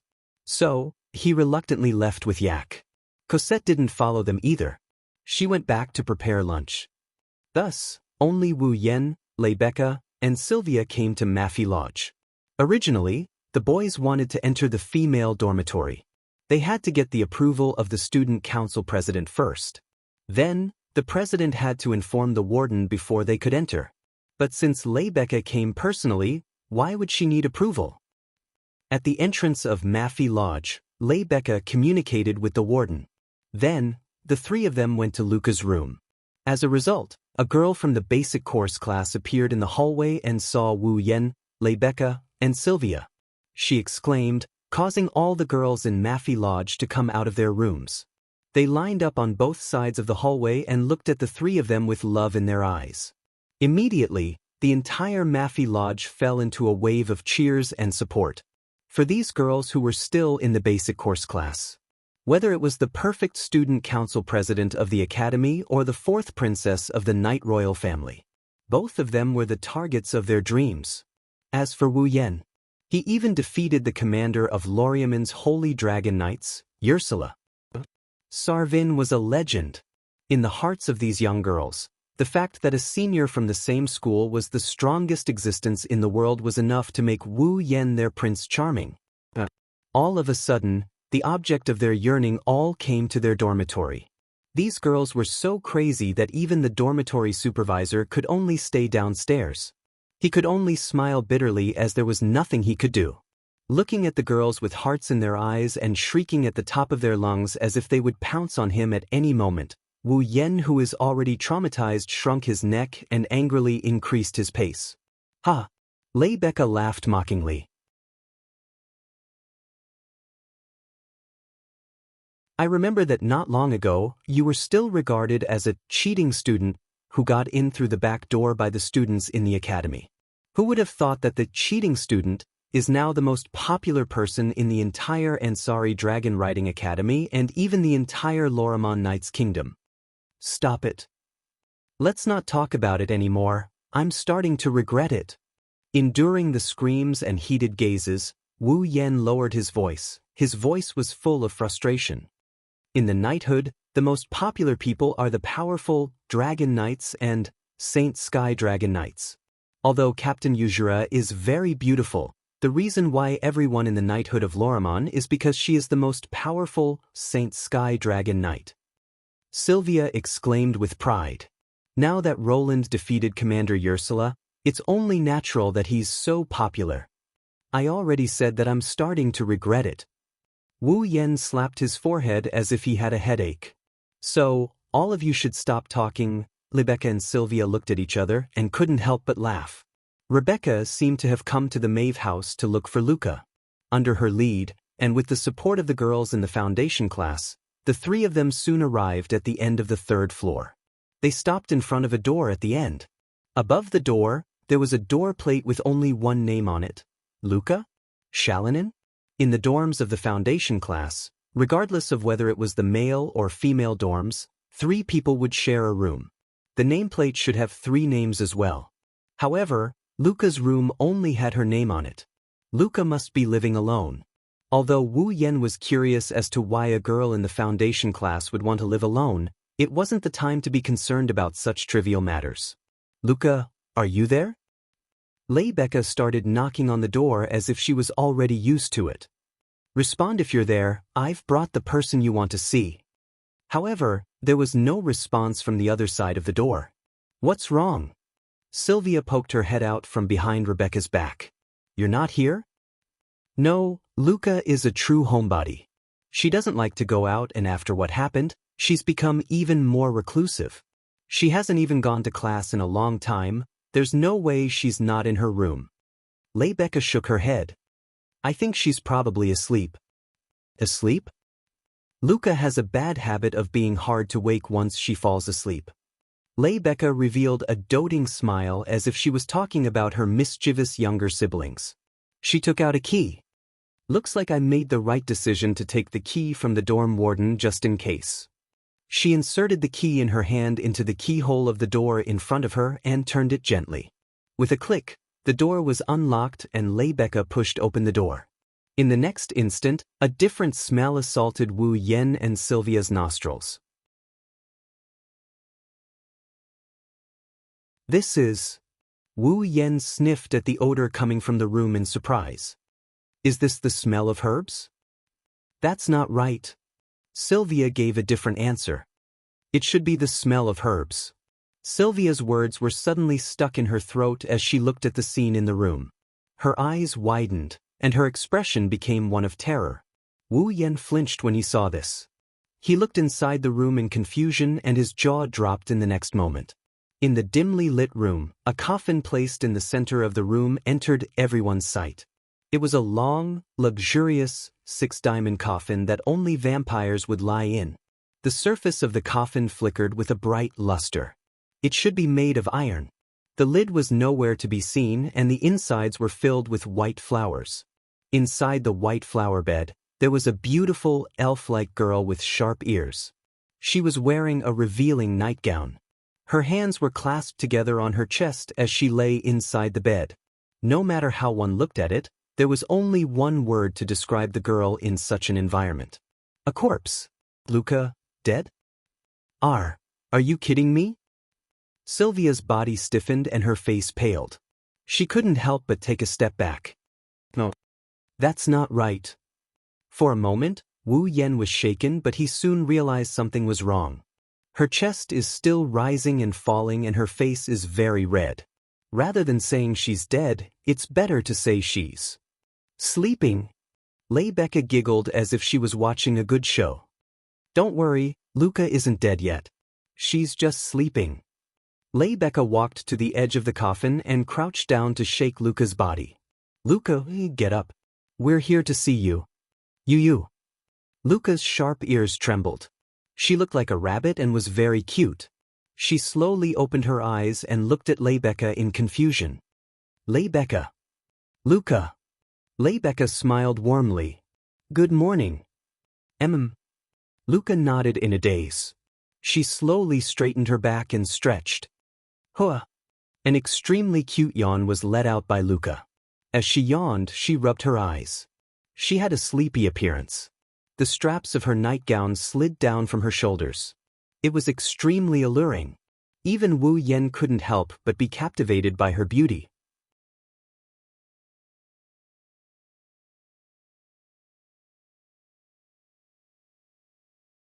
Chapter 1365. Bang! Just as Wu Yen was staring at Luca's body that was faintly visible below her collarbone due to her shoulder straps slipping off, a muffled sound and a sharp pain came from his abdomen at the same time, causing his face to almost distort. On the side, Sylvia expressionlessly withdrew her elbow strike and coldly snorted, causing Wu Yen to be a little angry. Your Highness, when did I offend you? To the person who kept looking at his junior sister's body with a perverted gaze. Sylvia cast a cold gaze at Wu Yen. I don't think there's a need to explain. Who's looking at his junior sister with a perverted gaze? Wu Yen immediately retorted, causing Sylvia to glare angrily at him. If you do something wrong, you have to be brave enough to admit it. This is the family rule of Knight Loriaman's Wang family. I didn't do anything wrong. In that kind of situation, those who don't look are abnormal men, right? How dare you say something like that? Can you still be considered a student of the Ansari Dragon Academy? Huh. All right, you two stop arguing. Rebecca, who had unknowingly arrived between Wu Yen and Sylvia, placed one hand on each of their shoulders and forcefully separated the two who were arguing. Arguing in someone else's room, Luca doesn't know what to do because of you two. Hearing that, Wu Yen and Sylvia were slightly stunned. They turned around and looked at the coffin. Only then did they see Luca rubbing her small fists, not knowing what to do. Clearly, Luca was a little panicked by the sudden argument between Wu Yen and Sylvia. Sorry. Wu Yen and Sylvia awkwardly apologized. They couldn't help but look at each other. Their faces darkened and they snorted at each other. They turned their heads away. Rebecca found it funny that they were quarreling with each other like children. Luca stole a glance at everyone present. Then she fixed her gaze on Wu Yen. Her purple eyes lit up slightly. He climbed out of the coffin. Luca suddenly walked in front of Wu Yen. He actually sat down on his knees. He bowed so deeply that his head hit the floor. Lord Lun. What are you doing? It wasn't just Wu Yen. Rebecca and Sylvia were startled by Luca's actions. Last time, I'm really sorry. Luca raised her head. His eyes were fixed on Wu Yen, and a pitiful aura emanated from his body, making Wu Yen feel guilty as if he had done something wrong. Are you apologizing? Even Wu Yen panicked when faced with this situation. He quickly crouched down and held Luca's shoulder. Wu Yen felt her smooth touch through his hand. Wu Yen wanted to help Luca up, but that unbelievably smooth touch tugged at his heartstrings. For a moment he forgot to do so. Sir Long had helped me so much last time, but I didn't recognize him. If I didn't ask around, I wouldn't have known that the person who helped me was Sir Long. Luca apologized from the bottom of her heart as she lowered her head again. Sir Long. Luca apologized from the bottom of her heart and lowered her head again. Please forgive my rudeness, Lord Loon. No. I didn't take it to heart. Wu Yen froze when he saw Luca pressing her forehead to the floor like a servant who had done something wrong. He didn't know what to say. It was just that she didn't recognize him. Even if Luca's performance last time was indeed a little rude, there was no need for her to be so respectful just for an apology, right? Isn't this a little too much? Don't mention Wu Yen, even Sylvia, who has been in a high position for a long time, felt that Luca's way of apologizing was a bit too exaggerated. She opened her mouth but no words came out. Rebecca, on the other hand, seemed to have thought of something. She put her mouth next to Wu Yan's ear and whispered a sweet explanation. Luca is a member of the Yequblade clan. The Yequblade clan is best at dragon riding and they have their own pride in dragon riding. However, because of this, the Yequblade clan will give the highest respect to those who are also outstanding in dragon riding. You have the title of Divine Rider, and your dragon riding skill is already recognized as unparalleled in the world. I'm afraid that Luca has already treated you as the most respectable person in the world. There's something like that? Wu Yan didn't know if he should laugh or cry at the same time. He thought that Luca knew who he was, and that he was the one who defeated Ursula. That was why she was so respectful. He didn't expect that she was only interested in his dragon riding skills. Even Gawain didn't refuse Lord Loon. He even listened to Lord Loon. Lord Loon's dragon riding skills must be superb. Luca clasped her hands together and placed them in front of her chest as if she was worshipping something. However, her face was always weak, making people want to protect her and bully her at the same time. I didn't recognize Lord Roland last time. I deserve 1,000 deaths. Isn't that too much of an exaggeration? Wu Yan's expression turned bitter. He ignored the slippery feeling in his hand and helped Luca up. All right, I didn't take it to heart. You don't have to worry too much. Oh, really? Luca carefully looked at Wu Yan. She only relaxed when she confirmed that Wu Yan didn't blame her. That's great. You're the one who's exaggerating, Luca. Wu Yan scratched his cheeks and he followed Luca's example. He sat down on the floor and cut to the chase. I've already read your letter. I can roughly guess why you've asked me to come here, but let me listen to your reason. Rebecca and Sylvia also turned serious as they looked at Luca. They were probably very worried about Gawain's condition as well. Luca lowered her head and fell silent. It took her a while to muster up the courage to meet Wu Yan's eyes. I hope Lord Roland can teach me how to not be rejected by Gawain. Teach you how to not be rejected by Gawain? Wu Yan closed his eyes. But why? Luca didn't know what to say. Because Gawain has been rejecting me. So I thought, don't tell me. Wu Yan interrupted Luca. His wine-red eyes exuded a sense of pressure that made Luca shiver. Have you never thought about why Gawain rejected you? Reason? Luca was stunned. Let me tell you the truth, Luca. Wu Yan spat it out in a merciless manner. Strictly speaking, I'm on Gawain's side. Wah! Luca's slender shoulders trembled. On Gawain's side? Rebecca, who had been silent all this time, finally spoke. In other words, the reason why Rowan and Gawain rejected Luca was because of Luca? It's because of me. Luca couldn't stop herself from wavering. It's just as Sylvia said. A dragon wouldn't reject its master for no reason, let alone use its own life to reject its master. Wu Yan stared at Luca until she lowered her head in fear. Gawain might be a proud dragon, but he cares about Luca more than anyone else. Luca, I don't believe you don't understand this. Of course I understand. Luca's expression carried a hint of grievance. But Gawain won't talk to me. He should have at least told me why he rejected me. Gawain has gone overboard. Wu Yan shook his head. Luca, Because of me last time, Gawain controlled his bad temper and allowed you to get close to it. At that time, I also let you touch it, but why did you stop halfway? All of a sudden, Luca froze on the spot as if she had been struck by lightning. That's right. Last time, I could have touched Gawain. Why did I stop halfway? Until she stopped, Gawain clearly didn't reject her. Looks like Roland was right. Sylvia's expression tensed up when she saw Luca's reaction.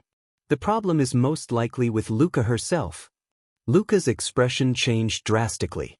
Her large, watery eyes were filled with frustration.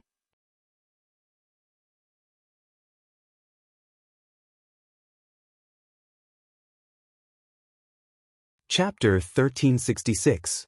Just as Wu Yen said, as Gawain's master, it was impossible for Luca not to know how much Gawain cared about Luca. She had been connected to Gawain's consciousness almost every day as his rider. That was why Luca was so upset when Gawain refused to let her ride him. It wasn't just because Luca had to bear the pressure of the high hopes of her clan. It was also because Gawain, who Luca saw as her family, refused to ride her. It wasn't that Luca didn't consider why Gawain would refuse her. It wasn't that she didn't think it was because of her. However, when she realized the truth, Luca still couldn't hide the sadness in her heart. Not only did Gawain refuse her because of her, he even cut off his celestial essence path and put his life in danger. To Luca, this was no different from her causing Gawain's death. Roan. Leibecca couldn't help but speak to Wu Yen when she saw the sadness in Luca's amethyst-like eyes. It's not a good idea to continue like this. Why don't you help Luca again? Hearing Leibecca's words, Luca realized that now isn't the time to be sad. She lifted her head and she looked at Wu Yen with a hopeful expression. As Gawain's owner, Luca was well aware of how difficult it was to deal with Gawain during this period of time. He never took a step out of the seventh dragon house. He didn't even leave his room. His body was getting weaker and weaker, but he refused to be examined by any experts. If anyone approached him, Gawain would threaten them. In the past, Gawain had reluctantly accepted Long Ding's care for a limited period of time because of food and shelter. But recently, Gawain would not even allow other dragons to get close to him, let alone Long Ding. He was like a severely injured beast or an animal that had just given birth to its offspring, extremely aggressive. At first, Luca was worried. If this continued, Gawain might even starve to death, let alone wait for his celestial essence to run out. That was until she heard from Long Ding that someone else was taking care of Gawain. Luca was relieved. A while ago, Luca met Wu Yen. Because Wu Yen seemed to be able to handle Gawain. That was why Luca wanted to get help from Wu Yen and have Gawain acknowledge her again. After asking around a little, it was only then that Luca realized that the person who had been taking care of her fall, and the person who had helped her that day was the horseman of the Protoss, Randall. Like Leibecca said, as a Yakublidian, she was influenced by the culture of the Yakublidians. Leibecca, the president of the student council, praised Luca's dragon riding skills as unparalleled. Wu Yen, the rider of the gods, couldn't help but respect her. Therefore, after learning that the person who helped her approach Gawain that day was the Protoss rider, Luca hurriedly wrote a letter out of respect. However, Corset, who was helping Wu Yen deal with love letters, mistook it for a love letter and threw it together with the big box of love letters, ready to get rid of it. Fortunately, Rebecca accidentally discovered Luca's letter. Otherwise, Luca's letter would have been thrown away by Corset as trash. Now, to exaggerate, Gawain only acknowledged Wu Yen in the entire world. He allowed Wu Yen to approach him and even seemed to listen to Wu Yan's every word. If Wu Yen could help her, then her chances of getting Gawain's acknowledgement would be much higher. Roland, please help her if you can. Even Sylvia lowered herself and pleaded for Luca in a soft voice. The dragon is the symbol of our knight's kingdom. As the fourth princess of the knight's kingdom, I can't just sit by and watch a dragon die in front of me, let alone a precious holy dragon. Roland, please help Luca this once. Lord Roland, please help me. Luca placed her hands on the floor in front of her and bowed respectfully. She pressed her forehead against her hands and bowed deeply. I don't want to lose Gawain and I can't live without him. I want to return to the past with Gawain. So, Lord Roland, please, why do I feel like I'm playing the bad guy? Rebecca, Sylvia, and Luca are all begging him for help. Wu Yen rolled his eyes when he saw the three beauties begging him for help. I didn't say I wouldn't help, did I? I wouldn't be here if I didn't want to help, would I? Yes. Luca abruptly lifted her head and looked at Wu Yen with a joyful expression. In other words, Gawain has a bad temper, but he and I get along quite well. Otherwise, I wouldn't have taken care of him. Wu Yen shrugged. If you want me to watch it die, of course I can't do it. If you want me to help you, I will definitely help. But don't celebrate too early. Wu Yen added coldly when he saw Rebecca, Sylvia, and Luca smiling. You know that Gawain rejected you mainly because of your own problems. I can be your middleman, but whether or not Gawain will acknowledge you again depends on you. Luca hesitated. Why are you hesitating? Sylvia frowned. Your fall is facing the threat of death because of you. Now that you have a solution, shouldn't you go forward bravely to overcome all difficulties and save Fall's life? Luca shrieked when Sylvia reprimanded her. She shrunk her neck in fear. Sylvia, don't get too worked up. Luca has a very delicate personality. If you scare her like this, it will have the opposite effect. Rebecca pressed on Sylvia's shoulder and walked up to Luca. She held her hand and spoke softly. But Sylvia is right. Luca, you can't hesitate anymore. Gawain is waiting for you to save him, Rebecca. Luca took a deep breath. She finally regained her composure and nodded. I understand. Luca turned to Wu Yen and spoke respectfully again. Then, Lord Loon, I'll have to trouble you. Well, just leave Gawain to me. Looking at Luca's respectful yet weak demeanor, Wu Yen rubbed Luca's head. It's up to you whether or not we can succeed. Luca blushed, but she didn't break free from Wu Yan's hand. Instead, she narrowed her eyes and revealed a shy yet enjoyable expression. Her pointy ears even twitched. She looked very cute. Luca's cute appearance made Wu Yen unable to resist moving his hand away from Luca's head. Instead, he touched Luca's pointy ears. Something unexpected happened. Luca shivered and let out a cute whimper. Her face turned pink and her body became weak. She fell forward and into Wu Yan's arms. She gasped for breath. My ears. Luca's reaction startled Wu Yen. Wu Yen felt Luca's white and smooth body falling into his arms. Her cheeks were red and she was gasping for breath. She looked like she was at his mercy. He couldn't help but think of a prank. Therefore, Wu Yen didn't let go of Luca's ear. Instead, he pinched her other ear with his other hand. No? You can't. Luca shuddered. Her delicate body suddenly tensed up, and the blush on her face deepened. And Luca's performance naturally attracted a certain wolf's gentle and unbridled kneading. Wu Yen started to rub her pointy ears as if he was harassing her. Luca felt like she was struck by lightning. Her tensed-up body turned limp as she laid in Wu Yan's arms. She kept panting, causing the air around them to be tinged with a pinkish hue. Wu Yen found this rather amusing. Just as Wu Yen was about to take it one step further, the temperature around him suddenly dropped to the lowest point as if it had frozen over, startling Wu Yen from his enjoyment. Wu Yen finally remembered there were two other people at the scene. Tomorrow morning, 7th Dragon House. I'll take you to see Gawain. Wu Yen realized the danger and his face tightened. He left those words and ran out of Luca's room like a gust of wind. Stop right there. You shameless bastard who dares to touch your junior.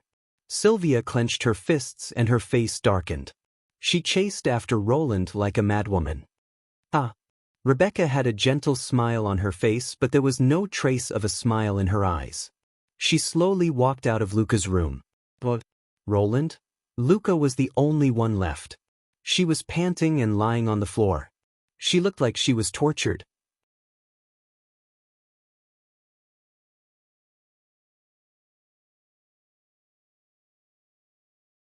Chapter 1367. It was a night filled with dense dark clouds but with a bright moon hanging high in the sky.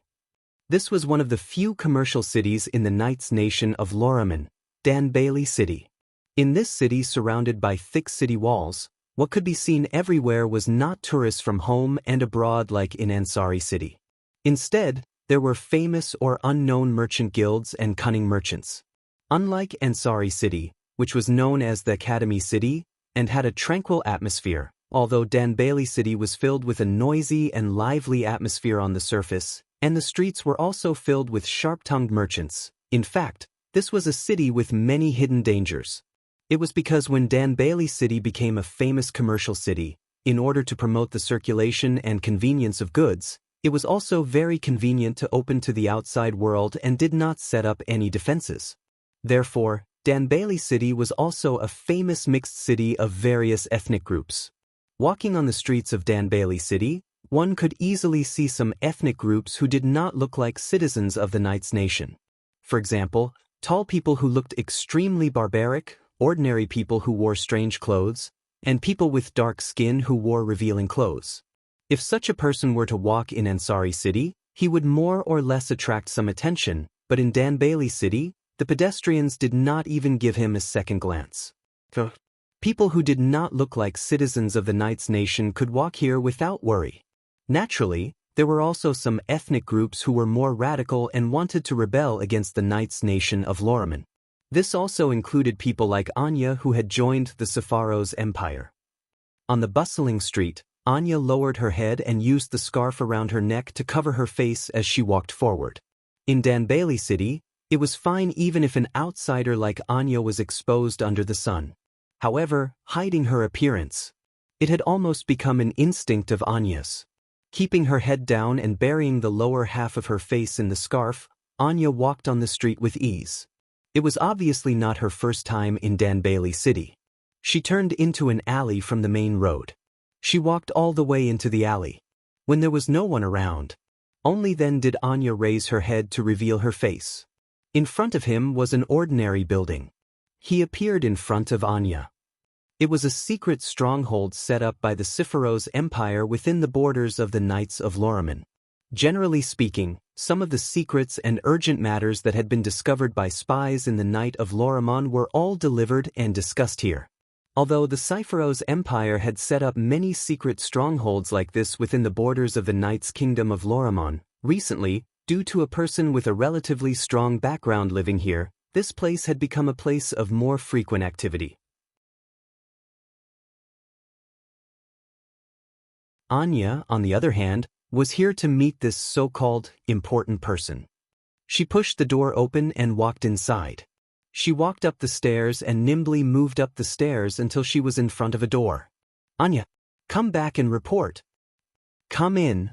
Almost at the same time, a voice entered Anya's ears, causing her heartbeat to involuntarily quicken. She hurriedly took a deep breath, suppressed the nervousness in her heart, pushed open the door and walked in. Behind the door was a room that was decorated like a study. It wasn't very big. Inside the room, behind a desk, a silver-haired man with a mask on his face was leisurely sitting on a chair. It was the one who revived the corpse dragon and escaped from Wu Yan's grasp, Mikavez's. Looking closely, one could see that Mikavez's artificial limb that was broken by Wu Yan was now in perfect condition. It seems like he had a new artificial limb installed. Anya? Mikawos shifted his gaze to Anya. From the looks of it, you seem to have gained something. Yes, Lord Mikavez? Anya respectfully bowed. I have infiltrated the Ansari state. I see. Mikavez nodded. Then, have you investigated the matter I asked you to investigate? Yes. We are still investigating, but we have preliminary information. Anya took out a document from her waist bag and placed it on the desk. This is information about the boy who defeated the corpse dragon and the girl who was swallowed into its stomach. Please take a look, Lord Mikavez. Mikawos nodded casually. He picked up the document on the table and began to read it. Anya hesitated, as if she had something to ask, but in the end, she didn't ask. Actually, Anya was very confused. She wondered why Mikavez was investigating Yak. Investigating Yashur was excusable since he defeated the corpse dragon Mikavez awakened, but why would he investigate Yak who was swallowed by the corpse dragon? Was it because she was a dragon in human form? Anya didn't quite understand, But since Mykovez asked her to investigate, she could only do her best. After a while, Mykovez lifted his head from the document in his hand and looked at Anya. Then what about the student who stopped us? For a moment, fear flashed through Anya's eyes. I've collected it too. Her face that was originally filled with determination turned pale. She gritted her teeth and handed another document to Mikawos. Mykovez didn't seem to notice the change in Anya's expression. He took the document and began to read it, but not long after, he frowned in surprise. Defeated Loriaman's Holy Dragon Knight Commander Wuxia? Sarwin? Why yes. Anya's expression turned ugly. That was an open duel. I was there at the time. This is interesting. Mikawise narrowed his eyes under the mask, looking at the document in his hand with a serious expression. However, Mikawos was stunned by what he saw. A white dragon that wields white flames. Hearing Mikawos's words, Anya's body trembled violently, and the expression on her face became even uglier. This time, even Mikawos noticed Anya's strange behavior. Anya, what's wrong? Lord Mykovez? Anya was hesitant like never before. She clenched her teeth and spoke softly. Do we really have to go against Roland? Against Randall? Mykovez didn't answer. Instead, he looked straight at Anya. Are you afraid? Anya wanted to deny it, but she couldn't. But Mykovez continued to stare at Anya. As a warrior, you're not even afraid of death. Why are you afraid now? Anya's pretty face became bitter as she took out a crystal from the bag at her waist. It's a product developed by the Empire that can store images. Lord Mykovez, do you want to see Roland personally? Randall and Wuxia? Sarwin's duel will make it clear. With that, Anya placed the crystal on the table. An arc of light flashed across the surface of the crystal and an image appeared. It's an image of an elegant white dragon bathed in a sea of white flames. In the image, the white dragon was extremely elegant and graceful. Under the rendering of the white flames, it looked like a sage walking in the world, giving people a good impression of it. However, looking at the white dragon in the image, Mikawos's scalp suddenly went numb, and his eyes were filled with horror. That dragon? Mikawos couldn't help but take a step back. His face was filled with disbelief. How is this possible? Just now, when he saw the white dragon's burning flame in the image, Mikawos was actually scared. That's right. He was scared. He was scared for no reason at all. That's impossible. Anya didn't know, but Mykovez knew he wasn't an ordinary person. In this world, there wasn't a single dragon that could instill fear in him. Not even the last descendant of Avalon's Holy Dragon royal family, Yak. But it's undeniable that Mykovez was scared when he saw the white dragon. No, it's impossible. Mikawos held his head in pain, causing Anya to become somewhat anxious. Lord Mykovez, are you all right? I'm fine. Mykovez stopped Anya, who was about to approach him. He turned around and his breathing calmed down. After a while, Mykovez spoke. Let's go. To Ansari.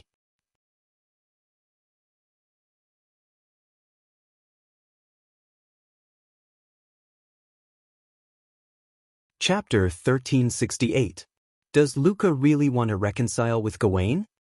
Wu Yen quietly climbed up the stairs of Maffei House.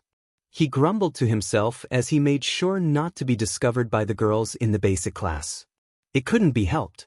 They had made an appointment to meet Gawain today, but even a lazy sleeper like him was dragged out of bed by Corset, while Luca still hadn't arrived at the 7th Dragon House. What was going on? There were still classes to attend today, so Luca and Gawain had to meet earlier to avoid clashing with the class schedule. Everyone woke up early with the same thought in mind. Even Yashu and Yak were there, but Luca was still nowhere to be seen. Although Luca was very cute, everyone had woken up early because of her. However, she hadn't shown up all this time. Wasn't that a bit too much? Of course, Leibeka still gave an explanation. Luca has always been a homebody. In the past, other than when she was with Gawain, Luca always stayed in her room. According to her, she could only feel at ease in a room filled with the smell of herbs. Therefore, it was not easy to drag her out of her room. Due to this reason, Wu Yan was assigned the task of calling Luca over. It was because Luca respected Wu Yan the most. Rebecca, Sylvia, and the others had to inform the academy first. When dealing with an uncontrollable dragon, the slightest mistake could lead to danger. Furthermore, once the dragon went berserk, the buildings and whatnot would be destroyed without restraint. Without the consent of the academy, the student council would not be able to escape the blame if such a thing were to happen. So, Rebecca brought Sylvia to greet the academy first. Yashur and Yak, on the other hand, remained on standby since they had never seen Luca before. Wu Yan was the only one who could come to Luca. Thank goodness it's still early. Those girls should still be sleeping. Otherwise, I would definitely be surrounded. Wu Yan had only been here once yesterday, so he didn't forget the way. It took him some time. He arrived at Luca's room. Luca. He extended his hand. Wu Yan knocked on the door and raised his voice. Are you up? He waited for a while, but there was no response. Wu Yan's lips twitched. Is she really sleeping? Rebecca said that Luca wasn't easy to wake up from her sleep. Moreover, there was a special sleeping incense in her room. With that, Luca wouldn't be easily woken up.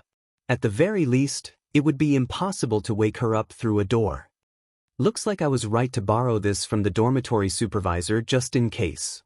Taking out a key from his pocket, Wu Yan couldn't help but recall the time when he used the student council's name to request to enter the female dormitory.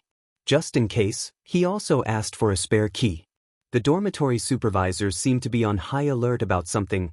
Shaking his head, he cleared his mind of distracting thoughts. He inserted the key into the keyhole and turned it as he spoke. Luca, I'm coming in. Wu Yan pushed open the door to Luca's room. A room filled with unknown plants entered Wu Yan's sight. Along with it, there was a fragrant smell of vanilla. It floated out of Luca's room. This light smoke should be the incense that Rebecca had lit, right? Indeed, smelling this fragrance was like smelling the fragrance of the plants in the bathroom of Veronica's Sylvanus. It made one's mood tend to calm down involuntarily. At first, Wu Yan felt calm when he smelled the incense. When Wu Yan saw the scene next to the coffin that acted as Luca's bed, his calm demeanor was tossed out of the window. Lord Long? In the center of the room, on the edge of the coffin, Luca wasn't sleeping like Wu Yan expected. She's already awake. However, the timing of Wu Yan's arrival.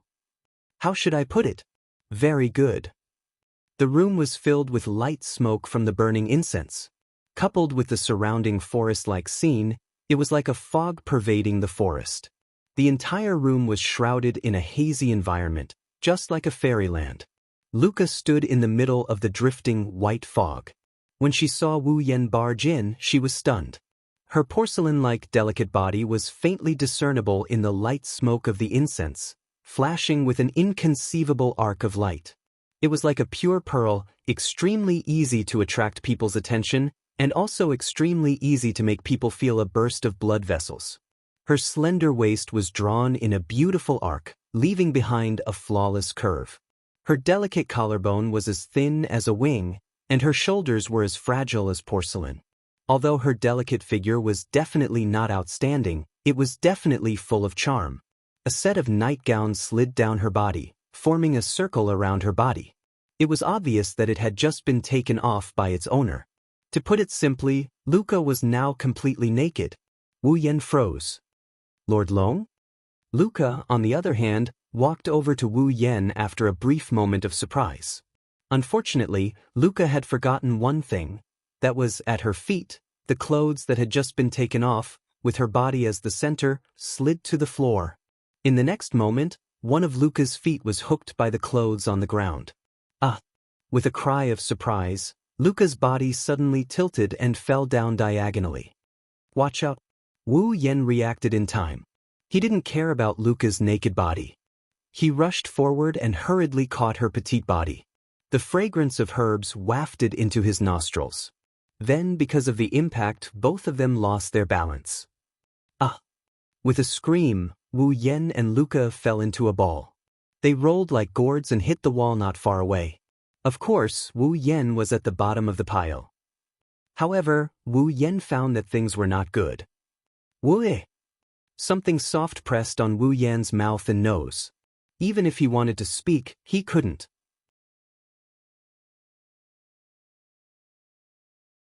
He could only whimper. Luca, in her naked state, rode on top of Wu Yan's head. The thing that blocked Wu Yan's mouth was Luca's lower body. I can't breathe. I've been blown away. Luca raised her head and let out a delicate moan. Impossible. How could such a melodramatic thing happen to me? With this thought in mind, Wu Yan widened his eyes and unconsciously moved his mouth. Luca's body started to tremble violently. Her two smooth thighs suddenly clamped Wu Yan's head with great force. Her unique body temperature and body fragrance were transmitted to Wu Yan's senses. Wu Yan felt that he had no more regrets in this life. Can't? Luca suddenly tensed up her body. Her whole body trembled violently as if she had exhausted all her energy. Her slender and delicate body fell limply onto Wu Yan's body. She started gasping for breath. Her cheeks were flushed red and her elf-like ears were dyed pink. Her amethyst-like eyes were filled with a misty color. It wasn't until Luca collapsed that Wu Yan's mouth and nose finally got some relief from their stuffy state. However, he looked like his soul has left his body. His face is blank and lifeless. In the past, Wu Yan didn't imagine that he would be like the male lead in anime. With a welfare halo, he could even get benefits from opening a door. But he didn't expect that this day would actually come. Moreover, it was a great benefit. Until now, Luca's smell was still rushing back and forth in his mouth and nose. Wu Yan couldn't help but laugh foolishly. Soon after, a strong murderous aura rushed towards him from the direction of the door. Wu Yan shivered violently. He didn't know what to think, but his forehead was covered in sweat. Hee. At the door of Luca's room, Becca sneered. Veins popped up on Sylvia's forehead. Billowing black smoke rose from their backs as they walked towards Wu Yan.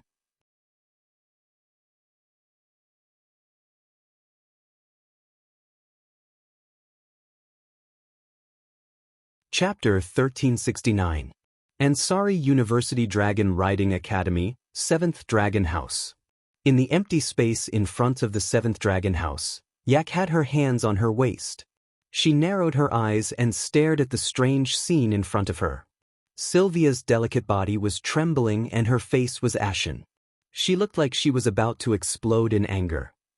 Becca maintained her elegant posture. Her every move was filled with a natural and noble aura. She had a smile on her face, but there was no smile in her eyes. Luca was bashful. Her entire face was bright red. Her amethyst-like eyes were filled with tears. She was acting very weak, and her eyes kept sneaking glances to the side. And in front of Luca's eyes, there was an expressionless Wu Yan. His background was dark, and he looked like he had just escaped from hell. You! Yak's narrowed eyes were filled with annoyance. She didn't hold back as she cursed at them. You just came back from the hospital, right? Don't say any more, Yak. Yashu pulled Yak away in fear. It feels very dangerous. You must not provoke them again. Yi Zichen said. Look at how useless you are. They are just a few female human creatures. Why are you so scared? Yak curled her lips in disdain. Do you think you have the right to call yourself my slave? I hate that right. I really don't want it. What did you say? All right, calm down. Yak seemed to want to send Yashu to the hospital as well. Becca let out a sigh of relief. She recovered her perfect image as the student council president and spoke calmly. Don't forget that we have more important things to do. We can't be like a certain someone and take advantage of a junior at a time like this and forget about the important things. I already said that it was a misunderstanding. Wu Yan subconsciously refuted, but in the end he sighed bitterly. Forget it. No matter how I explain, you won't listen. On the side, Sylvia suppressed her anger and snorted. Taking action against a junior? What a shame. You are the public enemy of all females. As for the public enemy of all females, The iron fist of justice must be punished. This is the family rule of the royal family of Lorman. Before Sylvia could finish, she was interrupted by Wu Yan's imitating tone, and he added in a weird tone. I've heard this sentence countless times just now. Unfortunately, you're no match for me. You can't punish me. Hearing this, Sylvia immediately glared at Wu Yan, but there was nothing she could do. Her face was red with anger. This is outrageous. Be like a real dragon knight, and be brave enough to take responsibility. Your so-called responsibility is to let you punch me a few times, right? Wu Yan grinned and said, I'm sorry. This responsibility is too heavy. I can't bear it. That's it. Seeing that Wu Yan and Sylvia were about to quarrel, Sylvia hesitated. Luca was about to cry. It's all my fault. Please don't quarrel, that's enough. Let's stop fooling around here. Leibecca stopped them. No matter what, let's deal with Luca and Gawain first. That's right. Yashu also stopped them with a resentful expression. If we leave Gawain alone, Luca will be too pitiful, Lord Loon. Luca looked at Wu Yan anxiously, a trace of pleading in her eyes. Sigh. Seeing how easily Luca was aroused, Wu Yan rubbed his forehead. You're right. Let's not waste time. Let's go in. Leibecca, Luca, Yashu and the others immediately responded. Sylvia nodded solemnly as well. Then, the 6 of them entered the dragon house. We're here. Under Wu Yan's lead, the group arrived at the innermost dragon room of the 7th dragon house. Inside the room, Gawain was lying on the floor weakly. His silver fur looked dull due to his weakened state. He didn't look like a holy dragon at all. Just by looking at Gawain, the group could tell that he wasn't in good shape. Hey Loon. Seeing how weak her kin was, Yak couldn't bear to see him like this. Are you able to cure it? Gawain's current condition isn't caused by his illness. In fact, if he was sick, it would be much easier. Wu Yan shook his head. The main reason why Gawain is so weak is that the star essence road between him and Luca has been cut off. He has lost a lot of star essence and the energy needed for his life activities. Therefore, as long as he can replenish a lot of star essence, Gawain will recover immediately. However, that level of astral essence replenishment isn't something that can be obtained by eating food with a high amount of astral essence. Wu Yan glanced at Yak. Unless Gawain swallows a human. That way, he'll be able to replenish his astral essence. Don't say such a terrifying thing. A chill rose in Yak's heart, and her expression became ferocious. The holy and noble dragons would never do such a thing. Then let's quickly connect Luca and Gawain's astral essence path again. Wu Yan turned his head and looked at Luca from the corner of his eyes. In any case, we can only rely on Luca. Go! Like a... Rebecca's heroic voice reverberated through the air. No matter what, let's greet Gawain first, Emmy? Luca shrunk her neck and looked at Wu Yan. It wasn't until Wu Yan nodded at her that Luca nervously clenched her fists and walked forward timidly. However, halfway through, Luca suddenly stopped and didn't go forward. It seemed like Luca wanted to talk to Gawain at this distance. Isn't this a little too far? Sylvia couldn't help but voice her own opinion. Since she's talking to her ball, she should be closer. Gawain hasn't woken up yet. He didn't refuse either. Luca stopped herself. Leibecca frowned thoughtfully. It seems like the problem lies with Luca herself. Is there a reason why she can't get close to Gawain? Everyone looked at each other in silence. Wu Yan is the only one who kept looking at Luca. No one knows what he's thinking about. Gawain. After a while, Luca finally called out Bale's name and woke Gawain from his slumber. However, when Gawain saw that it was Luca who called out to him, his eyes turned cold. He turned away and closed his eyes again, not noticing that there were other people present. Gawain. Luca lowered her head when she saw this. She was dejected. What kind of attitude is that? Sylvia was also angered by Gawain's attitude. Is that the attitude he should have toward his master? Has he rejected Gawain to this extent? Rebecca's expression darkened. The situation is worse than we thought. She's still as bad-tempered as ever? Even Wu Yan didn't know whether to laugh or cry. There's no need for this, Gawain, Luoang. Rebecca pursed her lips at Luca and Gawain. I think you'd better go help Luca. I guess that's all I can do for now. Wu Yan shrugged. He walked past Luca and headed towards Gawain. Follow him. Luca froze out of reflex when she heard Wu Yan's words. When she came back to her senses, she started hesitating. Follow him? Does he want me to follow Gawain? But will Gawain agree? Luca felt uneasy when she thought of this. Wu Yan's voice drifted into Luca's ears. If you don't even dare to get close, both you and Gawain are doomed. Luca's heart tightened. She looked up and saw Wu Yan approaching Gawain. Her heartbeat quickened. Gawain. Luca kept repeating Boer's name in her heart. She clenched her hand into a fist and placed it on her chest as if she was cheering herself on. She mustered her courage and finally lifted her foot. Slowly, she approached Gawain's direction. However, if one were to look closely, they would notice that Luca's feet were trembling slightly as she moved forward. It was as if the one approaching wasn't Baal who was destined to be with her for the rest of her life, but a terrifying prehistoric beast.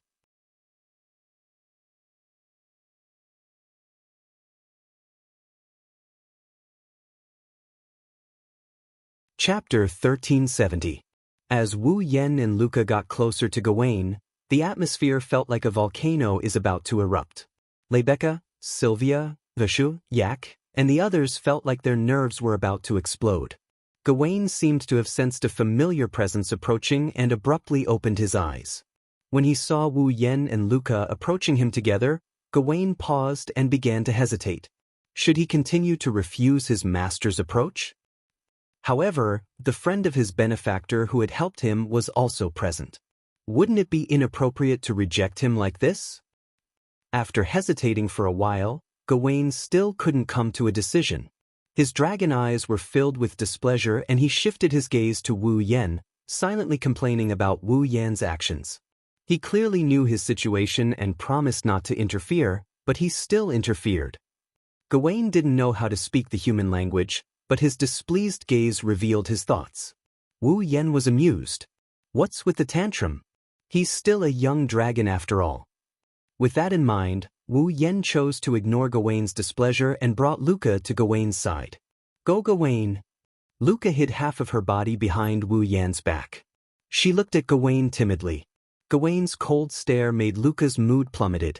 Gawain watched as Wu Yan brought Luca closer to Gawain. Gawain didn't show any obvious signs of rejection. Rebecca, Sylvia, and the others couldn't help but sigh in relief. Roland really managed to tame that Gawain. Rebecca said with a sigh. Gawain may still be a young dragon, but his abilities aren't inferior to Lancelot's at all. His personality is also rather difficult to deal with. I didn't think he'd actually be tamed. Roan didn't disappoint his title of Rider of the Divine Race. Lancelot is still a young dragon. Sylvia retorted unhappily. Also, Lancelot has mastered the flying method of speed burst, and I'm getting more and more familiar with the dance of piercing dragon's breath. Lancelot's strength is also much stronger than Gawain's. Indeed, Gawain doesn't have speed burst and Luca doesn't know the dance of piercing dragon's breath. If they really fight, they'll be defeated in an instant. Rebecca looked deeply at Luca, who was hiding behind Wu Yan. A meaningful smile appeared on his face. But if you underestimate Luca, you will suffer a great loss. Don't forget, Luca is the next leader of the Yekablad tribe. Patriarch of the Yekablad tribe.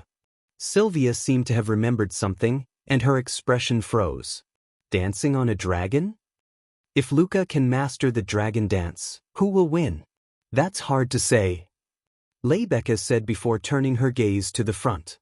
Of course, the prerequisite is that Luca has to gain Gawain's approval again. While Rebecca and Sylvia were talking, Wu Yan patted Gawain's neck and shook his head when he saw the displeasure in Gawain's eyes. I know that you don't want me to interfere in your affairs, but it's definitely not a solution for you to continue like this. I also know that you don't care whether you can keep your life or not, But think about it yourself. Once Luca loses you and fall, how desperate would she be? Don't forget, Luca's an existence that her own race has high hopes for. Wu Yan stared at Gawain's pupil-less purple dragon eyes. Once she loses the qualification to become a dragon knight, or even a dragon breeder, Luca's position in her tribe will undergo drastic changes. In that case, she might as well be dead. Do you want that to happen? Gawain's gaze immediately changed. If Luca can overcome her weakness and return to her previous state, wouldn't it be the best of both worlds? Wu Yan patted Gawain's neck. At least give Luca a chance. This time, the displeasure in Gawain's eyes disappeared, only hesitation remained. Of course, Gawain, who was willing to risk his life for Luca's safety, didn't want to see Luca face the situation that Wu Yan mentioned. But overcome. Can she overcome it? Gawain. Luca mustered up her courage and looked at Gawain with a pleading gaze. I don't know what I did wrong, but at least give me a chance. Give me a chance to talk to you. You. Gawain lowered his head. His dragon eyes were filled with uncertainty. It's too hard for you to make such a choice at your age. Wu Yan stroked Gawain's dragon horn. Just do as I say, Gawain. You don't have to do anything. Just sit here. Gawain shifted his dragon head and looked at Wu Yan. He then glanced at Luca, who had a hopeful look on her face. He turned his head away as if he couldn't care less, but he obediently laid back down on the ground. What the prideful dragon! Wu Yan rubbed Gawain's head as if he's trying to soothe him. He bent down and his expression turned serious. Luca, touch Gawain. Lord Loon. Luca was a little happy to see Gawain lie back down on the ground after Wu Yan's words. But when she heard Wu Yan's instructions, she became nervous again. Touch Gawain like before. Wu Yan looked disdainfully at Luca, whose forehead was covered in sweat. This is your chance. After today, even I might not help you anymore. Luca raised her head in shock. Wu Yan's expressionless face entered her field of vision, telling her that he wasn't joking. Luca was given the chance. Whether she could grasp it or not was up to her. If she couldn't grasp it, then everything Wu Yan did would have been in vain. Luca clenched her fists and shifted her gaze to Gawain. She twisted her hands a few times and a wavering expression appeared on her doll-like face. After a long while, she walked out from behind Wu Yan. She stood in front of Gawain and looked at his body that was within reach. She raised her hand and slowly moved it towards Gawain. Rebecca, Sylvia, Yasher, Yak, and the others gradually became nervous. Gawain slowly opened his eyes, but he didn't look at Luca. Under everyone's gaze, Luca's hand came closer and closer to Gawain. Just as Luca's hand was about to touch Gawain, her pupils suddenly shrunk to the size of a needle. The memory of that day surfaced in Luca's mind once again. The panic when she lost her center of gravity. The fear when she lost her balance. The helplessness when she fell from Gawain's back. The despair when she saw Gawain getting farther and farther away from her and the ground getting closer and closer to her. She couldn't reach Gawain even if she extended her hand. Russell. Luca's pretty face instantly turned deathly pale. She drew back all her hands, hugged her own body, and stepped back with a face full of fear and trembling. Luca, Rebecca, Sylvia, and the others were shocked. Roar. Gawain suddenly raised his head and let out a roar filled with anger and disappointment at Luca. It turned into a sound wave that blew towards Luca. Ah! Luca finally reacted. Tears welled up in her eyes as she looked at the roaring Gawain. She turned around and chose to run again. However, Luca's footsteps soon stopped. This was because Rebecca and Sylvia were standing side by side in front of Luca, blocking her path. Luca. Rebecca's expression was unprecedentedly serious. Why did you suddenly stop? Why don't you dare touch Gawain? Why did you suddenly run? The three whys were like sharp arrows, piercing Luca's heart and making her body tremble. Luca. Sylvia raised her voice with a sharp glint in her eyes. Don't tell me you're afraid of Gawain? Afraid of Gawain? Luca was dumbfounded. I'm afraid of Gawain? In other words, Gawain rejected me because I'm afraid of him? How? As if she had lost all her strength, Luca's body softened and she knelt on the ground. Her expression was stupefied. Rebecca and Sylvia glanced at each other and lowered their heads in silence. In the dragon house, Wu Yan stroked Gawain's head. He looked at the kneeling Luca and slowly closed his eyes. The atmosphere in the dragon house was heavy.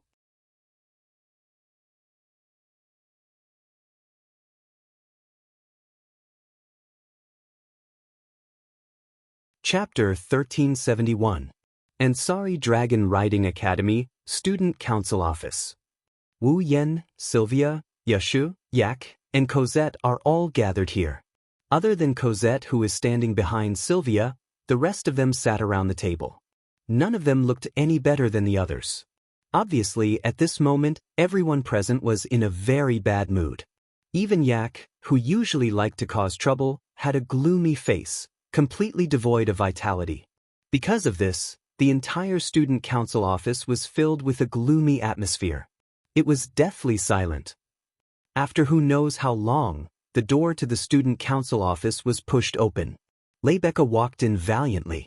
However, her face no longer had that confident and charming smile. It was rare for her to have a gloomy expression. Her emerald eyes were filled with worry and even a trace of exhaustion. Cosette. Wu Yan sighed when he saw the unconcealable exhaustion in Rebecca's eyes. Pour a cup of tea for Rebecca. Yes. Cosette smiled and poured a cup of black tea on the table in front of Rebecca. Just whose maid are you? Sylvia was dissatisfied and powerless when she saw Cosette obediently follow Wu Yan's orders. However, she didn't say anything else. After all, it wasn't the time to care about these things. Thank you. Rebecca finally squeezed out a smile and picked up the black tea in front of her. After taking a sip, his condition had more or less recovered a little. How is it? Wu Yan asked in a concise manner. Although his words were concise, everyone present understood what Wu Yan was asking. They all looked at Rebecca. I've already sent her back to Mafush. Rebecca bitterly smiled. But as soon as I returned to the room, Luca closed the door and ignored my shouts. I think she must have suffered a great blow, of course. Sylvia said with some indignation. Who would be refused to ride by their own fall because they are afraid of their fall? That's unimaginable, right? Don't be so sure. Wu Yan waved his hand at Sylvia. Luca also has her own reasons. Don't use your own views to generalize others. If Luca was really afraid of Gawain, she wouldn't have tried so hard to get him back. You mean? Rebecca, who was drinking her tea, paused and frowned. Luca is afraid of Gawain for another reason? No. Wu Yan narrowed his eyes.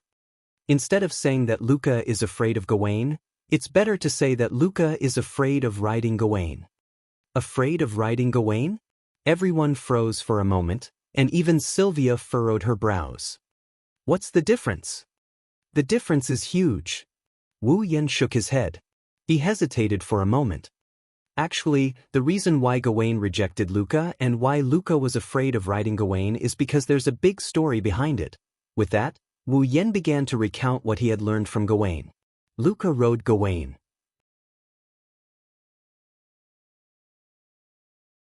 She practiced the dragon dance that was passed down from generation to generation in the Yekybrad clan.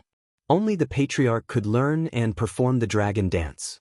Due to the difficulty of performing a dance while riding a dragon, he fell from Gawain's dragon back. She also suffered from psychological trauma after falling from Gawain's back. She began to fear riding Gawain. In the end, Luca forced herself to continue the dragon dance. Gawain was worried that Luca's life would be in danger if she continued to ride the dragon while suffering from psychological trauma, so he rejected Luca's request.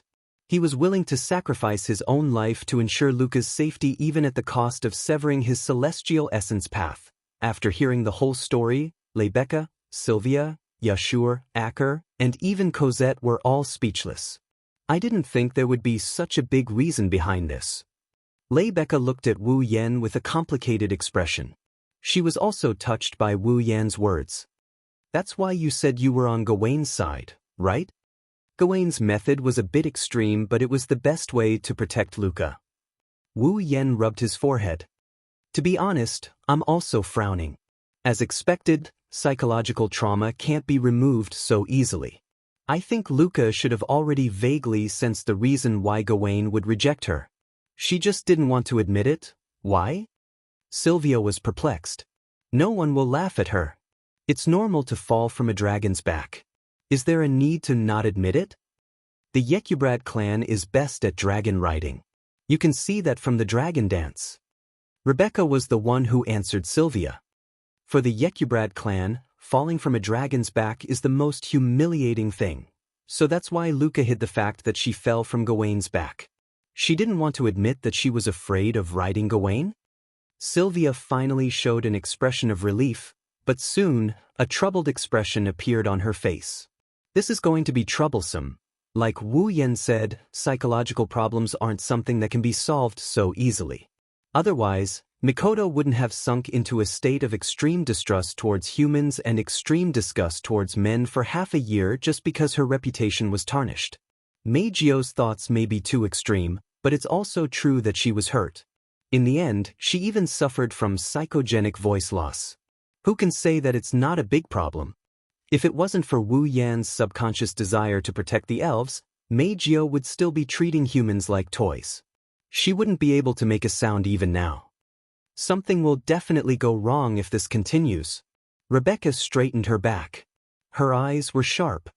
Let's not talk about Gawain for now.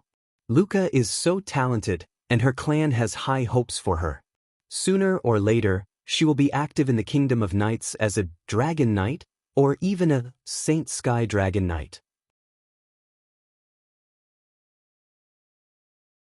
It will be a great loss for her if she is restricted by such obstacles and stagnates. The student union must give her some help. I agree. Sylvia was the first to react. Her face was serious. The Yekyubrad clan has always been a clan with many talents in the knighthood of Lorman. It's also because of their prowess on the battlefield that the knighthood exists today. Since Luca is the next leader of the Yekyubrad clan, she will definitely be one of the strongest fighters in the knighthood in the future. As the fourth princess of Lorman, I can't just sit by and watch. I agree. Yashur clenched his teeth. His face was filled with determination. Although I don't have the same perspective as President Rebecca and Her Highness, I used to be called a problematic student. I don't have the feeling of fall. I've experienced it for 3 years now. I can't bear to see Luca being looked down upon like I was in the past. That's why I can't just sit by and watch. Rebecca looked at Sylvia and Yashur with gratification and praise. Then she looked at Wu Yan. I have stated my reason from the start. I can't just watch that dragon die like that. Wu Yan rapped his knuckles on the table as he scanned the crowd. Looks like the student council really has to intervene this time. Everyone smiled bitterly. However, there was a hint of joy in their eyes. They looked like they were enjoying themselves. Wu Yan couldn't help but pour cold water on them. I can understand everyone's feelings, but it's also a fact that we can't help. Everyone's expression stiffened. They looked at each other. I think it's better to ask the Academy's experts for help, right? Yashur voiced his opinion, but it was rejected by Rebecca. Someone already thought of this from the beginning. The Academy's experts wanted to examine Gawain from the very beginning. However, Gawain refused to let anyone approach him. They couldn't do anything. Can't Roan make Gawain listen to him? Sylvia was unsure of what she was talking about. With Roan around, the experts should be able to examine Gawain, right? But Gawain's problem is that he doesn't have enough star essence. Rebecca shook her head again. I think that even if the experts approached Gawain, they wouldn't be able to find a way for Gawain to replenish enough star essence. Otherwise, the dragons wouldn't have fallen to the point of having to contract with humans to survive. Immediately, everyone revealed a distressed expression.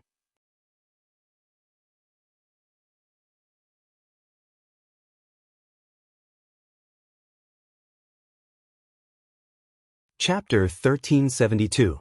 In the end, 3 days passed, but there was no progress in the matter between Luca and Gawain. During these 3 days, Rebecca and Sylvia went to Mefesh more than once. They wanted to know Luca's current situation with the excuse of visiting.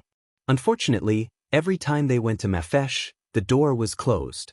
They couldn't even see Luca's face. Luca also took away the spare key to the dormitory. The two had no chance at all and could only retreat. In other words, Luca had stayed in her room for 3 whole days and didn't take a step out. Originally, if she let Wu Yen go to Meifusha, based on Luca's longing for Wu Yen and the fact that he helped her a while ago, Luca should be willing to let Wu Yen talk to her. However, Gawain's situation was also a problem. Without Wu Yan's care, Gawain's condition would definitely worsen. Left with no choice, they could only let Wu Yen take care of Gawain's matters while Lebecca and Sylvia continued to focus on Luca's side. This made Yushu and Yak very dissatisfied. After all, the two of them had not been of any help from the start to the end, nor had they been assigned to any side by Lebecca. They could only watch as everyone busied themselves while they watched from the side, unable to do anything. However, there was nothing they could do about it. Mafesh was a female dormitory and it wasn't convenient for boys to enter. Wu Yen took advantage of Lucas several times when he went in. Lebecca and Sylvia naturally wouldn't allow Yashur to take advantage of Luca or the other girls. As Yashur's fall, Yak couldn't act on her own, so the two of them couldn't interfere with Luca's matters. As for Wu Yan's side, regardless of whether Gawain was willing or not to let Yashu take care of Gawain, Yak herself was very unwilling. According to Yak's original words, as a holy and noble dragon, even if the other party was of the same race, she wouldn't allow herself to do such a thing that only a servant would do. She didn't even allow Yashu to do the same. The reason was that as his servant, the only person Yaksu could serve was Aiku, and so, on Gawain's side, Yaksu and Yak also forfeited. In the end, they could only watch from the side. Actually, Wu Yen really wanted to refute. What do you mean by servants? What did it mean to serve? All he did was cook a meal for Gawain and give him a small amount of star essence without anyone knowing. From an outsider's point of view, he was just providing food for Gawain. Is providing food for others something that only servants should do? You call this service? How could those chefs endure this? Although Wu Yen was not a chef, providing food for the dragons was a piece of cake for him. With his current culinary skills, as well as his physical abilities, he could easily prepare the food for Guthrum, Lancelot, and Gawain in a matter of minutes. It was not as easy as drinking water, but it was not much harder than eating rice.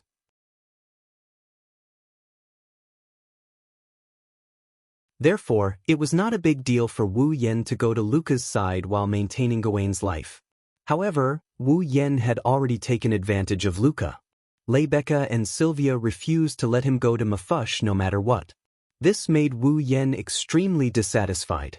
Sylvia had a reason to stop him from going to Mafush. After all, Corset had hinted that Sylvia was interested in him. But what about Lebecca? Was it purely because she didn't want to see her cute junior being taken advantage of? Or was Lebecca interested in him as well? Perhaps only Lebecca herself knew the answer to this question. Moreover, what time was it now? The matter of taking advantage of her should be placed at the back. The important thing should be the right thing to do, right? What are you up to? Thinking of this, Wu Yen couldn't help but sigh. But Lord Roland sighed. Really? He really sighed. I really want to sit in front of Lord Roland and be blown away by his breath. I can't believe you have such a perverted idea. But I also want to, listening to a group of girls gathering in a corner of the classroom, sneakily and brazenly looking at him while shrieking without bothering to hide their volume, Wu Yen lost at least 80% of his strength. Even the classroom can't be peaceful? At this moment, a loud voice echoed from the entrance of the classroom. Lord Roland, someone is looking for you. Someone. In an instant, the classroom fell silent. Someone is looking for Roland? In a corner of the classroom, Sylvia lifted her head from her book and looked towards the door. In the next moment, Sylvia held her breath, and everyone in the classroom fell silent. At the door of the classroom, a petite figure seemed to be hiding behind the door. She was looking into the classroom uneasily. It was a young girl with slightly curly platinum hair that reached her shoulders. The young girl was wearing a female uniform unique to the academy. Her appearance was like a sculpture, extremely exquisite. Her pair of amethyst-like pupils were very conspicuous. Her entire body exuded a delicate and fragile temperament like porcelain that made people want to protect her. Her pair of sharp ears were much longer than the average person's. She was like a fairy that had walked out of a fairy tale, beautiful and fresh. It was Luca who had been hiding in her room for the past 3 days. "Luca!" Sylvia exclaimed. "It's you?" Wu Yan was also surprised. Not only Wu Yan and Sylvia, the entire classroom seemed to be in an uproar as they started discussing the matter. Isn't that the third-year Luca from the foundation class? Shalanin? Luca? Shalanin? Are you talking about the Yekablad? The youngest dragon knight in history? It's her. I recognize her. She's Luca? Shalanin. That Yekablad genius actually came to the classroom to look for Lord Loon.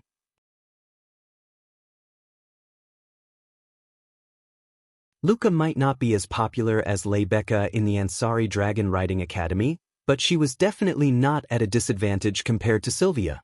She was a member of the Yekublade clan, the youngest dragon knight in history. Coupled with her delicate appearance and gentle temperament, many male students in the basic and advanced classes were her fans. Naturally, there were fans of Luca here as well. Luca's visit to Wu Yan would cause a stir no smaller than Lebeka's visit to Wu Yan last time. Luca, on the other hand, didn't realize why she's being stared at by so many people.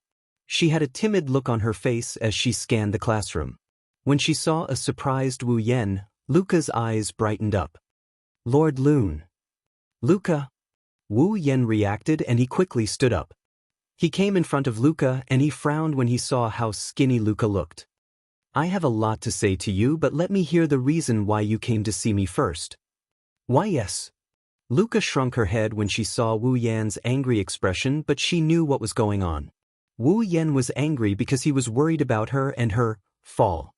She, on the other hand, acted so shamefully when this lord was helping her. How embarrassing.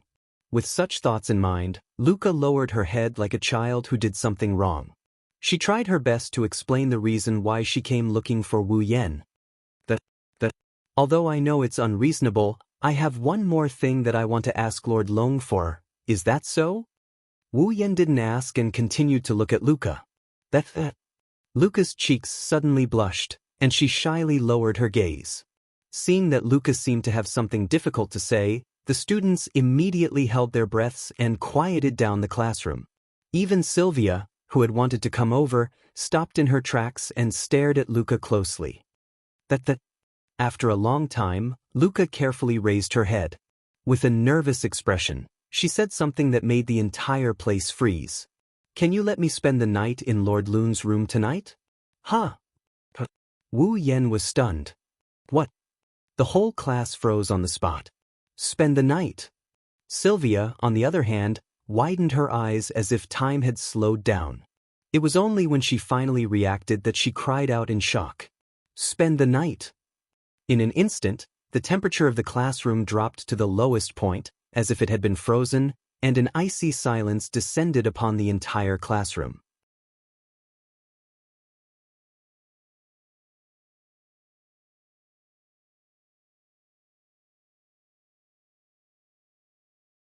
Chapter 1373. Ansari Dragon Riding Academy. In the night, the stars dotted the sky and the moon shone brightly. The cold air mixed with the moonlight spread across the entire world. It was like a mist dotted with starlight, permeating the silent Ansari University's Dragon Rider Academy. At this time, there were only a few lights in the Ansari Dragon Riding Academy. The 4 student dormitories were all in darkness.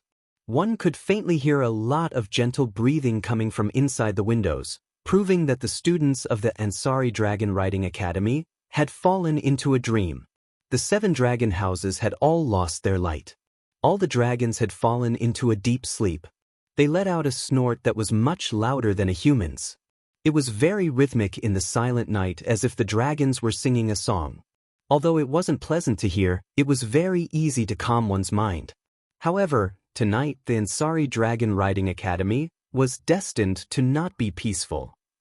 Near the Ansari Dragon Riding Academy, there was a building. It was a very old-looking sacred hall. In the middle of the sacred hall, there was a bell tower made of stone bricks. And on the bell tower of the sacred hall, one was tall and one was short. One big and one small, one male and one female, two figures stood there. The male's face mask could cover the area above his nose, leaving only 2 eye sockets. It was a cold mask. The female wore revealing unique clothes with a scarf around her neck. Her skin was dark and her long black hair was tied into a ponytail. It was Mycavez and Ania who came from Danbailey City. Standing at the highest point of the bell tower that was enough to have a panoramic view of the entire Ansari Dragon Riding Academy, Mycavez looked down at the Ansari Dragon Riding Academy that had fallen into darkness as the lights gradually faded. In his eyes, a trace of nostalgia actually flashed through. Ania guarded behind Mycavez. Her delicate figure was straight as she also looked down at the academy. She didn't see the nostalgia in Mycavez's eyes. Otherwise, she would be shocked. The moonlight poured down without any hindrance. The moonlight shone on Mycavez and Anya. Bathed in the moonlight, Mycavez's cloak fluttered slightly in the night breeze. He was like an assassin in the dark, causing Anya to feel a chill in her heart from time to time as she stared at his back, but she quickly regained her senses. After an unknown amount of time, Mikawos finally withdrew his gaze that was filled with nostalgia. He exhaled and couldn't help but sigh. It's as peaceful as before, same as in the past? Ania was startled and looked at Mikawos suspiciously. Mycavez, did you come to the Ansari Dragon Riding Academy often in the past? Seeming to have sensed the doubts in Ania's heart, Mikawos turned sideways in a non-committal manner and opened his arms as though he wanted to hug the entire Ansari Dragon Riding Academy.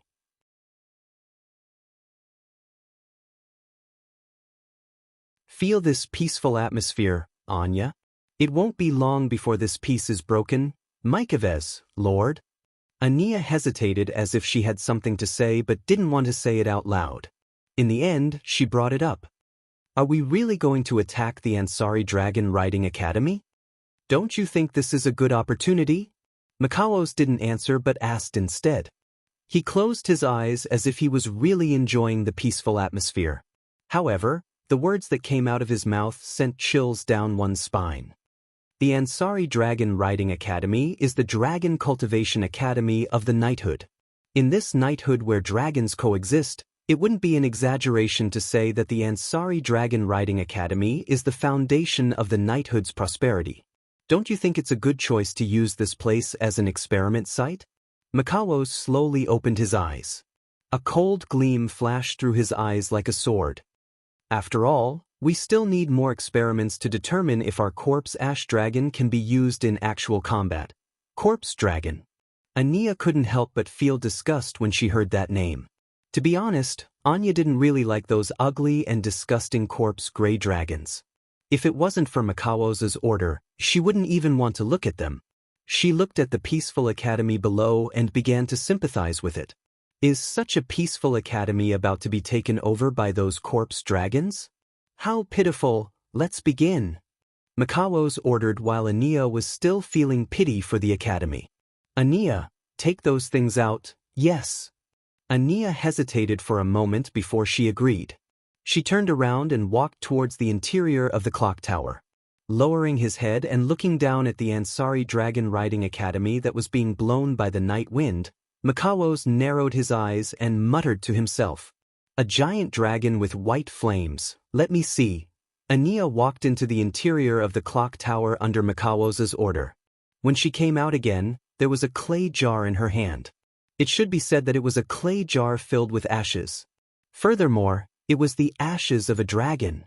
These were dragon ashes that Mikawos, Anya, and some spies of the Sepharos Empire in the Knights Nation of Loriman had spent a considerable amount of time to steal from the temples dedicated to the burial of dead dragons in the Knights Nation of Loriman. Although Mikawos had the ability to use tools made by magicite engineering to awaken a dead dragon, the necessary condition to awaken a dead dragon was to use the ashes of a dragon as a medium. Otherwise, even if it was a product made by magicite engineering, it would be useless. Today, These ashes will turn into ferocious and disgusting beasts and mercilessly destroy the peace of the Ansari Dragon Riding Academy. Ania suppressed the disgust in her heart and seriously put on a pair of gloves. She opened the clay jar filled with ashes and reached her hand into it.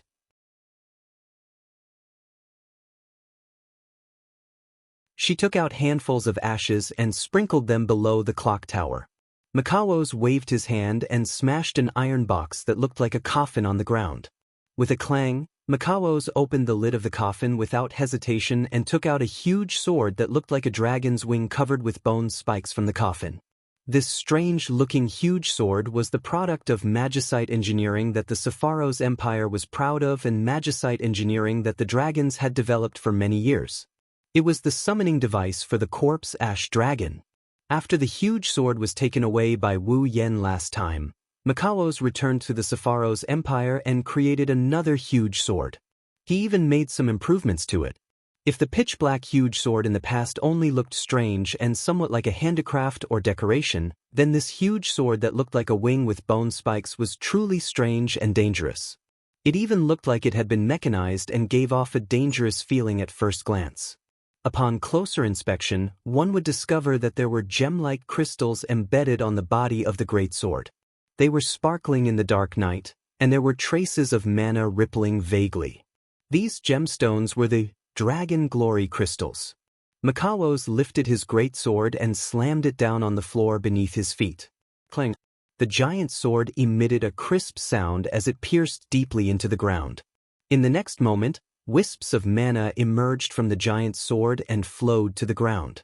Grasping the hilt of the huge sword tightly, Makaos closed his eyes and chanted an incantation. It is an object of the deepest depths, from the abyss of death, an irresistible darkness, its blood, its flesh, ashes to ashes, ashes to ashes. The Dragon Glory crystals embedded on the huge sword bloomed with a frightening and strange light, illuminating the entire bell tower that had fallen into darkness. Makaos opened his eyes and pulled out the huge sword. He grabbed the hilt with one hand and raised it to the sky. Show yourself. The crystallization of magic engineering. Dazzling red light flashed on the giant sword like flowing water, and then condensed into lightning-like thunderbolts. With a sizzling sound, the red light gathered together, and with the giant sword as the source, shot into the starry night sky. Incomparably dark clouds suddenly appeared in the calm night sky and stirred like a whirlpool, circling back and forth and covering the clear night sky in an instant. Streaks of red lightning slithered about like snakes, flashing densely in the pitch-black clouds. Below the bell tower, in front of the Ansari Academy of Dragon Riders, a scarlet light began to flicker. It was like the eyes of a lone wolf staring at its prey. You're tuning in to the Wandering Hero YouTube channel. Don't forget to subscribe and join us on this journey to catch the most captivating stories.